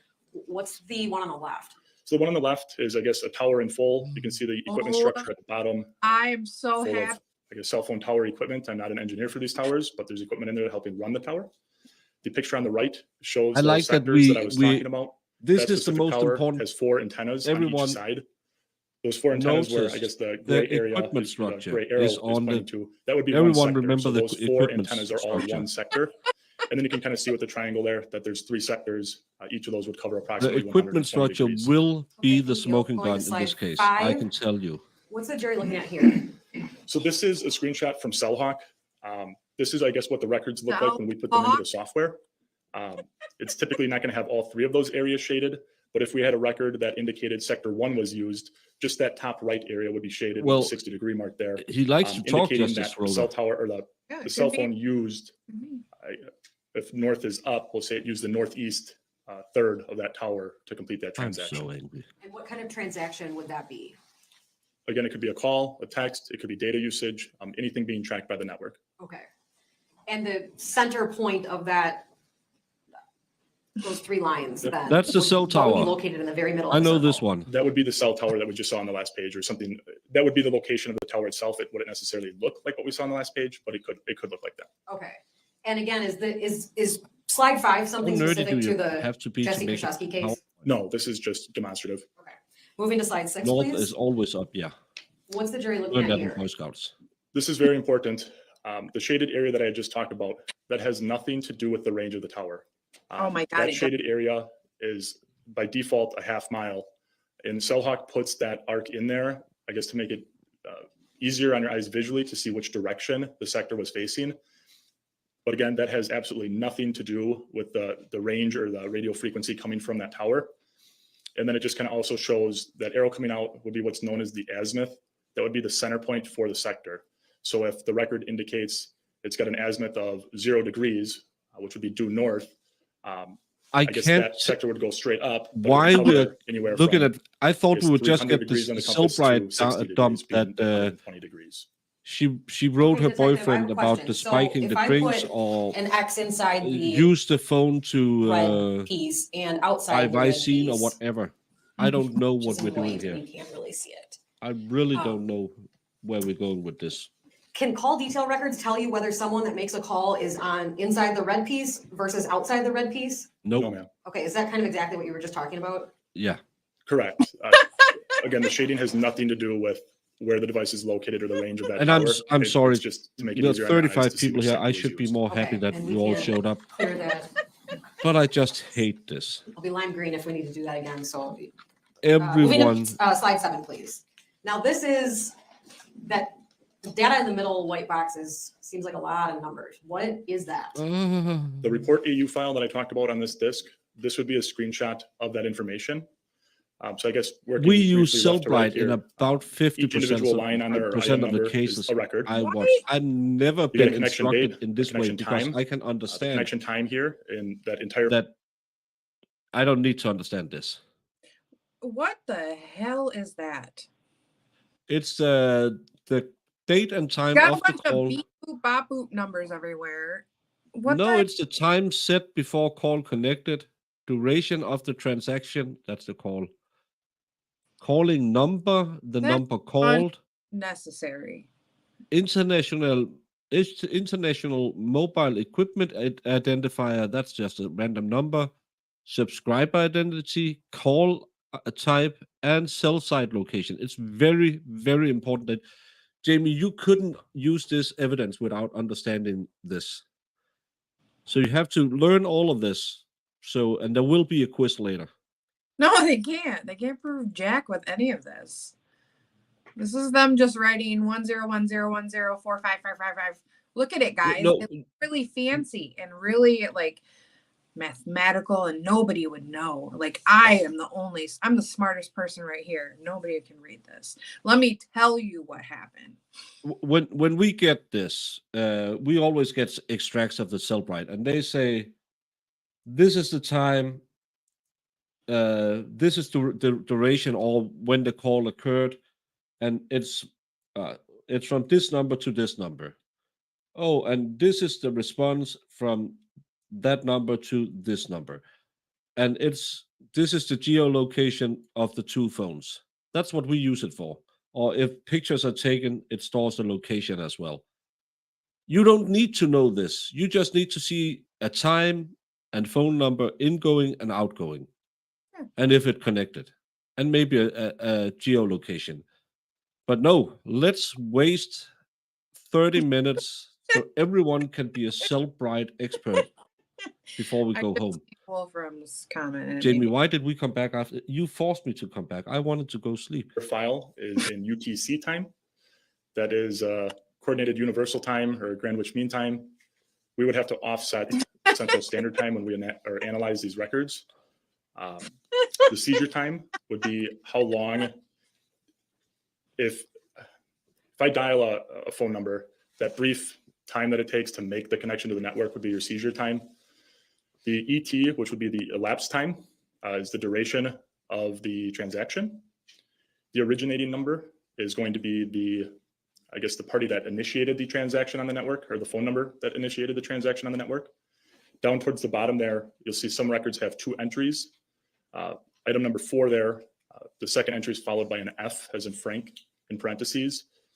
That would essentially mean that the top number, ending in 5792, called the terminating number, ending in 1039. However, that call was forwarded to the number below the 5792. That 9998 number is likely the voicemail line for AT&T. So any call that gets routed to voicemail, that's the number that would show on this record. The terminating number is, again, the called number or the receiving end of that transaction. IMEI is the International Mobile Equipment Identifier for the device. It's essentially a serial number for the device being used. You IMSI can is the be called as International an Mobile expert Subscriber after this. Identity. Again, another unique identifier to the device. Following that is CT, or call type. I put a couple examples there. There's more than that, but MO would be mobile originating, MT mobile terminating, etc., which would indicate whether it's an outgoing call or an incoming call. I don't have a box for the feature. There's a lot of different feature codes that could go in there. Well, It's Do tracking you things know? such No, as he thinks it's voicemail, whether or not AT&T. That must caller be enough. identification was present, He's an or if the expert. call was We'll blocked. talk about it. Things like that. And then the last column is essentially what we use for our analysis of these records. I hate this The case. first two, I guess, lines there separated by the slash are specific to the provider. That's the LOC, which is the location area code. And then the I just CID, wanted a which is good, the easy case. cellular identity. And Those then are, we I ended guess, up for the with a network to 5-week track. case It's about specific to the network to track the tower or what tower it mobile is. data. Following those, you'll see that there's coordinates, Oh. the -88, and looking in the top line, -88.05, et cetera, and then a colon, and then 43 dot, et cetera. That would be your latitude and longitude of the tower. Okay. The following colon there is going to be the sector information or the azimuth. No, he's So not a phone in GPS. that top record, expert. following the coordinates is the 120 or the number 120. That indicates that the azimuth or the center point for the sector used is at 120 degrees on the compass. So if you lay the compass flat with 0 degrees being due north and go around to 120 degrees, that is the way that sector is facing. I'll follow up by some other information, which we don't use except for the last one, which is the time on tower. Some calls may use more than one tower. If you're driving down a freeway, a call Yes, could use Albert. 5 or 6 towers as you go along that freeway or on that call. In that case, you would see several entries in that last column for one transaction. And that last spot would tell you how long they were on each individual tower during that call. So this piece in white is similar to what's on the CD 172 of records. That's actually a screenshot that I took from these records. Okay, so read that first originating number for us, please. 1414-514-1039. And if I told you the jury has already heard that that number belongs to Jessy Kurczewski, is that name familiar to you based on the work you did in this case? Yes, Detective Hoppy identified these as Jessy K's records to me. Okay, so if you open the files on Exhibit 172, would it be pages and pages of this type of information? At least that report AU file would be. The other files may contain subscriber information and other information, billing records, that type of information. Could Detective Fredericks have gotten all that information from State's Exhibit 168 into the cell phone download? No, ma'am. So that isn't contained on someone's phone as you're walking around with it. Correct. We can go to the next slide, please, slide 8. Now, at slide 8, Detective, do we start getting into a more case specific? Correct. Okay. And how did you know what date and time you wanted to display on slide 8? Detective Hoppy provided me with dates and times that he was looking to display the records in. Now, were you an active member of the investigative team for this case? No, ma'am. Not Okay, yet. so if I wanted have to talk to to you about what declare happened on that August if I get 21st of sponsored. 2018 between 7:45 and 8 a.m. in this case, what would you say? I don't know. Okay. I don't know. Could you please go through what the jury is seeing that you mapped nonetheless? Yeah, so the next several slides are going to look similar to this. But on the top left, I have the date, August 21st, 2018. The time frame being displayed is 0745 to 0800 hours. That would be 7:45 a.m., excuse me, to 8 a.m. And I did convert this to Central Standard Time. On the top right, or I guess the top side of the right, is the phone number that I have, or that I'm targeting here, which is the number ending in 1039. In a list of all activity from the call detail records during that time frame I queried. There's 2 icons there. I think you'll see the third one eventually, but the globe or the circle looking icon would be a data event. So they're using data on the phone or on the cellular network. The one that looks like a telephone would be their incoming or outgoing call. And then towards the bottom, that last one with the telephone, you see there's what's called a first and a last on there. That would be what I talked about earlier, where there were more than one tower used. So it'll track each individual tower used for that network transaction. When I went through and I reviewed all of those points and confirmed that they are in fact using that tower, which you're seeing on the screenshot of the map there. And they all use the same tower. However, they're using 2 different sectors. So some of those transactions are using that sector facing due north, or it could be a little offset. I don't know the specific degrees on that. And then the other calls or transactions are using that sector kind of facing southeast. The blue pin on the map, which reads Jessy K's residence, is the address that Detective Hoppy provided me for Jessy K. As I was going through the different transactions that happened in this specific time frame, I noted that Cellhawk read an error on one of the calls. So on the bottom right, there are 2 different, I guess, detailed boxes regarding 2 calls that are made. At the very bottom of those boxes is the calling number and the called number. Those would coincide with the originating and terminating number that I had just talked about. And you'll see on the right side there, the calling number and the called number are the same. Can't see shit. That was an error in the Seahawk software. And at the bottom left, that's a clip of that phone call or that transaction from the actual records. And you can see there that the originating number ends in 1039. The terminating number ends in 9702. Under the originating number is the 9702 number, and there's a notation on there with a D as in David. What that means is that's the number actually dialed by the originating number. I don't know the significance of it other than it begins with it begins with 011, which is typically dialed before international calls. I don't know. So I'm not sure why that was dialed. The However, significance. it Well, shouldn't you affected know the if you're Cellhawk the software, and expert? it read that the calling number and the call number were the exact same. So when you talked about the gray box right above the slide number 8, and that data that's put in there, did you type all of that in yourself? How did that get there? No, that is Cellhawk reading the data from the raw files that are on this CD. So is Cellhawk a software that you can have on a computer, for example? Yeah, it's web-based. So then in this case, did you import all the records from Exhibit 172 into that software? Yes, ma'am.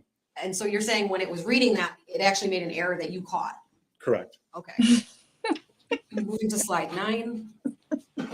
Yeah, And Detective, if because you we could have an please interesting explain to the jury what this PowerPoint. There is will be a about. quiz. Similar to the last slide, this is from August 27th, 2018. The time frame being displayed is 1400 to 1430 hours Central Time. That would be 2 p.m. to 2:30 p.m. Along the right-hand side, the activity for the phone number ending Yes, in this is 1039 the is listed. Cellbrite expert. And now you're seeing that third symbol at the very bottom. There's 2 text Remember message to entries take your as well notes. that There will occurred be during a this time quiz at the frame. end. All of the location information for those transactions occurs on one tower. And I should preface that by stating not every record is going to have all the information needed to map. So there might be, maybe one of the entries is missing the location information or the tower information. If that happens, we'll still see the network transaction, but we wouldn't be able to map that specific record. So what this is displaying is all of the information that is in those records. I don't know how many are there, but say 10 out of the 15 have location information. All of that information is using that one tower in either one of the 2 sectors that is highlighted there. So and you said this is from 2 p.m. to 2:30 p.m. on that day? Correct. So if that device had been moving miles and miles during that half hour, would the map look different?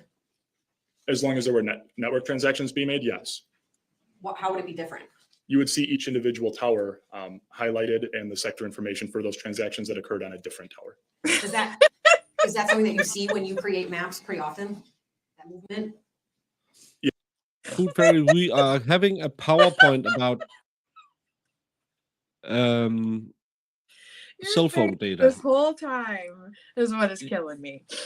You have to go back and watch. There will be a questionnaire in the end. I won't spoil it and make it too easy, but pay attention to maybe column 4, column 5. It's very important for the quiz. You can win a self-driving visit to Jamie's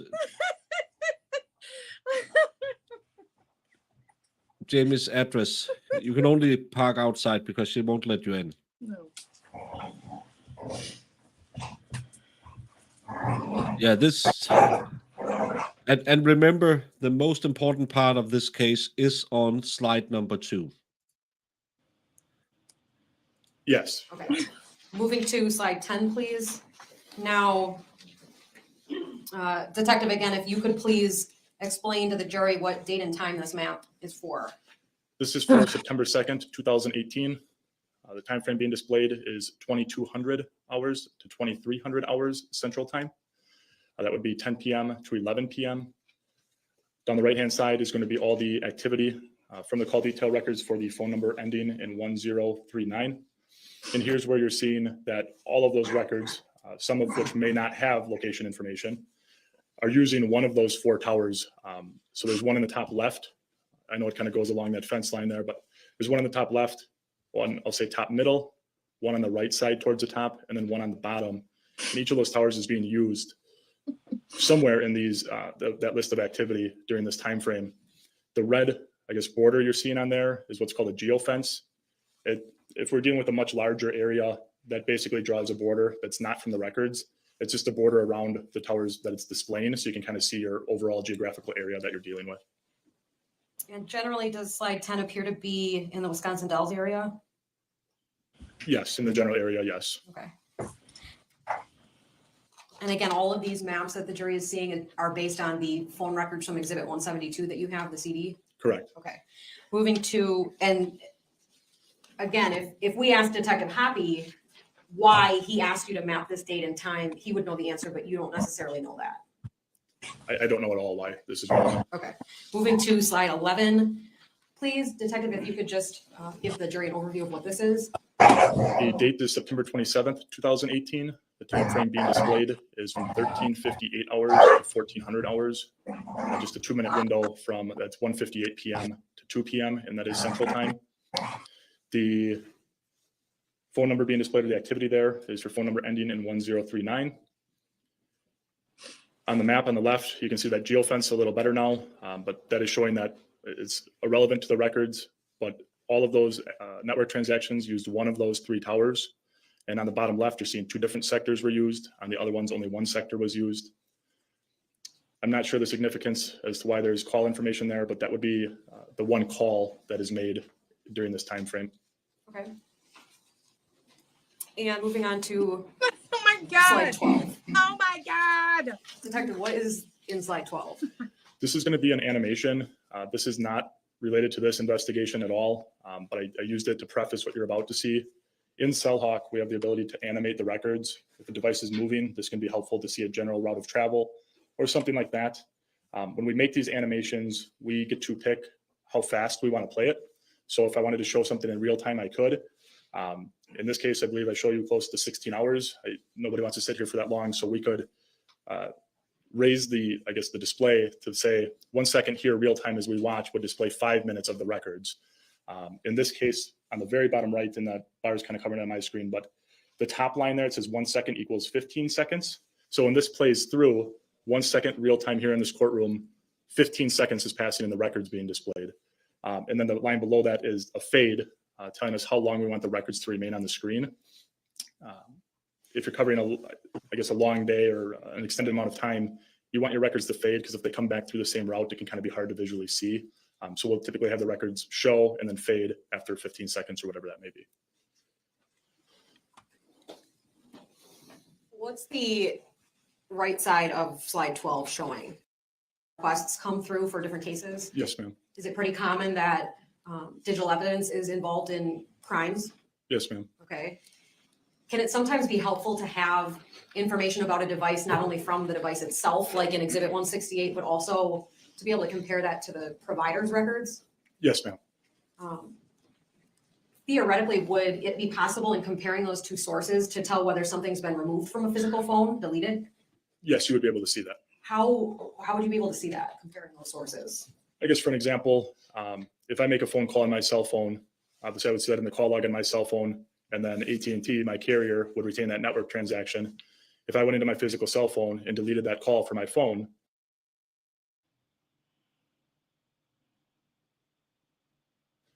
and then a forensic examiner looks at my phone, they would not see that call in my phone. However, when they get my records, they would see that a call was made and they're not seeing that on the device.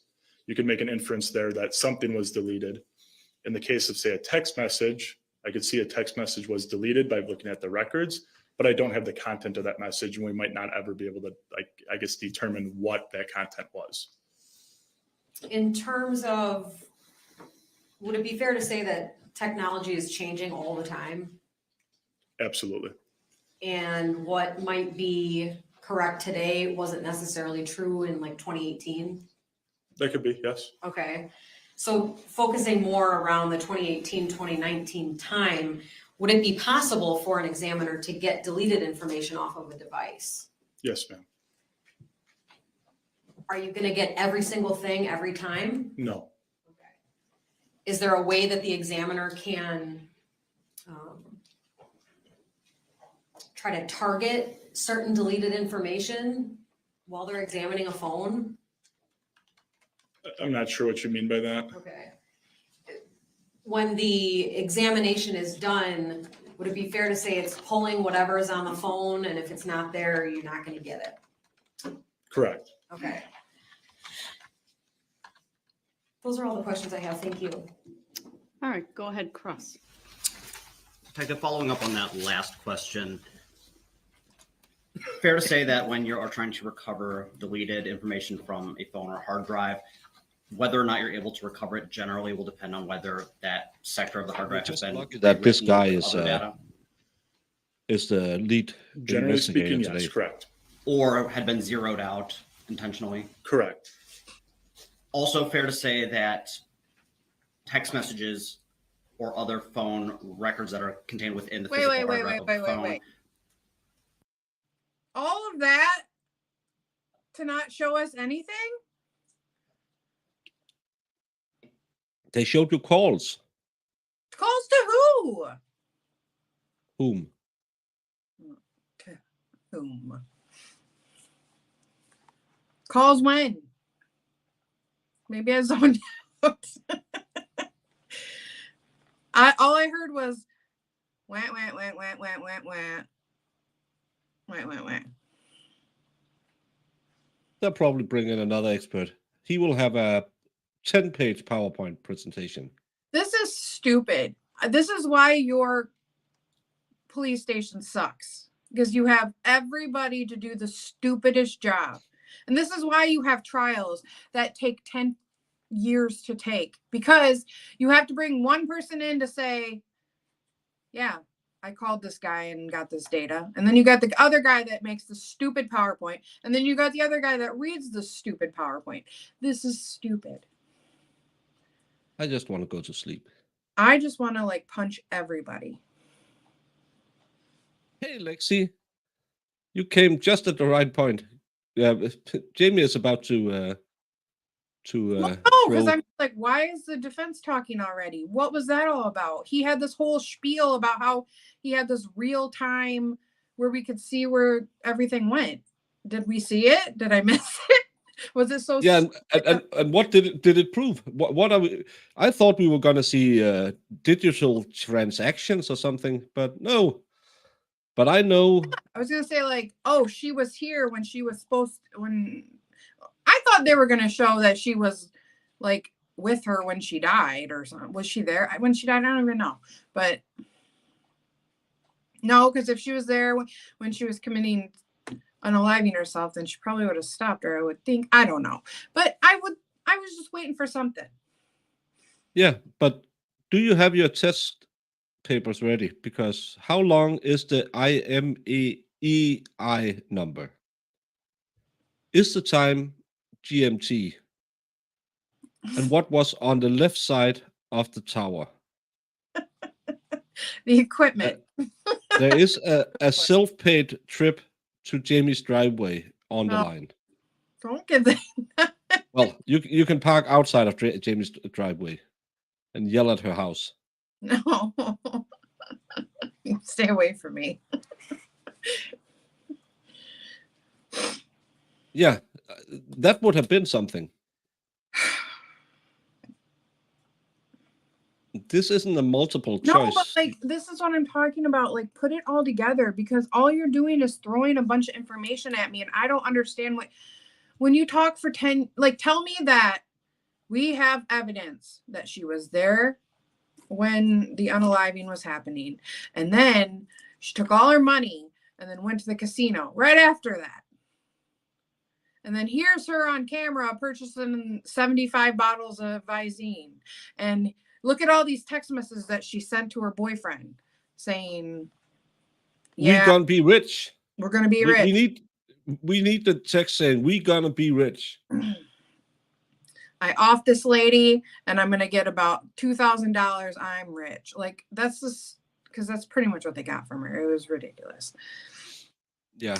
Like you're better off keeping her alive and using her getting loans until the day she croaks herself. So Yeah, and just write it off and say, well, I don't know. I don't take any of the I don't take any. the Well, if you're column. responsible, here's a question I actually have. I'm not really sure about all this, but if she's like the power of attorney and like she's in charge of the estate and all that stuff, and this woman has like $800 million worth of debt, who is like responsible for all that? Does it go on her? Does she have to take care of things? Like what happens?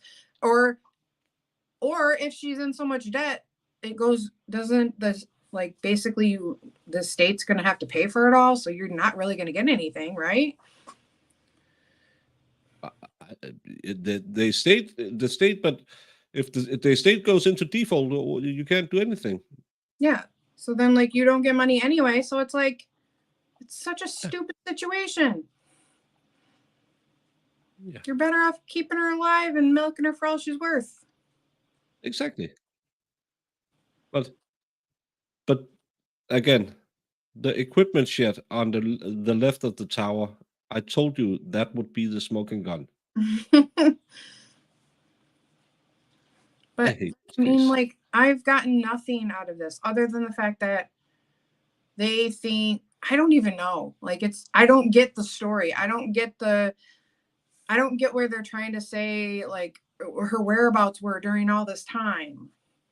Like, No, they don't talk about that.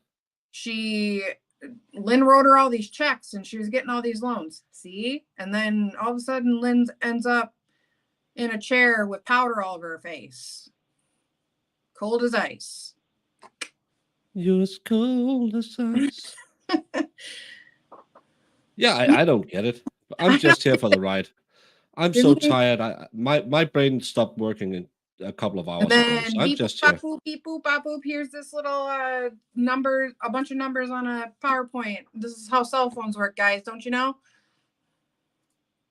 Yeah, and she might have dialed numbers with a different number because you can get an app that hides your number. Yep. Beep boop bop boop boop. Let me call all these places, but I'm not going to tell you what anything means. Like, what does it mean? Are deleted periodically by the phone itself, depending on user settings, so that the log data just doesn't become overwhelming. Is that true? That is true. So seeing deleted records would not necessarily indicate somebody went in and manually removed them, correct? True. Also fair to say that people, for completely benign reasons, delete text messages, delete information on their phone? I guess some people could, yes. Thank you. Two questions kind of related to the location analysis based on cell phone towers. One is just for my clarification, when we're looking at a record of a given transaction, and we have, for example, an azimuth of, let's say, 270 degrees. There was Is that telling multiple us that apps you can use. that cell phone Some tower might is even not say pointing true north, voluminous. and is offset by like 30 degrees? Yeah, so I guess like you could, or I guess the cell provider could install a tower however they wanted and arrange their sectors however they wanted. So I guess, for instance, if we're in Colorado and I put a cell tower at the base of a mountain, I might only have one sector and I'm going to face that directly away from the mountain. I don't need a sector going back in to the mountain if it's not habitable or there's not a lot of people there. And due north being 0 degrees is just, that's the reference point they use. They could arrange their sectors to cover whatever degrees they want. So fair to say when we're looking at a record that has like a 270 degree azimuth listed, that's not saying that the cell phone was being used somewhere along that 270 degree vector, correct? It's just that's the center of the section. Correct. That would be, if it says 270 degrees, that is simply the azimuth for that antenna or that sector being used. Again, that sector covers generally 120 degrees, so they could be a little left, a little right, but it's a general, that direction. And as you testify to, geography and other infrastructure can play a role in selecting a tower that's not necessarily the closest, true? Correct. And with that in mind, we don't have a good ability to know how far from a tower a cell phone is based on these records, true? Correct. Another question that I had was, if we have a phone in a single location over the course of, let's say, half an hour, multiple transactions occur, could there be changes in, let's say, network congestion that would cause the phone to switch to another tower without actually moving locations? Yes, that could happen. And yes. that would show on a map as the center of a tower suddenly being somewhere, probably nearby, but not the same. Yeah, I guess for instance, like that one where there's 3 towers being used, that phone or device could be stationary and just at the time of each individual transaction, it picked this tower versus that tower, and it could use 3, even though the Justin, what you missed today is that they probably made some kind of a welfare scam. That's all, and of course, a very important lesson in how cell phone towers works. Yeah, she was getting those benefits from the state, and she was making Yeah. sure her money is moved around, so she looked like she was hoofing it so she could get all her benefits. That's Yeah. what we did today. device was not moving. When we're trying to look at specific locations, like on this slide 13 that you had, you mentioned 3 different locations that you put on there: Lynn's address, death location, for example. Okay. What level of accuracy do the cell tower locations have in terms of, we don't know where the person is? Can we say that there's a meaningful difference between one tower and another tower an inch up on the page? So I can't speak to like specific technology on a given tower. Typically in a rural setting, or actually I shouldn't say that, an urban setting, say the city of Milwaukee, you're gonna have a lot more towers in that area. So you could kind of use the full tower list for, say, AT&T. And generally speaking, if it's gonna, I'll say the word jump, but if it's gonna jump a tower and go to a different one, it's not like it's gonna jump miles and miles and miles. So if you're in a city setting, you could get a little closer in on a better location of that device. Still not specific, but it's not going to jump I don't 15 know. towers and go across the city of Forever. Milwaukee. If you're out in an area where towers are very infrequent and spread out more, it would be a lot harder to narrow down a specific location for that device. Understood. And final question in terms of reading the location data. We've got 3 sectors on most cell phone towers, true? Generally speaking, yes. Is it possible for a individual who is located at the 270-degree azimuth location to connect to either sector 1 or 2 despite physically being tangential to sector 3? Yes, I have not done testing on that, but in theory, yes, you could be, I guess, behind the sector you're using. What are and they still get talking- off that sector, if that makes sense. In close How you can proximity, too. pinpoint So something what we can be sure of by the is tower, and you the can. phone was connected to that tower, but not necessarily the person's location using that phone on that 360-degree circle, right? I guess, again, generally speaking, yes. Okay. I believe that's all I have for you. Thank you. Any redirect? No, thank you. All right, thank you. You may step down. You can give it to Attorney Nicolai and she'll put it on the table I where just- we're collecting the I exhibits. hate that word sector.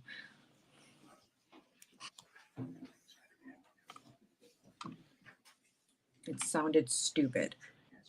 Before we start the next witness, just curious if it's a shorter one or a longer one. How about we take a short break then? All rise for the jury. Please kill me. This one will be a little shorter. Don't go too far. Well,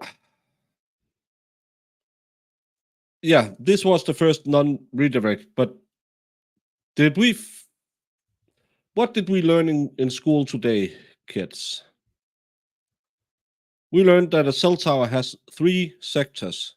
Each is 120 degrees because 120 plus 120 plus 120 is 440. No, it's 360, and that's a full circle. That's why when people say, I did a 360, yeah, that's stupid because then you just kept going the right way. And we learned that she used her cell phone. We don't know what she used her cell phone for, We don't know who she talked to, and it was her boyfriend's phone. So again, je ne sais pas. Sometimes I really wish I was a lawyer so I could understand what they were trying to say.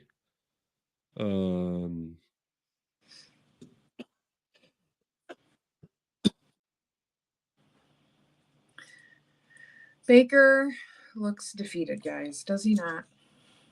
I so want to go to bed.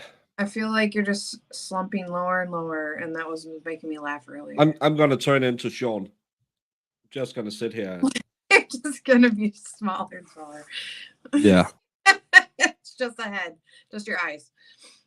No, and I'm really, I can feel it in my eyes. That cold is just still there. I shouldn't have jumped back in on this case. I should have taken a few more days where I just slept. So I was happy that I got back in it with absolutely nothing other than just sitting here for 6.5 hours talking about nothing. So let's see if we'll do the first couple of hours before I go drinking tomorrow, or I'll try to save my energy to drink. Farrell, Jung did get her ninja spider. I think it was like what, a couple days ago? Yesterday, no, day before, I think she jumped in and said it. Yeah, just because tomorrow is the release of the Christmas beer, and I'm going to a fight night in our local boxing club. So Great I guy. really want to be fresh for that. Yeah, he's already getting sick, and he's getting sicker, and then he's gonna go. You can see the bags under my eyes, and it doesn't help that because my interview last night, I had 4 hours and 43 minutes of sleep. Over 3 times I've been to bed. It's probably not good for my health that I don't sleep more than 5 hours, especially when I do it in increments of 1 hour. Yeah, it'll catch up with you for sure. Christmas beer is a tradition in Denmark that every first Friday of November, Tuborg, you know Tuborg, that's a world-renowned beer, and our local brewery called Odense and all the other breweries releases the Christmas beer, but Tuborg and Odense is the two big one. And Tuborg has what's called snow beer. It's a little stronger than normal beer. And they, when it's 9 o'clock, they go around to bars all over Denmark and give the first one free. And then the other one, the Odense brewery, they have one that's called Blålys or Blue Light, and one that's called Rødhætte, or it translates Red Riding Hood. The Red Riding Hood isn't that strong. It's only, I think, 2% stronger than normal beer. But the Blue Light is what we're calling the one that's brewed on boxing gloves and condoms, because when you drink those, you either fight or you will make love, or try to at least. So it's always one of the biggest nights in town, and it's been since I was a kid. And it's called J Day because it's J for Jul. That's Christmas in Danish. That's Jul. And everyone gets absolutely smashed because everyone has forgotten that they are stronger than normal beer. So we just drink as we normally do, and then you stand up, and the floor keeps moving when you stand up, and it's a great thing. Last year I met someone. I haven't seen him for maybe, I think I haven't seen him in maybe 10 years, and all of a sudden we were sitting next to each other in a bar. So that's good. And then we started buying Christmas beers for each other, and it was the strong ones, and I think I had like 5 or 6 of them, and I thought, well, I have to go pee, and I thought, well, I better switch to someone that's not as strong as this one. So it's a great day for, and I know, I don't drink beer. Well, I'm Danish. We drink beer, and especially around Christmas time, we drink a lot of beer. Ooh. I think those blålys are at 7.6 or 8.6%. So they're fun. They are fun. They're strong. And you will forget where you parked your car, hung your jacket, and the PIN code for your debit card. No, actually, he had to go with his girlfriend, and I thought, whew, it's 2:00. I'll better go home because I'm drunk like hell. Then I walked out in the streets, and then I met a guy I haven't seen in 20 years I used to play music with. And he said, I don't want to drink this Christmas shit. Let's go into a club and have some pina coladas. I like to make pina coladas at home. And I said, no, it's 2:00. Buddha, I love you as a brother, but let's be reasonable here. Let's go home. Have an early evening. We have church on Sunday, so better have the hangover on Saturday, and then we are ready for church on Sunday. Or maybe I said, that sounds like the best idea I've had in my entire life. Let's go and have not only pina coladas, which is among the nastiest drinks in the world, but let's make it with 4 shots of liquor instead of just 1. I think he paid, what did he pay for them? I think he paid like $70 each, and they tasted like Each? yeah. Remember, there's 4 shots of alcohol in them. So no, not 70. Yeah, no, 70 combined. So $35. It's yeah. Well, and I still didn't have sex with him. He didn't get any. No, son doesn't leave his house. So he's kind of like Jamie. They would be a perfect couple. They could date and never meet. Best relationship ever. Yeah, best relationship ever. No, but it's always a fun night. But in my age, when you leave the club at Record. 5:30 in the morning, Expenses are as they were before. you get a little bit tired. Are we the still next waiting day. for, oh, there's Attorney Gallo. He's tucking down. I couldn't see him. Anything I need to address from either of the parties before we bring the jury back out for the next witness from the state, No, Nope. thank you. from the defense? No, thank you. All Yeah, I got and then rejected. Teresa will have that uploaded Well, he's not my type. momentarily, the subpoena, so. Should be there momentarily. Great. Yeah, I All right, forget go ahead and have the jury brought in, please. when he says his dollar amounts, I just instantly think American money all the time. Were they really $70 or like $70? Yeah, $70 combined because it was close to Wait. 400. What? $70 like American money? $70? Yeah, we don't use dollars. We use kroner. I tried to translate it to Yank language because you Yanks don't understand Danish money. You have to remember one Danish is $5.50. Jesus. So it was around. I think he paid around 400 and 450. For how many drinks? Well, eight shots of liquor and well, if I buy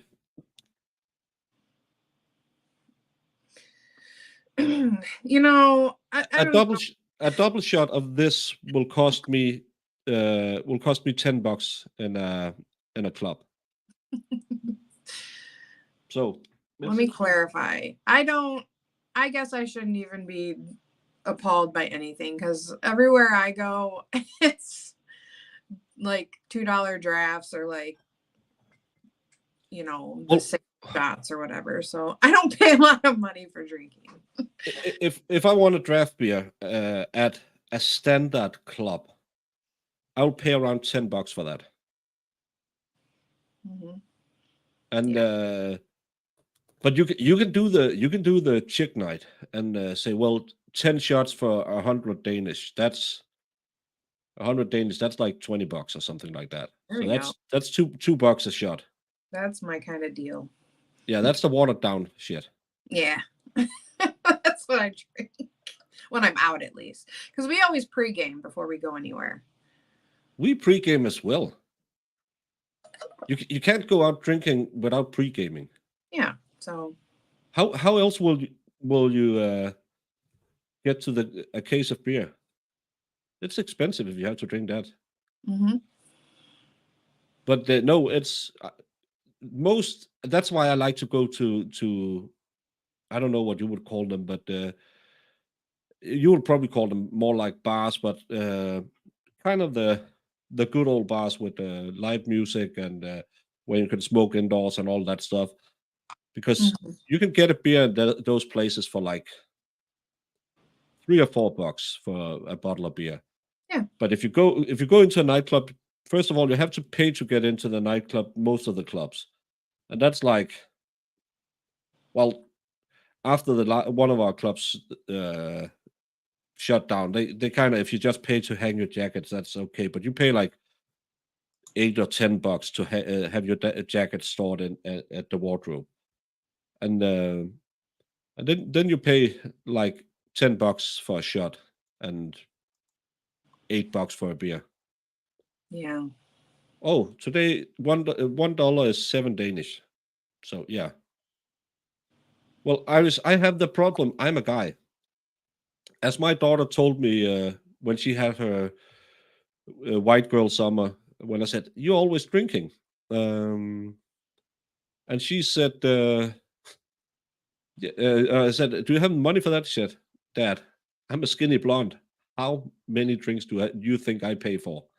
And I just said, "Well, don't be a tease because people, guys can believe that beer will buy something." They do. And she said, "No, I'm clear about that. There's no hanky panky." But so, oh, we know because we know how you would probably be amazed how much we make in Denmark, but we pay a lot of stuff as well, and we don't buy as much. We like to go to the US because our money is we can get a lot of stuff because you're cheap compared to us. So, but that's because we have this socialist state with the high taxes. So we get a lot of money and we spend a lot of money. Adelaide, I don't know who Adelaide is, but it seems nice. Is everyone ending early? No, we're not ending early. We're just trying not to watch this trial. I don't know what he's saying.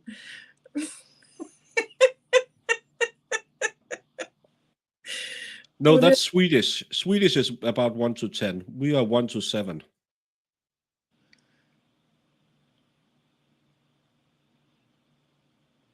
Well, it depends what you're sending me. And remember, everything needs to be very, very clearly declared as not end money because I have to pay for a lot of shit to get it through customs. Oh, when I was in the US, I could bear clothes was really cheap compared to if I had to buy it in Denmark.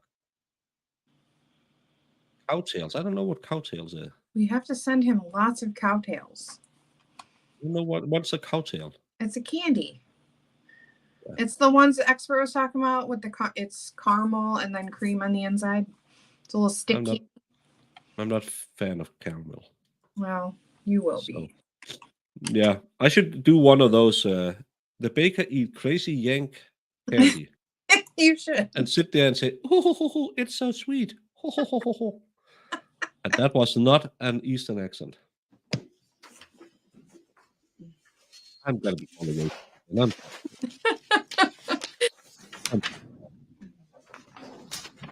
I'll probably have some chocolate starfishes tomorrow No, is that if the I'm chocolate lucky.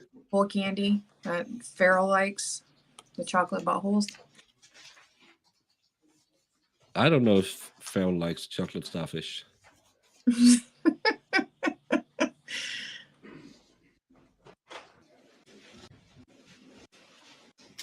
Thank you, everyone. Please be. Thank you, Judge. State calls Detective Aaron Hoppy to the stand. Oh, the big beard guy. He's been there all the time, so he's probably one who Good knows afternoon, sir. If you would please raise your right hand once you get up to the witness stand. Does he miss or wrap it all Lisa up? will swear you in. Do you solemnly Hopefully. swear that the testimony you're That about would to be give 3 is the truth, the whole witnesses. truth, and nothing but the truth, so help you God? Yes, I do. Thank you. Have a seat. When you are seated, if you would please state your first and last It's names a good for the beard. record. Aaron, Aaron, Hoppy, Hoppe. He's Go Aaron. ahead, your He- witness. Thank you. Detective Hoppy, where do you work? I am a Aaron. detective with the Waukesha County Sheriff's Department. How long have you worked at the Washington County Sheriff's Department? Almost 17 years now. Okay. What was the first job that you had with the Sheriff's Department? I actually started in corrections. Okay, and then what? I was promoted to deputy. Did you go through the law enforcement academy in order to become a certified law I believe enforcement he- officer? Yes, he- I did. he's either As the a lead deputy- detective or the lead. Were you doing patrol in Technical a marked detective or squad, as something. some of the witnesses have testified about here in this trial? Yes, I did. When did you move into the detective role? I was promoted to acting detective in 2010. You Americans have and then I something was put in promoted to detective Hershey's. in It has the 2012. same What is acting detective? chemical Acting thing, detective was a like position in it our tastes kinda like time, the Waukesha County shite. Metro Drug Unit. It was an acting detective position for Especially deputies Hershey's to is- get is experience. weird. And We don't also as a understand how you detective as like well. your chocolate And that way. You're placed in the drug unit for that time that you're temporarily assigned as detective. Okay. What is your current role with the Waukesha County Sheriff's Department? I am assigned to a DEA drug task force. Does that No, have people in milk it from doesn't different departments? taste like sherry. Yes, we have people from all surrounding agencies, including local along with federal as well. Okay.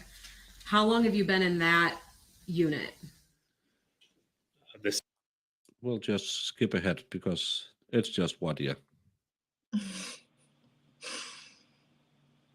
Yes, please. Come on. And of course it stops. Did you also exhibit 228? have Okay. Did you also play a major role in this case in terms of interviews that were conducted with Ms. Kurczewski? yes, Okay. Do you think that it would be helpful for the jury to see some of the major time points in this case as you're testifying? yes, I do. Oh, Okay, so if you see to your right, State's major Exhibit time point. 228 is on a piece of foam board. And have you seen that exhibit before? Yes, And it's got limited information on it right now, correct? that's correct. Yes. Like what? Basically, it's there's some months of the year. We're talking 2018, and then on that's on the right side, and then on the left there's a couple dates from September of 2018. Okay, so what I'd like you to do, there's a marker in front of you. I'd like you to pull that cork board so that you can write on it. And I'm going to ask you to add some things to exhibit 228. You want me to pull it down now? Yeah. Yes, thank you. Detective, in terms of that exhibit, there's one piece of information on the left side of the line. Is that true? Yes, there is. Do you see dates there already? I do. What are those? 9/15/18 and 9/28 of 18. Was that time period significant in your investigation? Yes, it was. Why? This are the dates that we know that Lynn Hernan was hospitalized, the last hospitalization. Okay, could you please write hospital near those dates on exhibit 228? Everyone hearing him okay as he steps away from the microphone? Okay. Is there another date on exhibit 228 written out fully? Yes, there's October 3rd, 2018. And what date is that? That's the day of Lynn Hernan's death. Okay, could you please write that near the date on exhibit 228? Why didn't he do this already? Yeah, because they want to say, see how dramatic it is when he writes. Did you participate You're not the only in one. what the jury's already You're not heard about in alone. regard to search warrants that were conducted in this case? Yes, I did. And when was that done? July 9th of 2019. Is that, is there a space on Exhibit 228 for July There is. near the bottom? Yes. Could you please fill in that date and write search warrant? Why didn't you do this beforehand? I'm sorry. Yeah, just pull up the demonstrative and say, can you explain what this is? This is the day she died. This is the day she was put into the hospital. This is the day He was we did his something. lazy butt back Do there. you to recall put it out. when Detective Cole testified and the jury was shown an interview in this case? Yes. Were you actually in the interview as well? I was present for this. Yes. Okay, with Ms. Kurczewski? Yes. And was that March 6th of 19? That was. Could you please add that to Exhibit 228? Oh my God. Is this what you have him on the stand for? To write on a board? Yeah, because now they can use it as an exhibit instead of a demonstrative, or what? Why couldn't they just do it beforehand and say this is an exhibit? Or like that one trial we Were watched. you we in wrote it as the they- courtroom when Yeah, and again, Ms. Savaniak testified? Yes, I was. he's writing it on the You're board, aware there was a portion and of then time he was where going to she show was it actually afterwards. living He could just have in showed close it. proximity to Ms. Kurczewski. Yes. Would it be Oh. fair to say that was about the fall of 2022? Yes, it was. Could you please indicate that at the bottom of Exhibit 228 and just list Ms. Saboniak's last name next to it, please?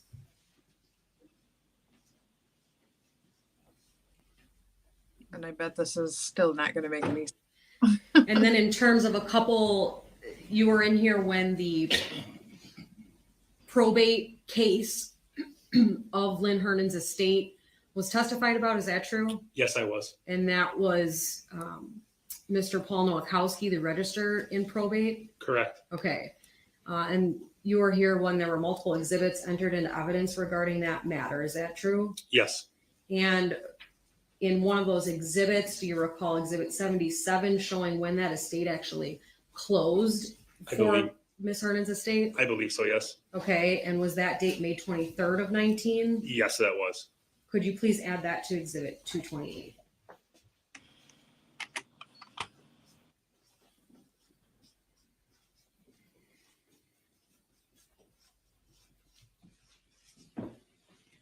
Or at And least then lastly, throughout your investigation, do something.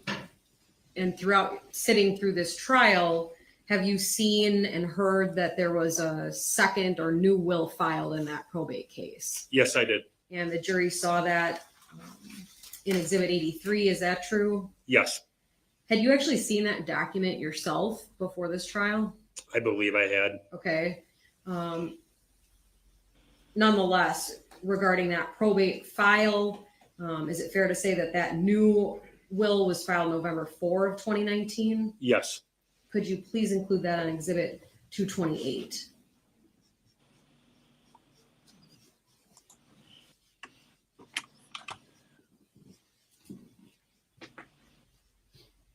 And then you can pop that back up on the easel, please, sir.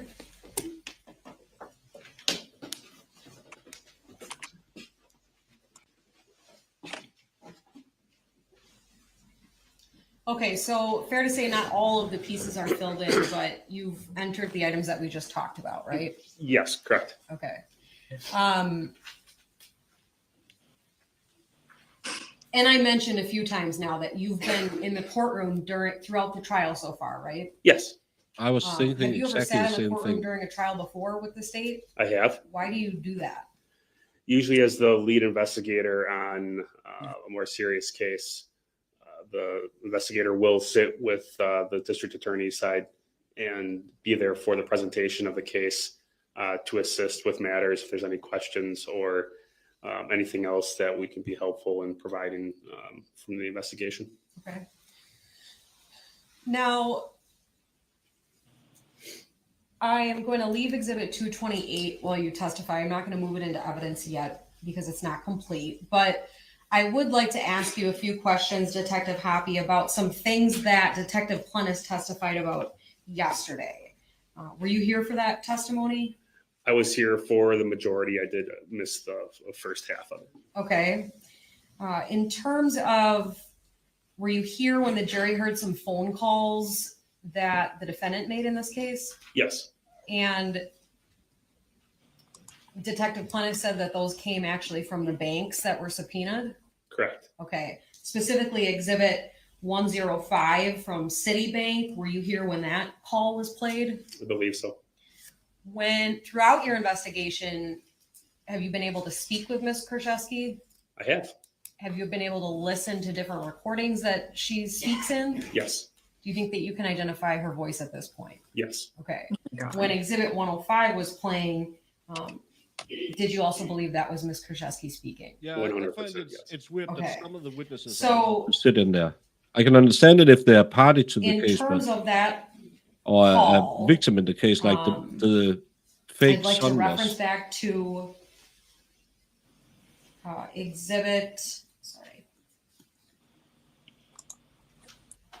Well, hey, wasn't the kid supposed to be the Anthony guy? Wasn't he not supposed to be in the courtroom? Or did they No, okay he was allowed to because he's a victim of the fraud. because I seen him come in this morning. Yeah, No. but he's a victim of the fraud. I was like, I thought he wasn't supposed to be there, but that's fine.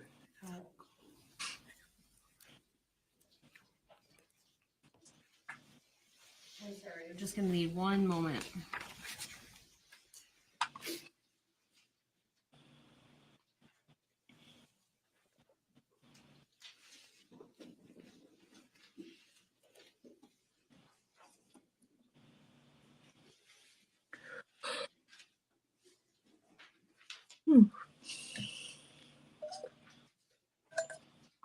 Mr. Ball, can you open up Exhibit 138, which is already in evidence?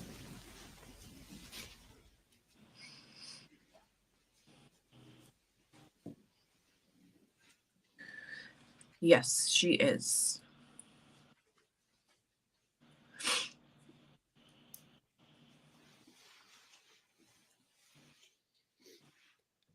I would say the Rentala case, I listened to pretty much every witness. The Let's start with Exhibit 141. Adam please. I'd like Montgomery to check case already in evidence. I'd like and to publish the Exhibit Bradley Young case, 141, especially slide Bradley 2. Young case, that was a horrible case to follow. So I listened to every witness and testimony, and that's the worst part of being a YouTuber, because as when Money G asked me what she's been tried for, yeah, murder and two counts of fraud or theft. I believe it's theft.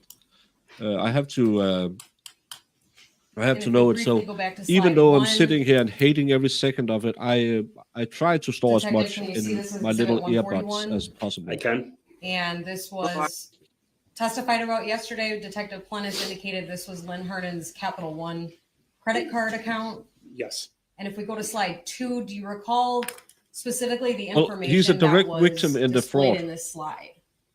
Because Yes. they were the two Was sole. The information in inheritors this of slide the significant to estate. you in terms of the homicide aspect of this Name case of the as game? well? yes, it was. In fact, is some of this information things that you asked Detective Schrader to map in this case? It is, yes. Explain to the jury why you did that. Excuse me. It's basically we're trying to identify locations that we know Oh, Miss, so now it's to tie Kurczewski the was at phone or with- with and with spending again her ATM or card. using credit cards linked to Lynn Hernan and not in that area. On the top part of this exhibit, are there entries for September 2nd of 2018? There are.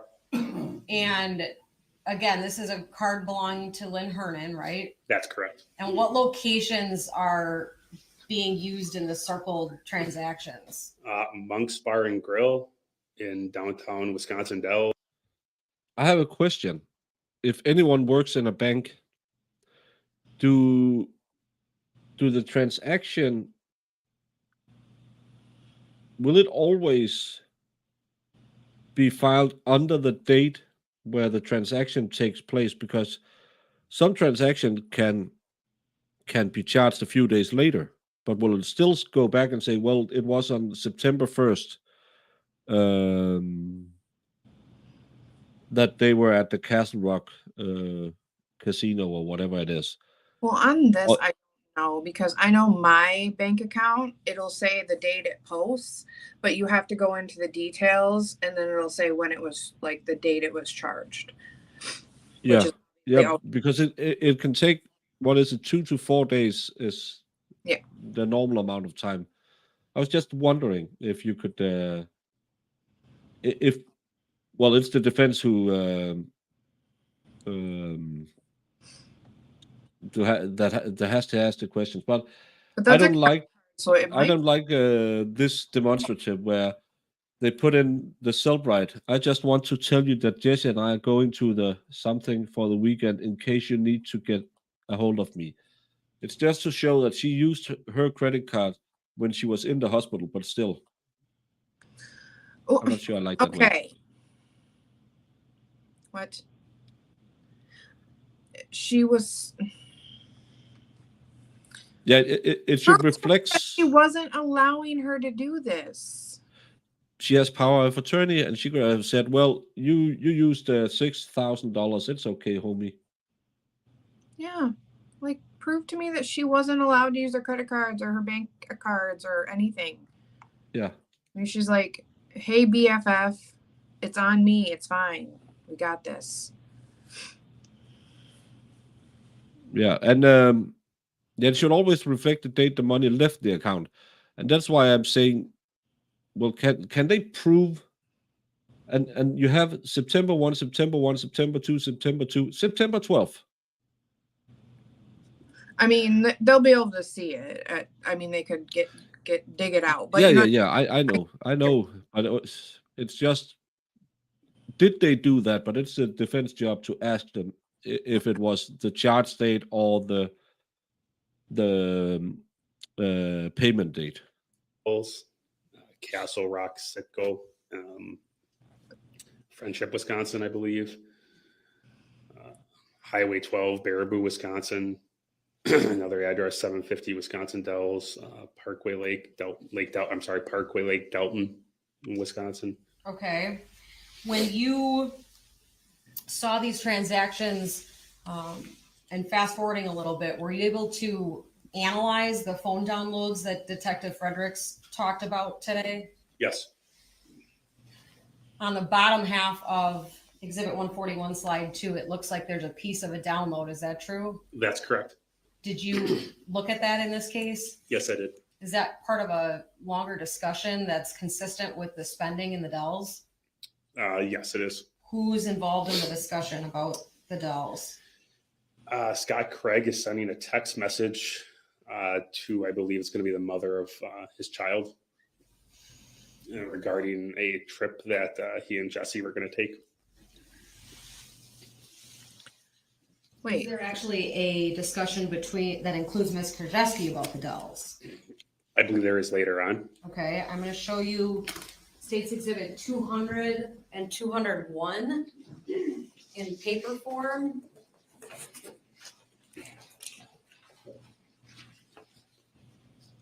A text message from Jessy because to take Scott's Detective, have you seen those two exhibits before? I have. What is Exhibit 200? 200 is a portion of a timeline regarding the text messages from Scott Craig's cell phone. So would it be fair to say that that exhibit is from Exhibit 170 that I'm holding up that Detective Fredericks talked about? Yes, And this is the download of Scott Craig's phone, is that true? that's correct. Is Exhibit 200 the entire download? No, it is not. Okay. Have you seen Exhibit 201 before? I have. What is that? It's a demonstrative exhibit, basically some text messages that were picked out between Scott Craig and Miss Kurczewski. Okay. Are those is Exhibit 200 a fair and accurate copy of a part of Mr. Craig's download? Yes, Is the information in Exhibit 201 an accurate copy of that information into a more readable form? yes, it is. Did you check it? Yes, I have. How do you know that you checked it? I initialed it. I Okay. initialed each page. At this point, I'd move Exhibits 200 and 201 into evidence. No objection. Exhibits 200 and 201 are received, permission to publish granted as to both. So, Mr. Balconier, if we could start with page 200. Detective Hoppy, I'd just like to ask you a few questions about it so that the jury can see what you're looking at there. Could we unpublish, please? Ugh.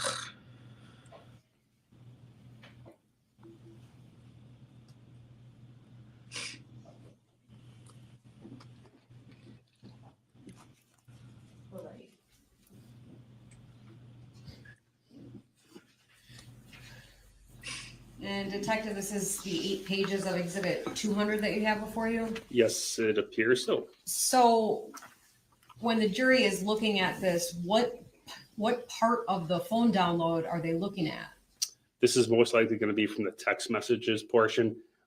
There is different sections that the cell phone downloads are usually broken up into, and you can go to timelines or text messages themselves. And I'm sorry, this is going to be part of the timeline thread, which just gives everything in a chronological order.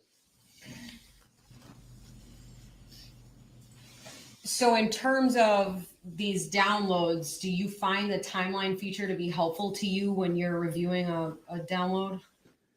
Yes, I find the timeline to be most important, and that's usually the first thing I research. Why? Because it's a chronological order. Usually when we are conducting an investigation, there are certain dates that we have in mind that we're looking to specifically investigate or look for information. And it's easier to go right to the chronological order and see anything that's on that date or leading up to or afterwards. Okay. So in terms of these messages, this doesn't look like the way messages on my phone look. That's correct. So is this what the Celebrite program gives you when a device is downloaded? Correct. This is the version that we get.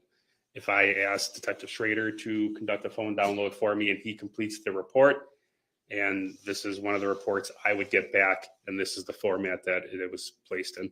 Okay. Now moving to Exhibit 201, how is this exhibit different than Exhibit 200? Sorry, we have to unpublish. We have quite a few exhibits open that are not entered, so. Thank you. All right, we're all set. Most of the messages are in here. It's just, again, more of a, in fact, yeah, the majority of the messages are in here. In fact, they all are. It's just a more readable format. Obviously, Exhibit 200 is a little difficult on the eyes, so 201's hopefully to make it a little easier and more understandable. Okay. And Mr. Balconier, you can stay in this screen mode, please. We're ready to publish, starting with slide 1.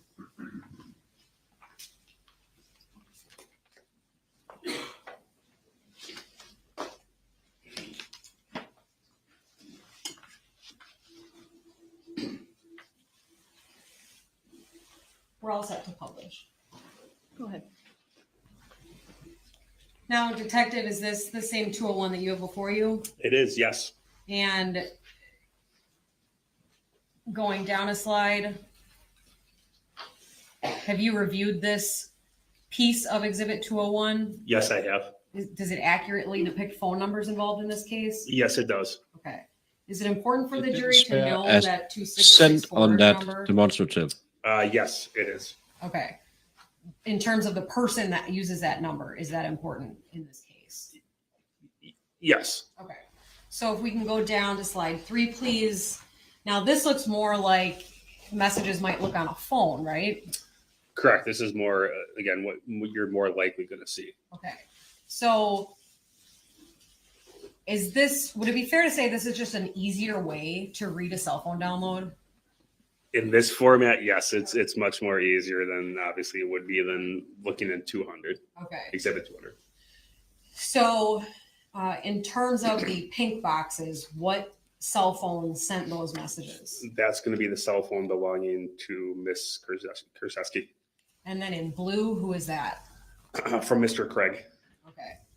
If you could please read the content from slide 3. Starting from the top at 149, 149, I'm just going to say the hour minute for time's sake here. 1:49 p.m. Jessy to Scott, now find a place to stay for us. Presumably that's going to be please. At 1:50 p.m., Scott responds, "We're going to wing it." Shortly thereafter, he sends another message to Jessy saying, "We'll find something when we get there, LOL." At 1:52 p.m., Jessy to Scott, "OMG, oh my God, such a bad idea, babe." At 1:53 p.m., Jessy to Scott, "I would prefer to go tomorrow, presumably please." And at 2:02 p.m., Jessy to Scott, "What about, soon it's supposed to be American Inn in the Dells. We can get a patio, hot tub and room. It's in the Dells and it's not super expensive. Plus I get to use my AAA." And slide 4, please. If you could continue. 2:06 p.m., Jessy to Scott, again, presumably please say yes, I think this is good. Jessy to Scott, call me on lunch. That was at 2:11 p.m. I apologize. 2:14 p.m. Jessy to Scott, hey you. At 2:56 p.m. Jessy to Scott, booked. I wanted to do it because it's the last room left with a king bed with hot tub and patio. And at 2:57 p.m. Scott to Jessy, okay. And next slide, please. This is August 30th, 2018. So the next day, 10:39 a.m. Jessy to Scott, did you see our weekend weather? LOL. 10:41 Scott to Jessy, no. 12:54 p.m. Jessy to Scott, and I gotta go for car wash and bank. 12:55 p.m. Scott to Jessy, screw car wash, it's gonna rain. 1:04 p.m. Jessy to Scott, I know I want to see out the windows inside bad, out these windows inside bad. 3:14 p.m. Jessy to Scott, I'm just leaving the hospital. Forgot I had to sign papers since we are going out of town. Sorry. At 4:49 p.m., Scott Craig sends a message to 414-587-2664. I just wanted to tell you that Jessy and I are going to the Dells for the weekend in case you need to get a hold of me. And is that piece of data that's in exhibit 141 in that financial exhibit?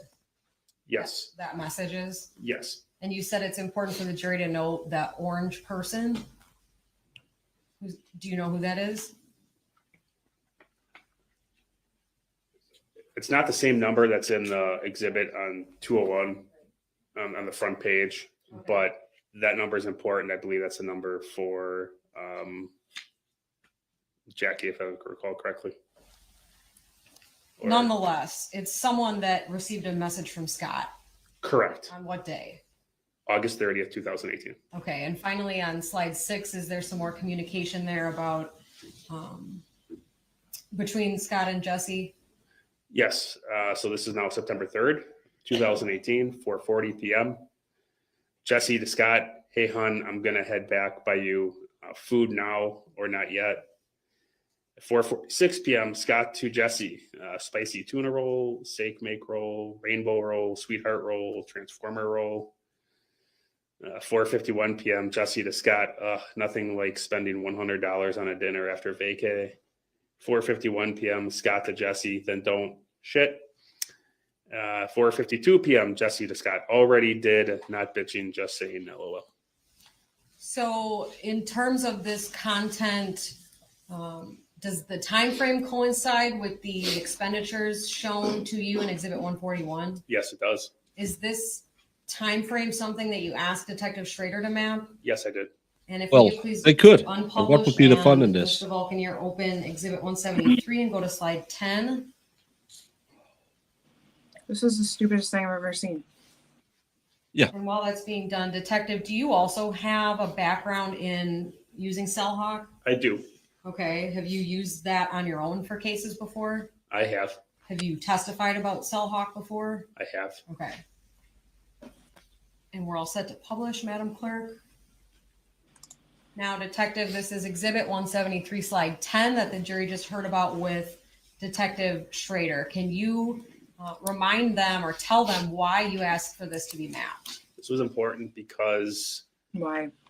during our investigation, Ms. Kurczewski alleged that every time a credit card was used, every Yeah, time there We was need to find a more interesting case. financial information being utilized, that she was with Ms. Hernan, and Ms. Hernan knew about all of the usage of the card. For us, it's important to state that this card is now being used in Wisconsin Dells on September 2nd of 2018. And we know that Ms. Hernan is not in the Dells with her at that time. So No, and that but would you go don't know against if what she was telling us, allowed that to use her Ms. Hernan card. was always with her when these cards are being used. You can't In prove terms of this exhibit that's my standing problem. alone, I know. does But I this get- tell you whether or not Ms. Kurczewski was in the Dell? I feel like correct me if I'm wrong, but my theory now is they're showing, well, Jessy said that she was always with Miss Lynn when she was using her credit card, but now she has her credit card and she's off with her boyfriend. So now she had to, I've seen it. shut Lynn up forever. Yeah. She used all her money and Lynn was going to find out. That's what I think it's about. We don't know if again, did she steal the money? Did she steal the card? Yeah, maybe. Did she kill her? We still have absolutely nothing pointing to her being the one administering the Visine. Nothing. And she spent 6,000 on a trip to the Dells. Yeah. But she helped the other one defraud the IRS for 9,900. Maybe it was a deal they had that she got some money if she helped her with the IRS scan. I don't know. I just know none of this has pointed me in the direction of why she should have killed her because of this. Mm-hmm. Wells? And that's why I don't like just it's her rolled phone. into one This is what the case. exhibit says. Okay. What about when you couple that with the messages that you looked at and the financial data for this time period? Now that the totality of everything would say that Ms. Kurczewski was in the Dells at this time. And remind the jury whose phone activity is being mapped on this slide. Ms. Kurczewski. Okay. Thank you, Detective. Now we can take the publish down. In terms of the Citibank calls that I mentioned to you before, were you in court when, with Detective Plennis, 2 different calls were played for the jury to listen to? Yes. And were you also in court when Detective Plennis testified that both of those calls to Citibank were done on the same day? Yes. And was that day August 27th of 2018? That's correct. Remind the jury generally what the content of those calls was. Changing information regarding the account. And who was the caller? Ms. Kurczewski. In those calls, who was Ms. Kurczewski purporting to be? Ms. Hernan. Yeah, but you don't know. And on August 27th of 2018, was Ms. Hernan still alive? August 27th of 2018, yes. Okay. I'd like to, please, Mr. Volpinier, if we can go to slide 9 of Exhibit 173. Because if Madam you Clerk, steal can a we credit publish card, you that, must please? kill someone. Detective Hoppy, is this date also something that you asked Detective Schrader to map? Yes, it was. Why did you ask him to do that? Obviously, we're looking at August 27th when the time frame with these calls were made. We know that Ms. Hernan was not the caller on those calls, and we were trying to identify the location where those calls would have been made from. Because she was in the hospital. Remind the jury whose Citibank account was being called about. Ms. Hernan. Okay. So she was in the hospital? On this map, Yeah. what geographic area are we in? Oh, it makes sense that The Hales Corners, Franklin area. Now, there's a blue pin on slide 9, isn't there? There is, Is that information you gave Detective Schrader? that is, What information was that? that's the residence of Ms. Kurczewski's mother, Jennifer Flower. Okay. Did Lynn Hernan live anywhere near that residence? Absolutely not. And ultimately, what information can we glean from Exhibit 173, slide 9, Detective? That again, the information that we were receiving regarding Ms. Kurczewski saying she did everything financially with Ms. Hernan present is obviously incorrect, since we know that Ms. Kurczewski was not in the area of Ms. Hernan's residence during this time. See why you don't talk to the cops. Okay, thank you. And again, how do you know? Because she didn't use a cell phone. We know that from other witnesses. Ultimately, were you involved in the search warrants that were done in this case on July 9th of 2019? Yes, I was. Okay. And you testified that you had been able to look at the phone downloads that were done in this case? Yes, I was. I want to ask you some questions about that. And you testified a little bit about it, but when you look at a phone download, is it organized in some way? It's, yes, it is. And how, in what manner? Again, broken down, there's sections you can access as easier. They're broken down into categories, being text messages, contacts, web internet history, other categories, and then again, what we like, timeline. So there's a couple different ways to find information that you might be looking for? Yes. Okay. If you wanted, for example, to look at all the information on a phone about email activity, is there a specific section about that? Yes, there is a category for emails. Okay. Do you recall whether there was a section about emails in Ms. Kurczewski's cell phone download, Exhibit 168? Yes, there was. Was there some information that was significant to you in this investigation? Yes, there was. I'd like to show just the witness, please, Exhibit 189.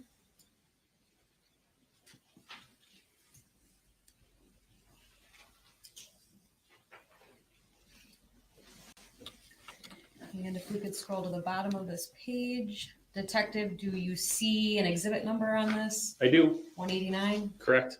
Do you recognize 189? I do. What is it? It's I believe that's going to be the email category from the download for Miss. I really like to blow the guy. Okay. Yeah.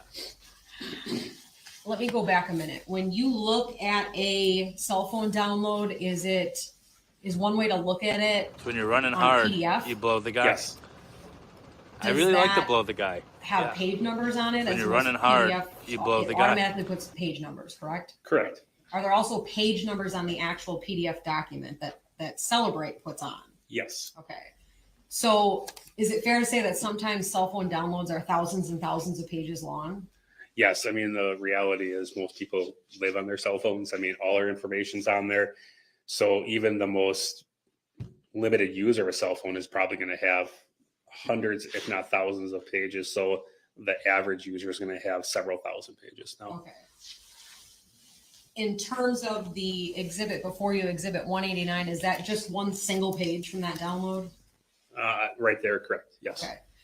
Does that look like a fair and accurate page of Exhibit 168? Yes. I'd move Exhibit 189 into evidence, ask for permission to publish. Did you hear it, Jamie? Any objection? What? No. Exhibit 189 is received, permission to publish granted. I really like to And blow the Mr. guy. Wapner, if we can Yeah. just zoom out so the When you're running entire hard, page can be you blow seen. the guy. And Detective, this is. Dave did Exhibit a 189. half a marathon. Correct. Okay, running so hard. if we could zoom in on the top He piece of needed a it. little pick me up after. Throughout your investigation, was there a Gmail account that became significant to you? Oh, Yes. We did learn of a Gmail account. yeah, I heard Bobby something. Was that attributed by name to Ms. Hernan? Yes, it was. What was that account? Lynn Hernan 1955@gmail.com. Was that an email that the jury saw frequently yesterday when Detective Plennis went through financial records? Yes, it was. In terms of your investigation, however, people that knew Ms. Hernan, gave you information about her daily life and patterns, right? Correct. Was the use of this Gmail account consistent with the rest of your investigation regarding Ms. Herman? No, it contradicted it completely. Okay. Now, what is the significance of line 252, the top line, being inside Ms. Kurczewski's cell phone download? Basically, the date is concerning. Why? It's 5/8 of 2019. Okay. But more generally, you said this page is from a section of the download about email usage. Correct. Okay. Does this piece of the download tell you whether or not that email was utilized on this device? It was sent on that device, and it looks. I believe so. Yes. Okay. So, in other words, on Ms. Kurczewski's phone, there's activity that this email, Lynn Hernan 1955, is being utilized and accessed on Ms. Kurczewski's phone. Object to leaving. Sustained. Please rephrase. During your review of the entire download of Ms. Kurczewski's phone, was she accessing Lynn Hernan 1955 on that device? Yes. I'll rephrase. Was someone accessing that email on Ms. Kurczewski's device? Yes. The email account was being accessed on this device. Okay. Can you tell the jury who was physically accessing it on the device? I can't per se say that. No. Okay. You can't say it Nonetheless, at all. that top line 252, what is that entry? It's a timestamp, and the subject is here's the 15% off we promised you. It looks like it's a Kohl's discount. In terms of line 253, what is the jury seeing in that line? Timestamp is May 6, 2019, 12:09 p.m. This one appears to be from Capital One. The subject line, you obviously see, regarding twice, we'd like to help. And then a significant information in the body section. Would that also be a record of an email accessed on the device? It would, and based on my knowledge, I would say it would look like this is a response to an email that was sent to them. Object to speculation. Overruled, he may answer and explain. When people use email accounts and they see in a subject line the letters RE one or more times, what does that indicate? It usually says that there's been multiple communications with that email. Can you tell whether the email in line 253 was sent outwards from the phone or received to the phone? That specific one was received. Okay, and what does the body say? Thank you for providing this information. Visit Capital One. Hi, Lynn. I appreciate you sharing your situation with me. I am sorry to hear about your medical situation, but glad to hear you are on your, and it ends. Okay. What's the date of that email? May 6th, 2019. Okay, and on exhibit 228 there next to you, you've marked the date that Lynn Hernan died. Is that true? That's correct. Okay. The column on the right side of this exhibit, a few of the lines have a red yes in there. Do you know what that column indicates? Yes. What? It means that that specific item has been deleted. So you were here when Detective Schrader talked about deleted items on devices, right? Correct. Through your own experience with analyzing extractions from devices, do you know that sometimes you can recover some of that deleted information? Yes. Okay.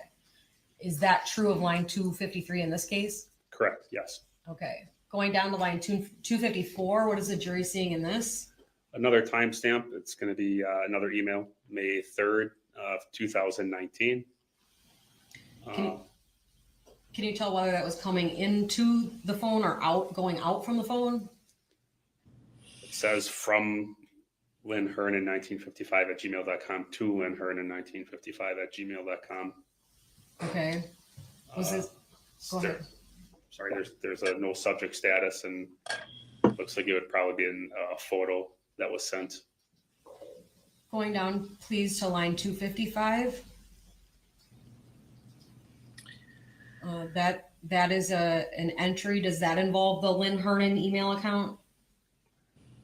Well, it's no, that one's not. Okay, so going down to 256. What is the jury seeing in this? In 256, it is an email. It's timestamped May 2nd, 2019, 11:27 a.m. Does this appear to be an outgoing or incoming email? This appears to be an outgoing. How can you tell that? It says from Lynn Hernan 1955 at gmail.com, and then it says to, and then there's obviously a hyperlink of some sort.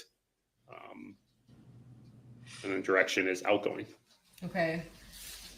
What's the subject of this entry on line 256? List, unsubscribe. Are you familiar with that term unsubscribe as it Oh my pertains to God. emails? Are Yes. we really? What do you understand that to mean? From my personal experience, it's basically saying you're unsubscribing to a specific email list that you're being sent. Okay. Okay. Who In gives a terms crap? of the email address on line 256, is there any company's name that you recognize? At the end, it says at mail.paypal.com. Okay. Going down to line 257. Is that an email entry involving the Lynn Hernan 1955 account? It is Is that pretty similar to the line we just looked at with unsubscribe? correct. Any company name in that interaction that you can discern? Yes, it says at leave.e.krogermail.com. And finally, line 258. Sir, is that similar to the last two that we I'm gonna talked about? throw. It is. Any company name associated with that? Yeah. It is the same as the one in 256 at mail.paypal.com. Yeah, they shouldn't be allowed to put in all Thank of you, this sir. fraud with the murder. The dates associated with each entry on exhibit 189, were they before It's or more after? fancy than Ms. me. I Hernan don't died? have a PayPal. They were well after. Okay. If I could please just show the witness exhibit 198, Detective Hoppy, I'd like you to look at it. It's a 2-page document. So what did she? Wait. What did she do after she Do died? you see that document, Detective? Do I do. you recognize it? I do. What is it? It is a return that I received from Google after issuing Google a legal demand. Would another word for that be subpoena? Subpoena, yes, Okay. The jury heard a lot about subpoenas yesterday too, right? they did. Is it fair to say that when you want to get information from companies or banks, usually you have to use a subpoena? Correct, yes. Why did you ask Google for information in this case? We were looking for information regarding the Lynn Hernan 1955 at gmail.com account. Okay. Does exhibit 198 appear to be a fair and accurate copy of the response and record you received? Yes, I'd move exhibit 198 into evidence, ask for permission to publish. No objection. Exhibit 198 is received, permission to publish granted. Detective, what is on page 1 of this exhibit? page 1 is the certificate of authenticity that we received from Google, basically a certification of their email or records that they're going to send. Okay. What about on page 2? Page 2 is the information regarding the Lynn Hernan Lynn Hernan 1955 at gmail.com account. Is this the complete response you received about this account? Yes, it is. In terms of the status, what was the status of this account when you asked for the information? Deleted, Do you know when the service ended on that account? and the service date was May 9th, 2019.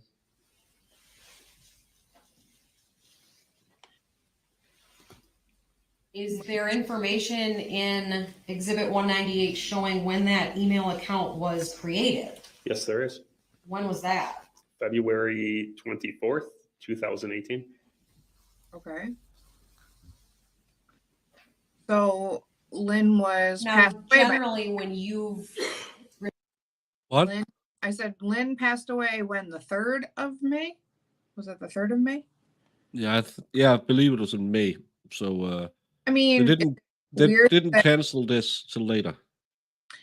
I mean, is it weird if somebody passes away and you're just like, I mean, you don't need to keep their stuff anymore, do you? We started canceling all of my dad's stuff after maybe a month later. My brother got all of his passwords and went around and stopped all of it. So I mean, I don't know. Because like well, let's say she got the email for her, because we all know Lynn didn't have a cell phone or used the computer. And a lot of stuff is digital nowadays. So maybe Jessy got an email for her and was getting stuff sent to her email and was getting it on her phone to like keep track of her stuff for her. Yeah. Then why would you need it after that? To be honest with you. Yeah, and that's again, it's always bad when you're in court. But Yeah, it like, took, oh, you deleted her email 4 days after she passed away. well, I still have an iPad where I keep writing to Apple and ask them to unlock it because it's my dad's passcode didn't work. Mm-hmm. And they keep sending back that, yeah, they will do that. So everything that's locked into that account we haven't been able to unlock will sometimes pop up when I go into Facebook and stuff like that. Those, and it's not nice to be reminded of your dead dad when you go to Facebook. Yeah. Do I? I don't even notice. received responses from Google, are a lot of times, is there more information than this? Usually there are, yes. Okay. Is Google sometimes able to give you IP address history? They have in the past, yes.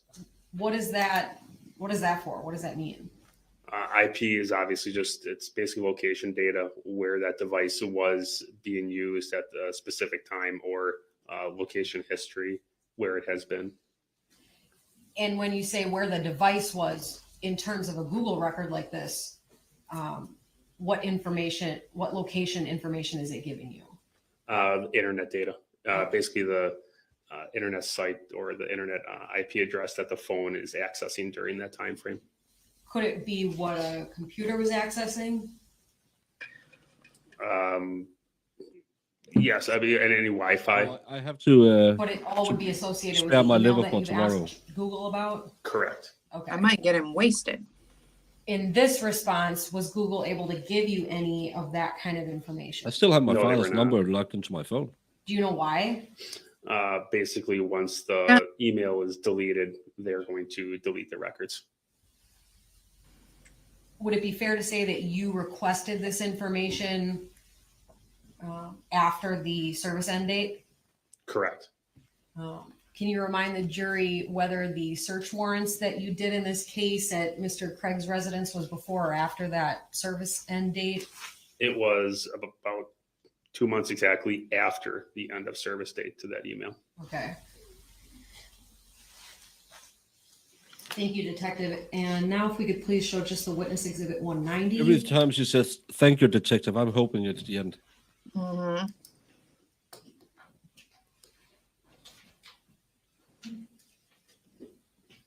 Detective, do you recognize exhibit 190? Yes, I do. Is that another piece of the download of Ms. Kurczewski's phone? Yes, it is.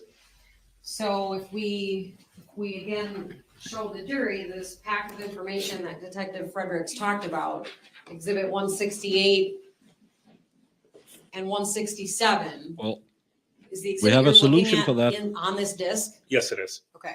If Again, it's is not it a gonna single end, page of the I report might on this have disc? another Yes, drink. it is. Do you recognize it? Yes, I've seen this before. What is it? It is, again, I think we were just talking about accessing different accounts, local Well- and apps located on the phone. David has Does been running hard the last a couple of days. device I really like to keep blow the guy. records Yeah. of So when you're running things hard, you downloaded blow the guy. or, installed on the phone Yes, as it's used? yes, it does. Does it keep record of, for example, if I downloaded a PayPal app on my phone, Hey, is this way that up. record of when I downloaded it gonna be on something like Exhibit 168? Yes, it would be under installed application section. Okay. Did you review the section of Ms. Kurczewski's download for those kind of installed things? Yes, we did. Is this Exhibit 190 a page of that piece? Yes, Is it a fair and accurate copy of the piece of the download that we're talking about? yes. I'd move Exhibit 190 into evidence, ask for permission to publish. No objection. Exhibit 190 is received, permission to publish granted. And if we scroll to the bottom, Detective, is that exhibit sticker for 190 at the bottom there? Yes, it is. Okay, so I want to ask you just about a few of these lines going back up to the top. Well, and specifically you flagged this piece of the download, right? Yes. And I'm sorry,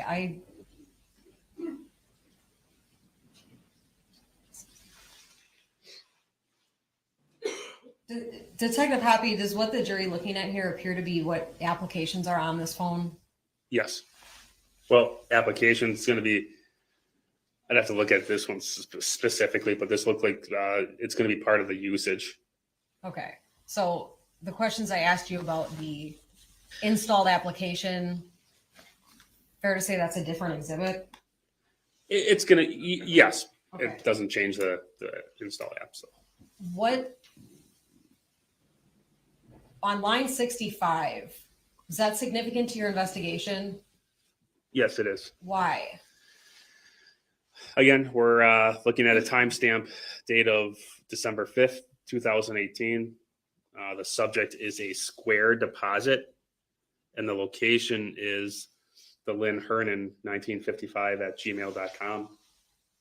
And then there's a name and a number with exclamation point after that. Do you know if that name has significance to Ms. Kurczewski? Yes, I believe so. And what is it? Isabella, Who's that person? that is the daughter of Scott Craig. I want to talk to you generally, Detective, about accounts and opening accounts. Are you familiar with that process? Yes. Including maybe a financial account or a Gmail account or an application on a phone? Yes. When you create accounts, is it pretty common for the vendor to require certain things in terms of a password on accounts? Yes. What kinds of things might be required when you create a password on an account? Maybe a capital letter. Oh my Small God. caps, and then usually maybe a number. We know how to or- create and then, passwords. a special letter or a sign, exclamation point or an asterisk, something along those lines. Okay. Oh my And God. remind the jury what date the entry in line 65 is. December 5th, 2018. Is that before or after Ms. Hernan's death? It's after her death. Is that before or after this Gmail account was created? This was That's still when it's after over. the account was created. Okay. Thank you. That's all I have on this exhibit.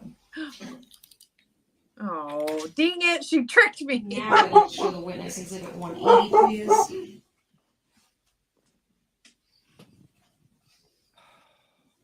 Why? What? Detective, do you see Exhibit 180, Well, So, a lot yes, I do. of is that a A Fit 29 boys page have an document? awesome beard. Yes, it is. And can you tell in the middle of the first page what section we're about to jump into in this? I'm sorry, what was the question? Can you tell from the When you're middle of going to this talk first about how to page, make a password, what I could section just of as the well be download we're sleeping about in to my jump chair. into? We're about to go into installed applications. And if we could please slowly The worst thing, scroll my through guest the bed is various just right pages so there. the I could detective just, can see it. you just yell when we're Really done. comfortable, Baker. It looked really comfortable. I'm jealous. Yeah, it's not that comfortable. Detective, do you recognize Exhibit nice to have. 180? I do. What is it? This is our Again, this is duvets, the portion or of the downs, download whatever of we call them. Ms. Kurczewski's cell phone. How thick is it? Or the installed applications section It's a thick of boy. the download significant to you in your investigation? Yes, it was. It is. To be fair, is there necessarily relevant information on all 29 of these It's winter, pages? so No. Okay. we have the heavy I'd ones like to out. show the witness Exhibit Yeah, 181. one thin fleece blanket. That's what I like. We have those filled with duck feathers or goose feathers, and it's really nice because they're heavy and they just stay on you when you sleep in the winter.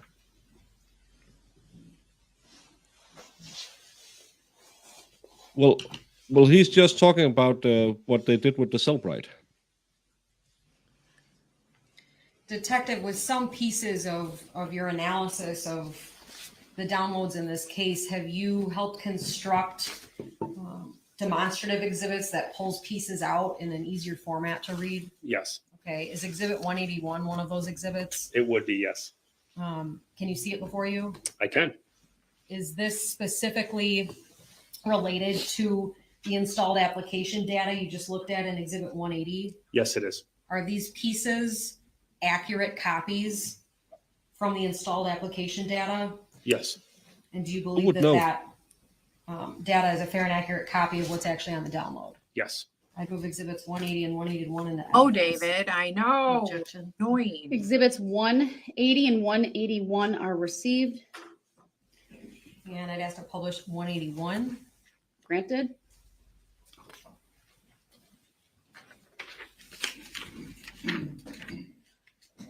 All right, How do you Detective, if we create can a go to process? slide 2, please. So at the top, there's some information. Does that tell the jury where this came from? Yes. Adobe Okay, Reader. so again, the Exhibit 168 is the CD that I'm holding up. That's correct. Okay, what does that P1129 mean? At page 1129, 1129. Oh my Okay. And line 5 has been clipped out here for the jury. How come? This is, as we talked about earlier, not every page has noteworthy information, but this is noteworthy for the investigation. Why? It's an installed application, which is the Adobe Acrobat Reader, PDF viewer, editor, and creator.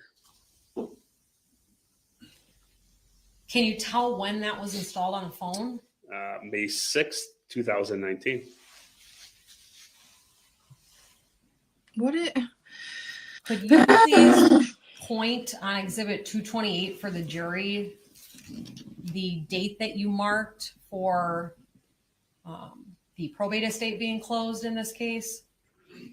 The estate was closed on May 23rd, 2019.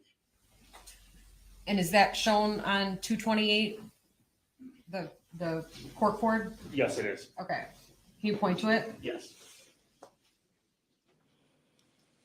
Now remind the jury when this Adobe was installed. May 6th, 2019. So roughly 2.5 weeks prior to the estate being closed. Okay. She Detective, do you installed the remember Adobe. testimony in this case from Anthony Posa? Is it the free or the board Yes, I do. version? Do you recall a discussion about a set of receipts and documents that he Oh got my from God. Ms. Kurczewski in this case? Yes. And remind the jury what that set of documents purported to be?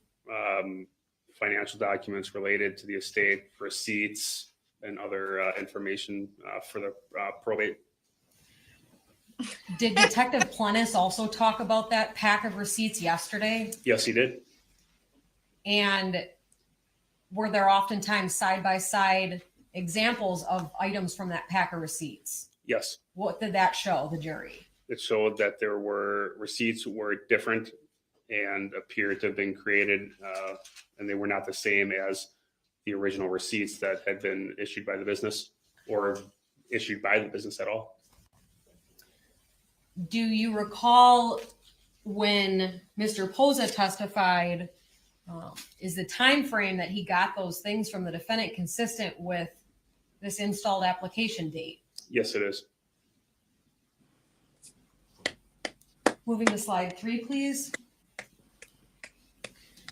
Now, Detective, are these all pieces taken from a different page of the download? Looks like they may all be the same, but they're relatively in specific order, so not too far off. Is there a page number at the top of this slide? Yes, it's page 1132. Okay. So starting at the top, line 37 is called Secure Eraser. Have you heard of that before? Not nice, I've heard Farrell. of it. She's I a don't human have being as specific well. knowledge of it. Okay. And In don't talk your about him career doing in her law enforcement, online. His wife might be looking. Oh, goodness. how many phone downloads do you think that you've analyzed? Well over 100. Hundreds Don't of flatter thousands. yourself. Okay. If Your- you're your doing face her, you kind of made a face. you when I won't said Yeah, last that. 2 hours. The reality is most of our investigations now, you're going to include a cell phone. I mean, it's especially the ones that I investigate and have investigated in the past. The majority of my work involved the cell phone download. So it's numerous. Okay. Have you looked at numerous sections of downloads for installed applications? I have. Have you seen these eraser type applications before? Not very often, if any. Okay. Do you know what they're used for? Or what the F ever? Asked and answered, and he said he wasn't familiar with it. Overruled, he may answer. In our age, we tend to lie. My a bit about that, understanding Farrell. of it is that it is used again as more of an editor or to edit documents. Okay. But you said you In didn't terms know. of the He's speculating, but again, as long as no one remaining is 4 arguing, lines nothing on is this happening. page, are those applications pretty consistent between the 4 of them of what type they are? Yes. Were you here when Detective Fredericks testified about the ability to use someone's cell phone to call and receive on a different number than what's assigned to the phone? Yes. Have you seen those applications used on phones during your time as an investigator? Yes, I have. Is that pretty common? These days, yes, it seems that way. Okay, and then can you remind the jury what the purpose of those kind of applications are? Again, you're going to be able to utilize your phone and you're basically having a spoof number pop up. You may be assigned that spoof number for a specific period of time or maybe a one-time use, but mostly it's you issue that number for a short period of time. Now, in this case, you asked AT&T for some records, didn't you? Yes. Were those the records in Exhibit 172 that Detective Schrader used to make maps in this case? Yes.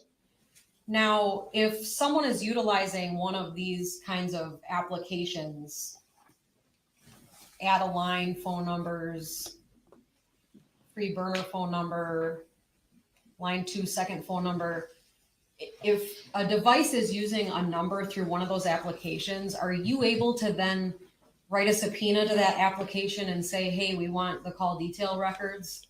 No, we do not get those records. Why not? It's basically what we call a voice over internet or a VoIP provider number. And I've never had any success and can't tell if anyone ever has. It's a untrackable number. When you're working on a case and you target a phone number as being really important, but you don't really know much else about it, how can you get records for something just based on the phone number? You have to, again, you're getting a search warrant for records. You're trying to find out, you're trying to locate or by any means find out what provider may have that number. You're trying to get anything, try to get records for them. But how do you know, like in this case, how did you know to write the subpoena to AT&T? There's Sprint or there's law enforcement databases. There's also public databases too. Obviously, law enforcement databases are a little more accurate as far as entering a phone number and finding out who the service provider is or any background information on that phone number. okay. So if I use AT&T for my phone and you typed my cell phone number into one of these things, it would tell you AT&T? Yes, Okay, possibly even subscriber information. okay. What if you typed a phone number into something like that and it was in reality one of these internet phone numbers, spoof phone numbers?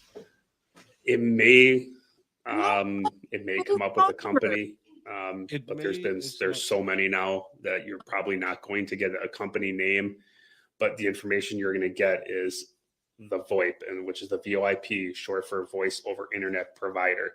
It'll literally tell you that that's what that phone number is associated to, which is telling us that it's basically an application, a number based off these applications. Does that tend, in your experience, to be a dead end on that number then? More than likely, yes. But what if you have you had cases where you were able to find out some more information about a number like that from something in the download that was helpful? Yes. Like, for example, what would that be? There may be some form in the communications. It may be saved under the contacts. It may be in text messages, the number itself. Someone is giving out the number, or it could be somewhere in one of the categories on the cell phone. Has that happened to you before? Yes, I've seen the numbers pop up. Yes. Okay. In terms of this investigation, was it important to you Have a good night, nap, sleep to for me. identify and get records for all the important numbers in the case? Yes, very much so. And did you do that for all the numbers that you could? The ones that we thought were significant, yes. Okay. Do you know whether there was a number in this case that was significant to you that you weren't able to get any records for? Yes, And did the jury actually hear about that number yesterday? they did. Was that number 262-421-5290? That's correct. When did the jury hear about that number yesterday? That was one of the numbers that was given by Ms. Kurczewski while speaking on one of the phone calls. To Citibank? Correct. Did that phone number also appear in some of the financial documents, like loan applications? Yes, it did. Okay. In all of your investigation and in speaking with Ms. Kurczewski, did she ever tell you that she had two different phone numbers? No, she did not.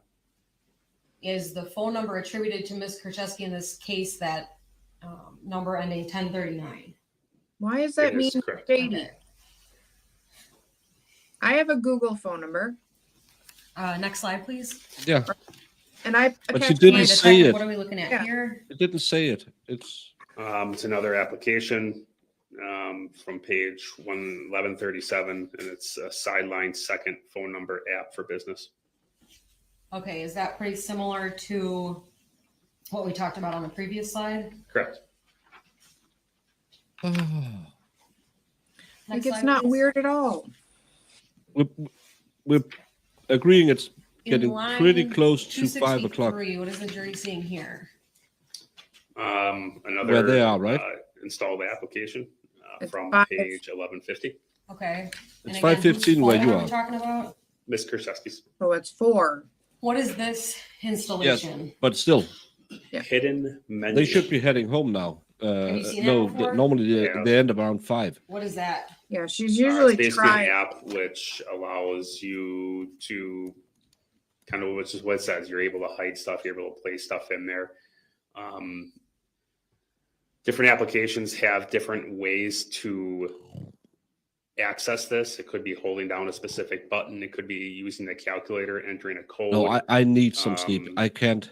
Again, every app has. I'm super happy for my stream last night, but it's those 5 hours hidden, are killing me now. hidden As you section can of the see phone that we're around not gonna this find. area. I should have had the face mask.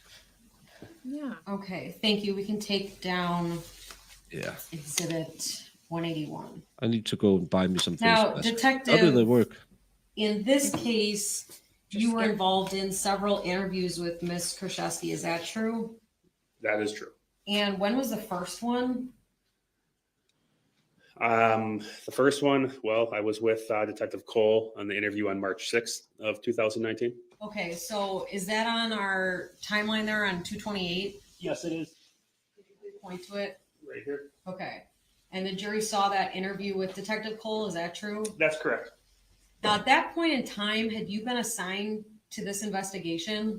We were still fairly in the initial stages of it. I don't think I was assigned as the lead investigator at that time yet. Okay. Nonetheless, you were involved in it.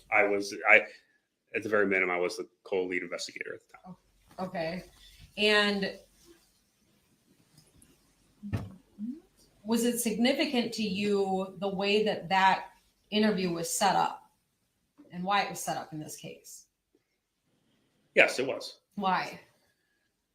We were attempting to get information from Ms. Kurczewski. She was also reaching out to Detective Cole, and we wanted to get initial stages of information, partly finding out some about the financials and seeing what information that she had that she might have been willing to talk to us about. On March 6th of 2019, did you already know the toxicology results and Dr. B's conclusion? Not the final conclusion, no, not the final results, no, just the initial information. Okay.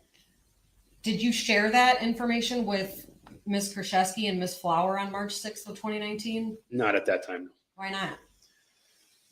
We just didn't, we weren't prepared to. By the time, I believe, at that interview, I think we were starting to realize that there was a major financial component to the investigation, and we didn't want to share that information that early in the stage of the investigation. But again, as long as the defense doesn't Is that- object, Do you have to You make can those do kind of determinations when you're investigating a major case? It's definitely a case-by-case basis. Okay. Judge Mommy ain't helping. In terms of, No. you were in court when you heard some testimony about Ms. Kurczewski reaching out to the medical examiner's office, weren't you? Correct. In fact, Ms. Kukas talked about them keeping a log of calls, right? Correct. At some point in time, the medical examiner stopped talking to Ms. Kurczewski. Is that true? Yes. Do you know why that was? Based on the investigation at that point, we were, again, beginning the stages of the investigation. We felt we had an idea where we were going with this, and that there was a potential for it to be a homicide investigation. We asked for a non-disclosure to be placed on the case, which basically stopped the medical examiner's office from being able to speak about the investigation with anybody except for obviously law enforcement. And did it appear that that was what prompted Ms. Kurczewski calling dispatch in the phone call the jury heard? That's correct. Okay. In terms of that March 6th, 2019 interview that you were in, do you recall Ms. Kurczewski ever telling you that Ms. Hernan had been drinking Visine, trying to kill herself? Not at all, no. how do you know? How do you In know? fact, do you recall what Ms. Kurczewski told Detective Cole about her thoughts on whether it was even a suicide? I do. And what was that? No believe Christmas she did before not think December. it was a suicide, and they were trying to find out what could have happened and what could have caused this. Was this before or after Ms. Kurczewski knew there was tetrahydrozoline in the toxicology? Before. Were you able to speak with Ms. Kurczewski again on July 9th of 2019? I was. Was Detective Cole there also? He was, yes. Okay. Was that the same day as the search warrants in this case? It was, yes. Is it fair to say that there's a lengthy series of interviews in this case that you were involved in? Yes, Okay. Have you looked at all of those many times at this point? I have. Do you know that there are parts of those interviews that are not going to be played at this trial? Yes. In fact, have you seen clips of those interviews? Again, as long as no one to objects, accommodate it's those fine. questions that are not going to be played? Yes, I have. I Did you normally tell all watch the ladies, I roofie all the your clips drink of just all so the you know. interviews that we're If you gonna watch feel queasy in a with the bit, jury in this just come case? look Yes, for I me. have. Starting with Exhibit Never 202, I'd like works. to just show the witness. Detective Happy, are you familiar that in making those kinds of clips, that PowerPoint was utilized? Yes. Okay. Debbie. Get up here. And going to slide 1 of this exhibit, do you recognize this PowerPoint presentation? Yes. What is it? This is the initial interview that was conducted with Ms. Kurczewski once the warrants were conducted. Well, On I July hate it 9th. if I roofie someone. I And had to you've pay for looked the at roofie, each and slide she in goes this home with someone PowerPoint? else. I have. Are these pieces fair and accurate copies of the interview that you conducted on that date? Yes, they are. I move Exhibit 202 into evidence. Objection. Exactly. Exhibit Would we have 202 been is here today received. if someone wasn't happy that he got I'd ask permission to 16K publish. Permission in an granted. inheritance and wanted more? Now, Detective, slide 1 has some information on it. Is that true? Yes. Okay. Oh, Jesus Going to Christ. slide 2, this is a still image of the interview. I want to ask you some questions before we start watching anything. No. Along the top, No, is that going to remind the jury of the date of the interview on each slide? Yes, it is. Okay. it's Looking in the actual 5:20. video box on the top right It's corner, 10:21. there's information in white My up time. there, right? You've Yes. seen And what this is that already. information? Again, date and time section. No, we didn't see this. We saw the one with the mom. Oh. Is that something that you or I put on this exhibit? No. So now Where that did that come are they from? going to show all the That's, 6 different that's on interviews there. they did It's, with this lady? It's standard with our video equipment that shows the date and time of the actual interview or real time. Okay. I'm asleep. And- The jury is asleep. Everyone is asleep now. Did you Why notice that bring the it in time now? in that corner matches the start time in the lower left corner? It does. Okay. So for the record purposes, we've used that time ticking in the top left corner I need when to we walk start around and with stop them these. and Is get that some fair? Yes, it is. Okay. Yeah, it's only Where 4:22 are in Wisconsin, I know, but they We are normally end at 5. We are at the Waukesha County Sheriff's Department, and as it says on there, we are in I'm interview gonna room walk 1. around a We bit and have get the 4 blood interview flowing rooms, because I'm so falling this asleep. is obviously the one that we have labeled as room 1. Okay. And for the purposes of all of these interviews, when Miranda rights were required, were those read? Yes, they were. And each time did Ms. Kurczewski wish to speak with you about this? Yes, she did. All right, with that, Judge, I'd ask that we play slide 1 of Exhibit Jessy, you 202 for idiot. the jury with audio. Go ahead. Did the court want to read the? Yep, I have it. Thank you. Ladies and gentlemen of the jury, you are about to Oh hear my and God. view an audio-visual recording. Recordings are proper evidence, and you may consider them just as any other evidence. Listen carefully. Some parts may be hard to understand.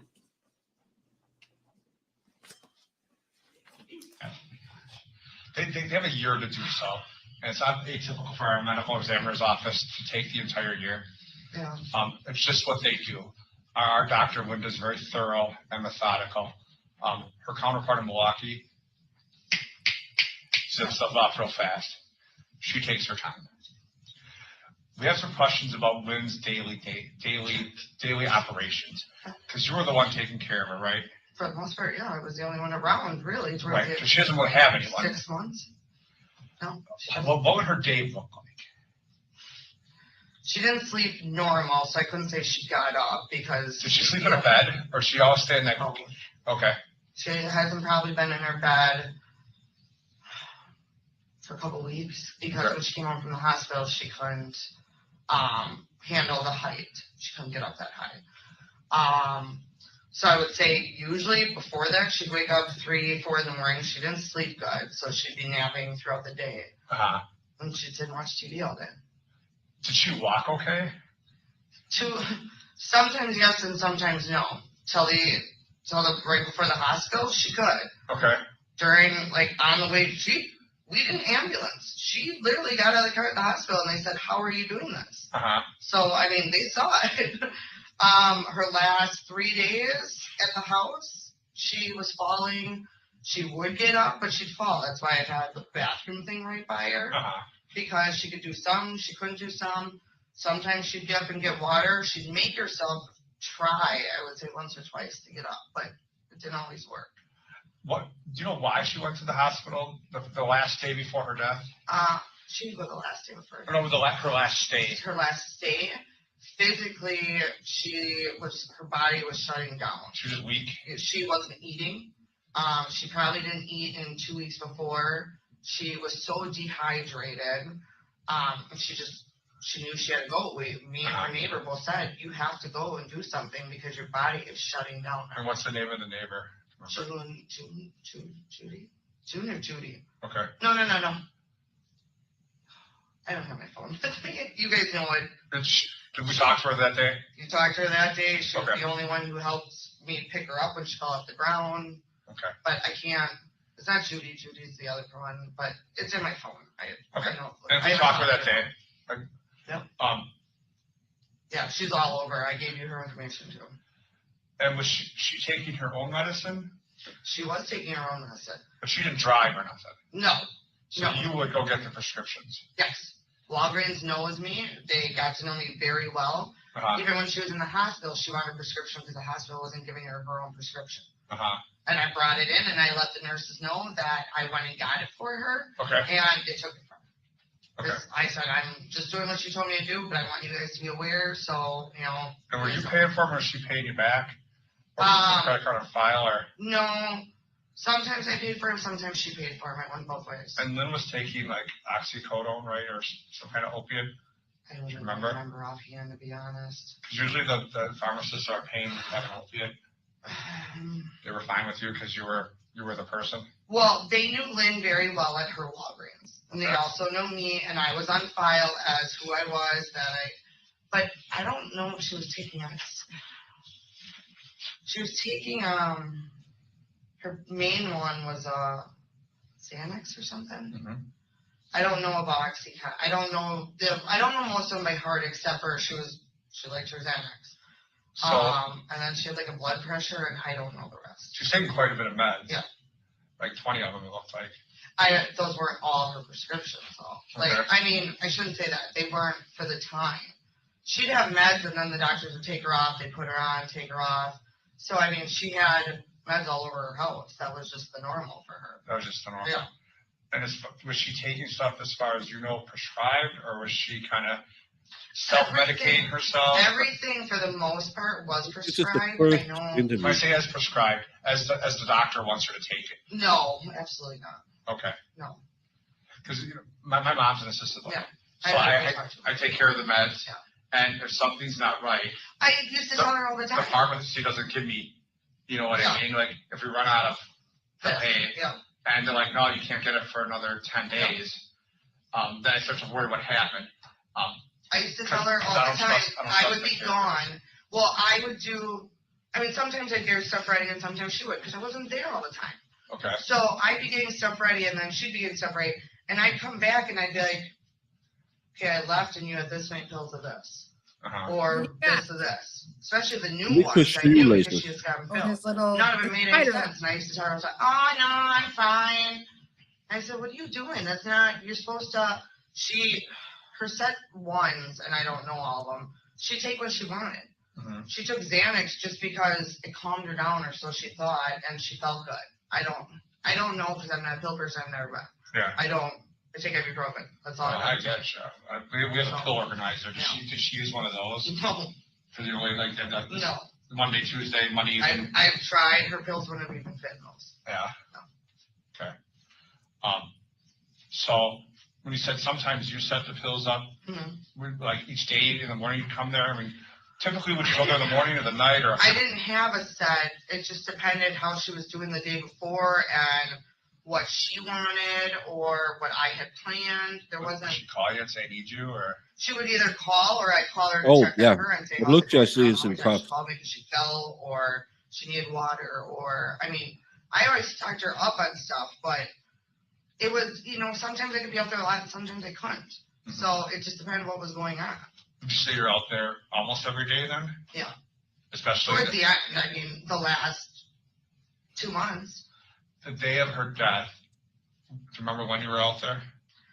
I gave my state. Honestly, I don't at this time. It was in the morning.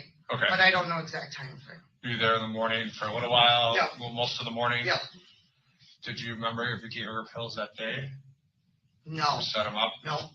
When I got there, she was sleeping. Mm-hmm. I woke her up. We talked for a little bit, and I had to go to the gas station, or not the gas station, Pick and Save. I had a bunch of errands that I was putting off for days because I just didn't have time. I was tired.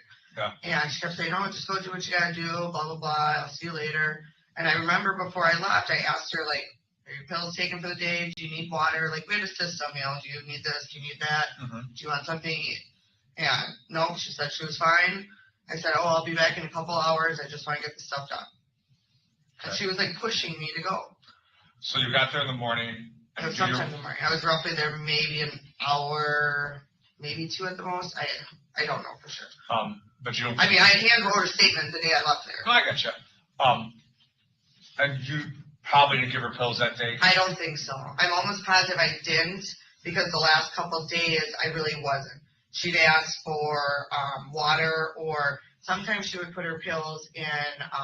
She had a certain something bigger that tasted really bad. Mm-hmm. So she would always put that in her pudding. Pudding. So she would ask for like water or pudding or something for me to bring by her, or certain pills, the bigger ones, she would like crush those up or whatever. So she'd be like, "Oh, can I get this or can I get that?" Mm-hmm. But I don't remember, because normally if I was there earlier, I would give her pills, or I'd check like the day or. Mm-hmm. But you would think in 2019 they can make medicine taste better. Well, you would think they just would have a better system so people don't have access to that kind of medication. I had this brilliant thing. My daughter had her tonsils out, and I'm wondering if she doesn't want to swallow the pills because the throat hurts, right? I don't think all pain patch for kids. Yeah. That's a good idea. You say you run errands that day, so you're there for an hour or two, and then do you stay? Do you run errands for her then, like Pick and Save and Target or no? I mean, maybe a few things, like maybe I got water or something. I don't know offhand. Majority was for me, but I might have gotten her stuff too. I don't know. You know. So you went back home then? Because at the time you were living in Franklin, right? I was living in Franklin. Well, yeah. Yeah. I'm sorry, you're making me rewind here almost a year. I mean, I did write a statement that day. It has everything that I did and times. And no, I got you. I just trying to remember. It's frustrating because I just don't understand why we don't have answers. I just don't get it. Why? Because I didn't go to medical school. No, And I was excited thinking you had actually some news and. Well, there's some inconsistencies, and we'll talk about those. But I'm trying to get an idea of how stuff works, because everyone's asking me how the pills were taken. Like some of them are crushed, you said. Yep. And some were and some won't. I don't know to what extent. But you weren't to me involved with, like, we crushed this one every day. No. No. Because she was kind of handling herself. Her brain was still pretty sharp that she knew. She was doing her usual. I mean, she couldn't. Her biggest thing was mobility.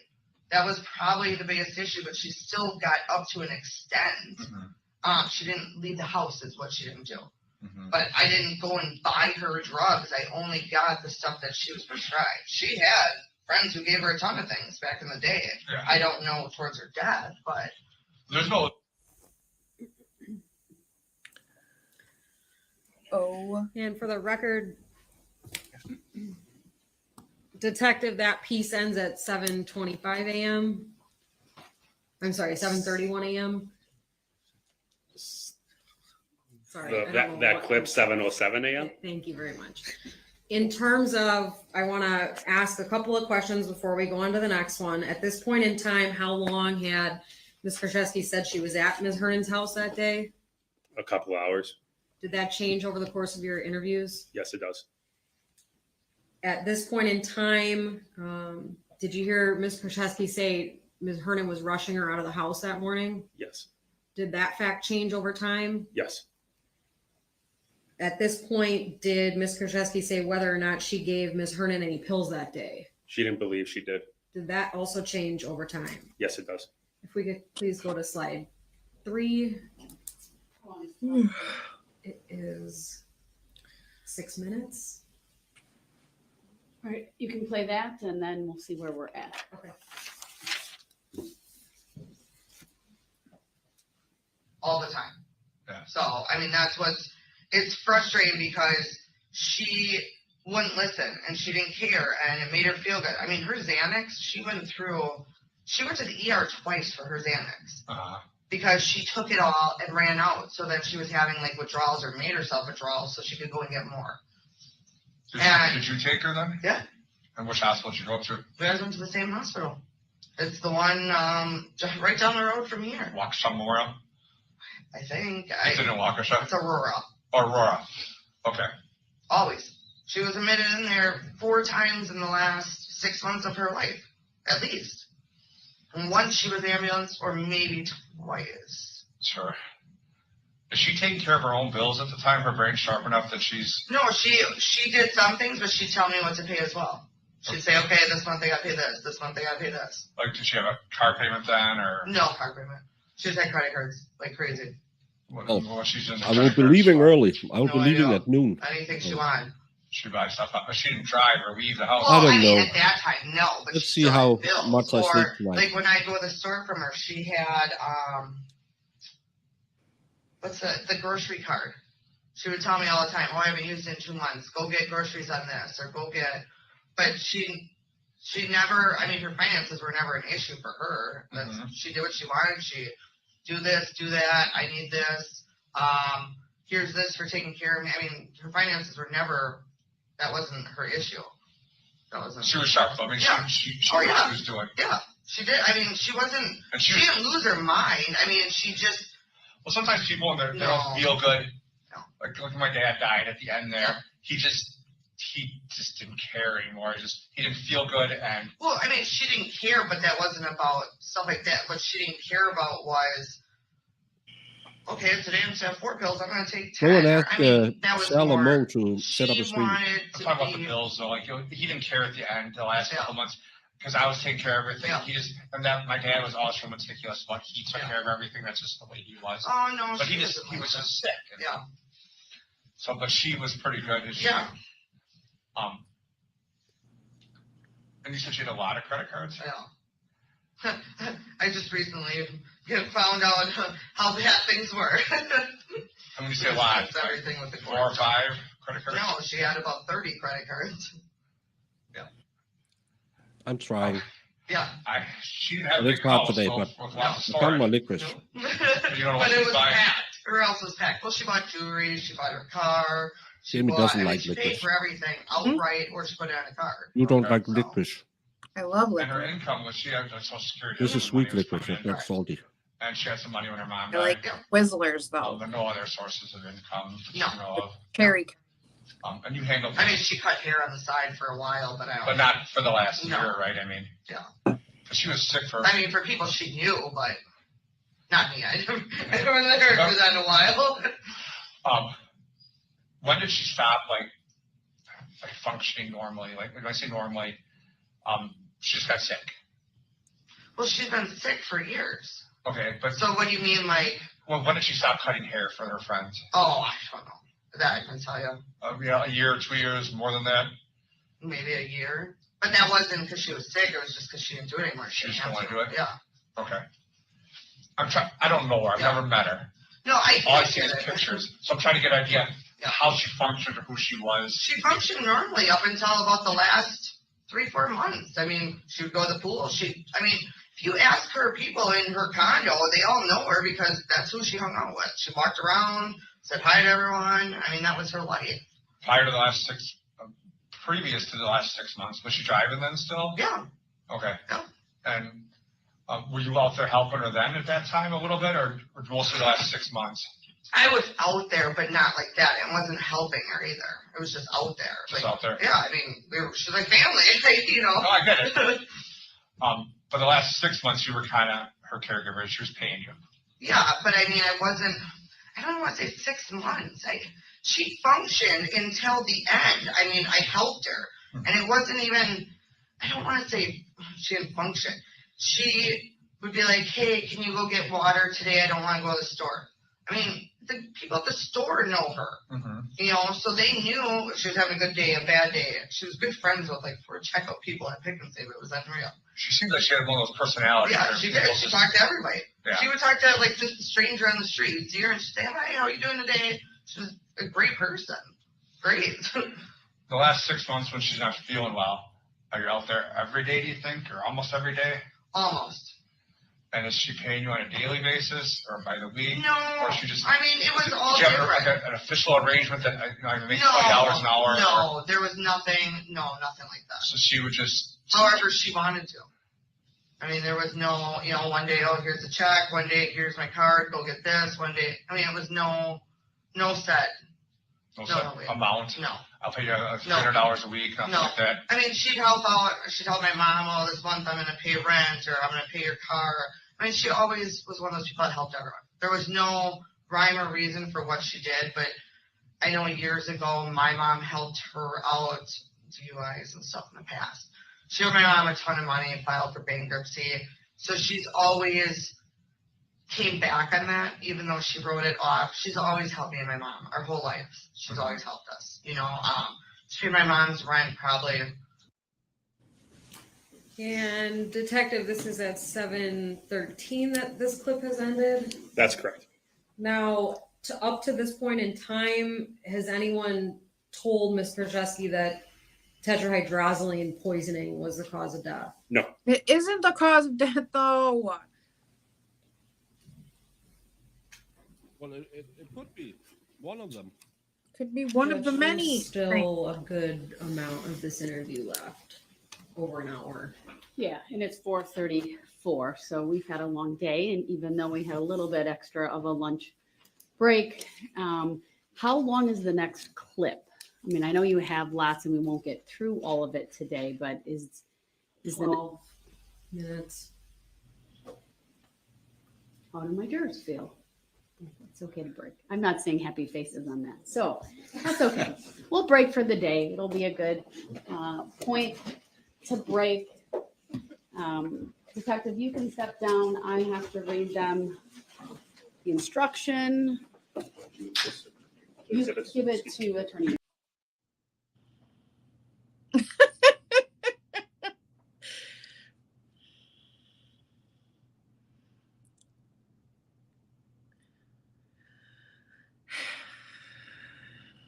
Everybody say your goodbyes.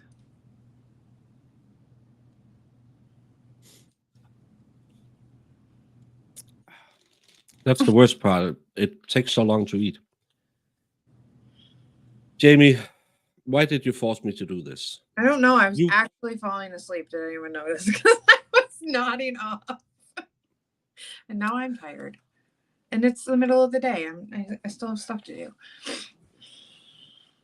Everyone, thank you so much for stopping by today. As I have stated many a time, tomorrow I will get drunk like a 16-year-old. For you Americans, that would be a 25-year-old because we start early. So I probably won't. I don't know. Maybe I'll do a bit in the morning. But this is going absolutely nowhere in a pace that moves about as fast as molasses in Alaska on Christmas night. I'm just not getting the whole. They're not painting a great picture for me to understand. None of the sites are doing anything to make this any kind of interesting. And that's why, because I have to clean my house in case I get lucky. And I shouldn't say stuff like that online. No, you poor guy. Yeah, me too. We were looking at a trial for Monday, and that seemed quite interesting. An FBI dad and his daughter unaliving her husband, boyfriend. But as far as I looked it up, and it seems like they took 2 plea deals. So they were formally convicted, but apparently took 2 plea deals of voluntary or involuntary manslaughter. So that won't start on Monday. I was really hoping that we could skip this case because I thought it would be interesting, but we have done 8 days of this now. There's supposedly 17 days left in this case. 17 days left. I know. Um, I mean, maybe they're on track to get done early. I don't know. Maybe this is the last guy, and they'll rest, and then maybe we'll have something interesting. I don't know.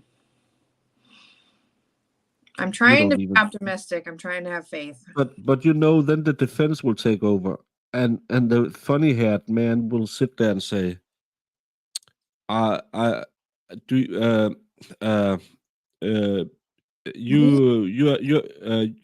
your profession, you're a doctor, right?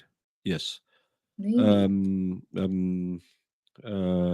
Maybe since it's their witnesses, it'll be better. I don't know. Jamie, you can put all the sugar coating over this case. It will never get interesting. Yeah, we should do a mock trial once. Try to see. It could be fun. I know Dave and talked about doing the Flux case, but I don't know how it's moving along because everyone works in that one. But it could be fun trying to do a case and say how I would have done it, especially because, again, Danish cases don't take this long. We move the freak along. The murder case with the 231 pieces lady, I think, did it take 8 days? It was spaced out over some time, but I think it took like 7 or 8 days. And that's a girl who was chopped in 231 pieces. Oh, yeah. Technical GPS witnesses about his prior bad behavior and stuff like that. And it took, I think it was 8 days. Mm-hmm. You can do a murder trial, a pretty gruesome murder trial in 8 days. This was 2.5 days about a possibility of a Visine poisoning. They haven't even 100% declared that it was Visine. And if they have a good defense medical expert, he can say, well, the Xanax or the Oxy could have killed her. And well, they didn't even find Visine bottles. They found Visine in her stomach. Yeah, but I mean, like at the house, they didn't even I haven't heard anything about it. As far as I know, they didn't even like look for it. No. Oh, it's obviously gone now. Well, yeah, and we could wait a day and we could do a lot of stuff, but I don't know. Let me see how I'm doing tomorrow. I don't know. I'm not like, it doesn't make me super excited.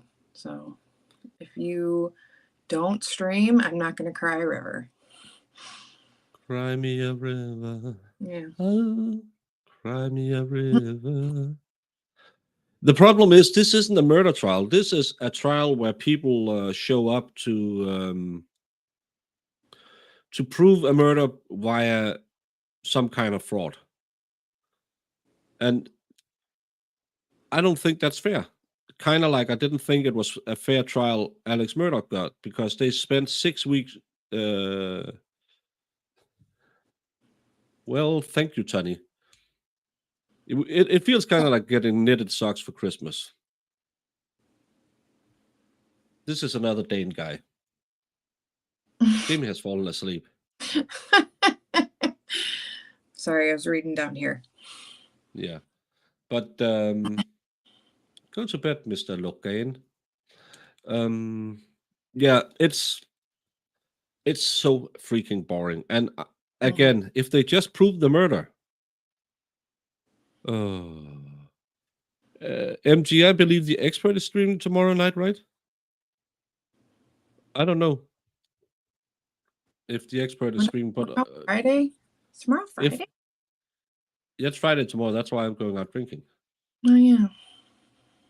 But again, if the expert isn't streaming, you should set up a drinking stream. Then I can come back when I strike out in town and just come on and maybe drop my pants for money or something like that. Oh my gosh.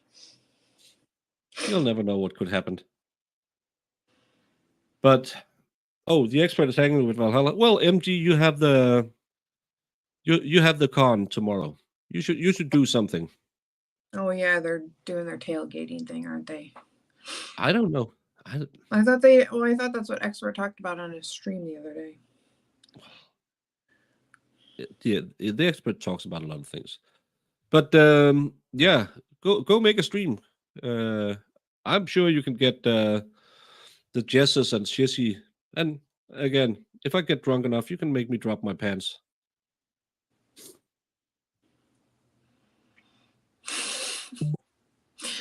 Oh my god, the internet is going to be a terrible place for you while you're drunk. Next thing you know. Someone asked me if I would. It's like drunk texting people. Just don't do it. Don't go on the internet while you're drunk. You're going to be clipped all over the place. Yeah. That's no. I'll try and figure out what to do tomorrow. I'm not sure. It's I might do something. I might not do something. I just think that this is too boring to spend another 2 weeks on.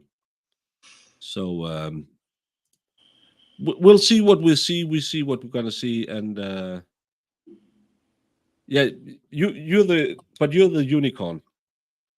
Oh, and Shizzy's gone this week. Well, reach out to the Jessys. They'll probably hang with you. And again, when I get drunk and naked, I'll come online. Yeah, it's set to go for 25 days. So we are 8 days down. So 17 days left. Can you believe that? That's not possible. No, it's not possible. But sadly, that's what they said. But let's see what we do tomorrow. Maybe we just do something, or maybe we don't do anything. Saturday, I have told Mo and Sal they should do a stabby day. Again, let's see how bad my hangover is. If it isn't that bad, maybe I'll jump on and stream for a bit. It's probably very bad because I'm an old guy. Because I really got to take my dogs to the groomers, and I got to do it at like 9 in the morning. Yeah, then take your dogs to the groomers. I know. That's why I'm like kind of excited there's no stabber day, so I can go do some stuff I got to do. Well, still, I think Mo or Sal should set up a stream so you can all have a little bit of fun, even though I'm lying in my bed and crying because never again, never again. Never again. I do what? that every time I drink. Oh, that you're never gonna drink again. Yeah. Yeah, we all do. Well, there will be Jody Day. It's but normally I do my Stabby Day at 9, and then they do Jody at 12, and Sal normally have a stream at 2, I believe. So well, someone will be streaming something. We'll figure something out. How about this? Vilhammer can just play movies for us all day in Discord. That'll be fun. Willhammer got it.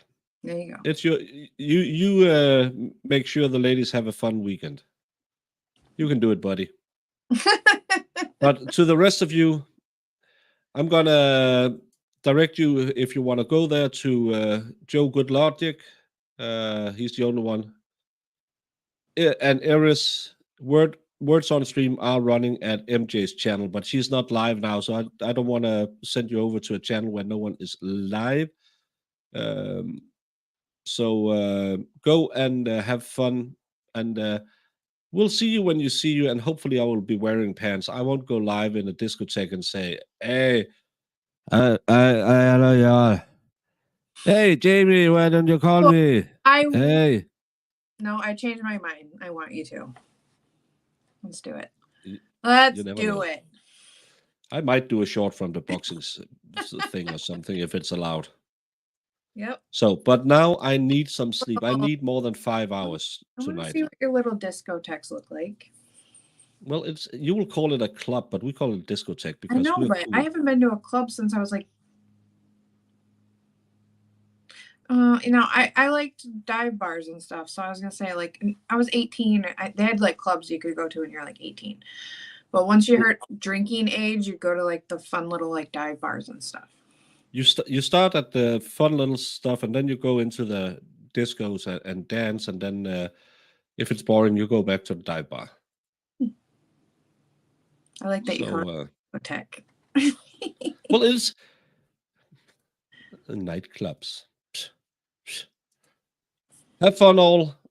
Have fun, Jamie. See you all later. Bye. Bye.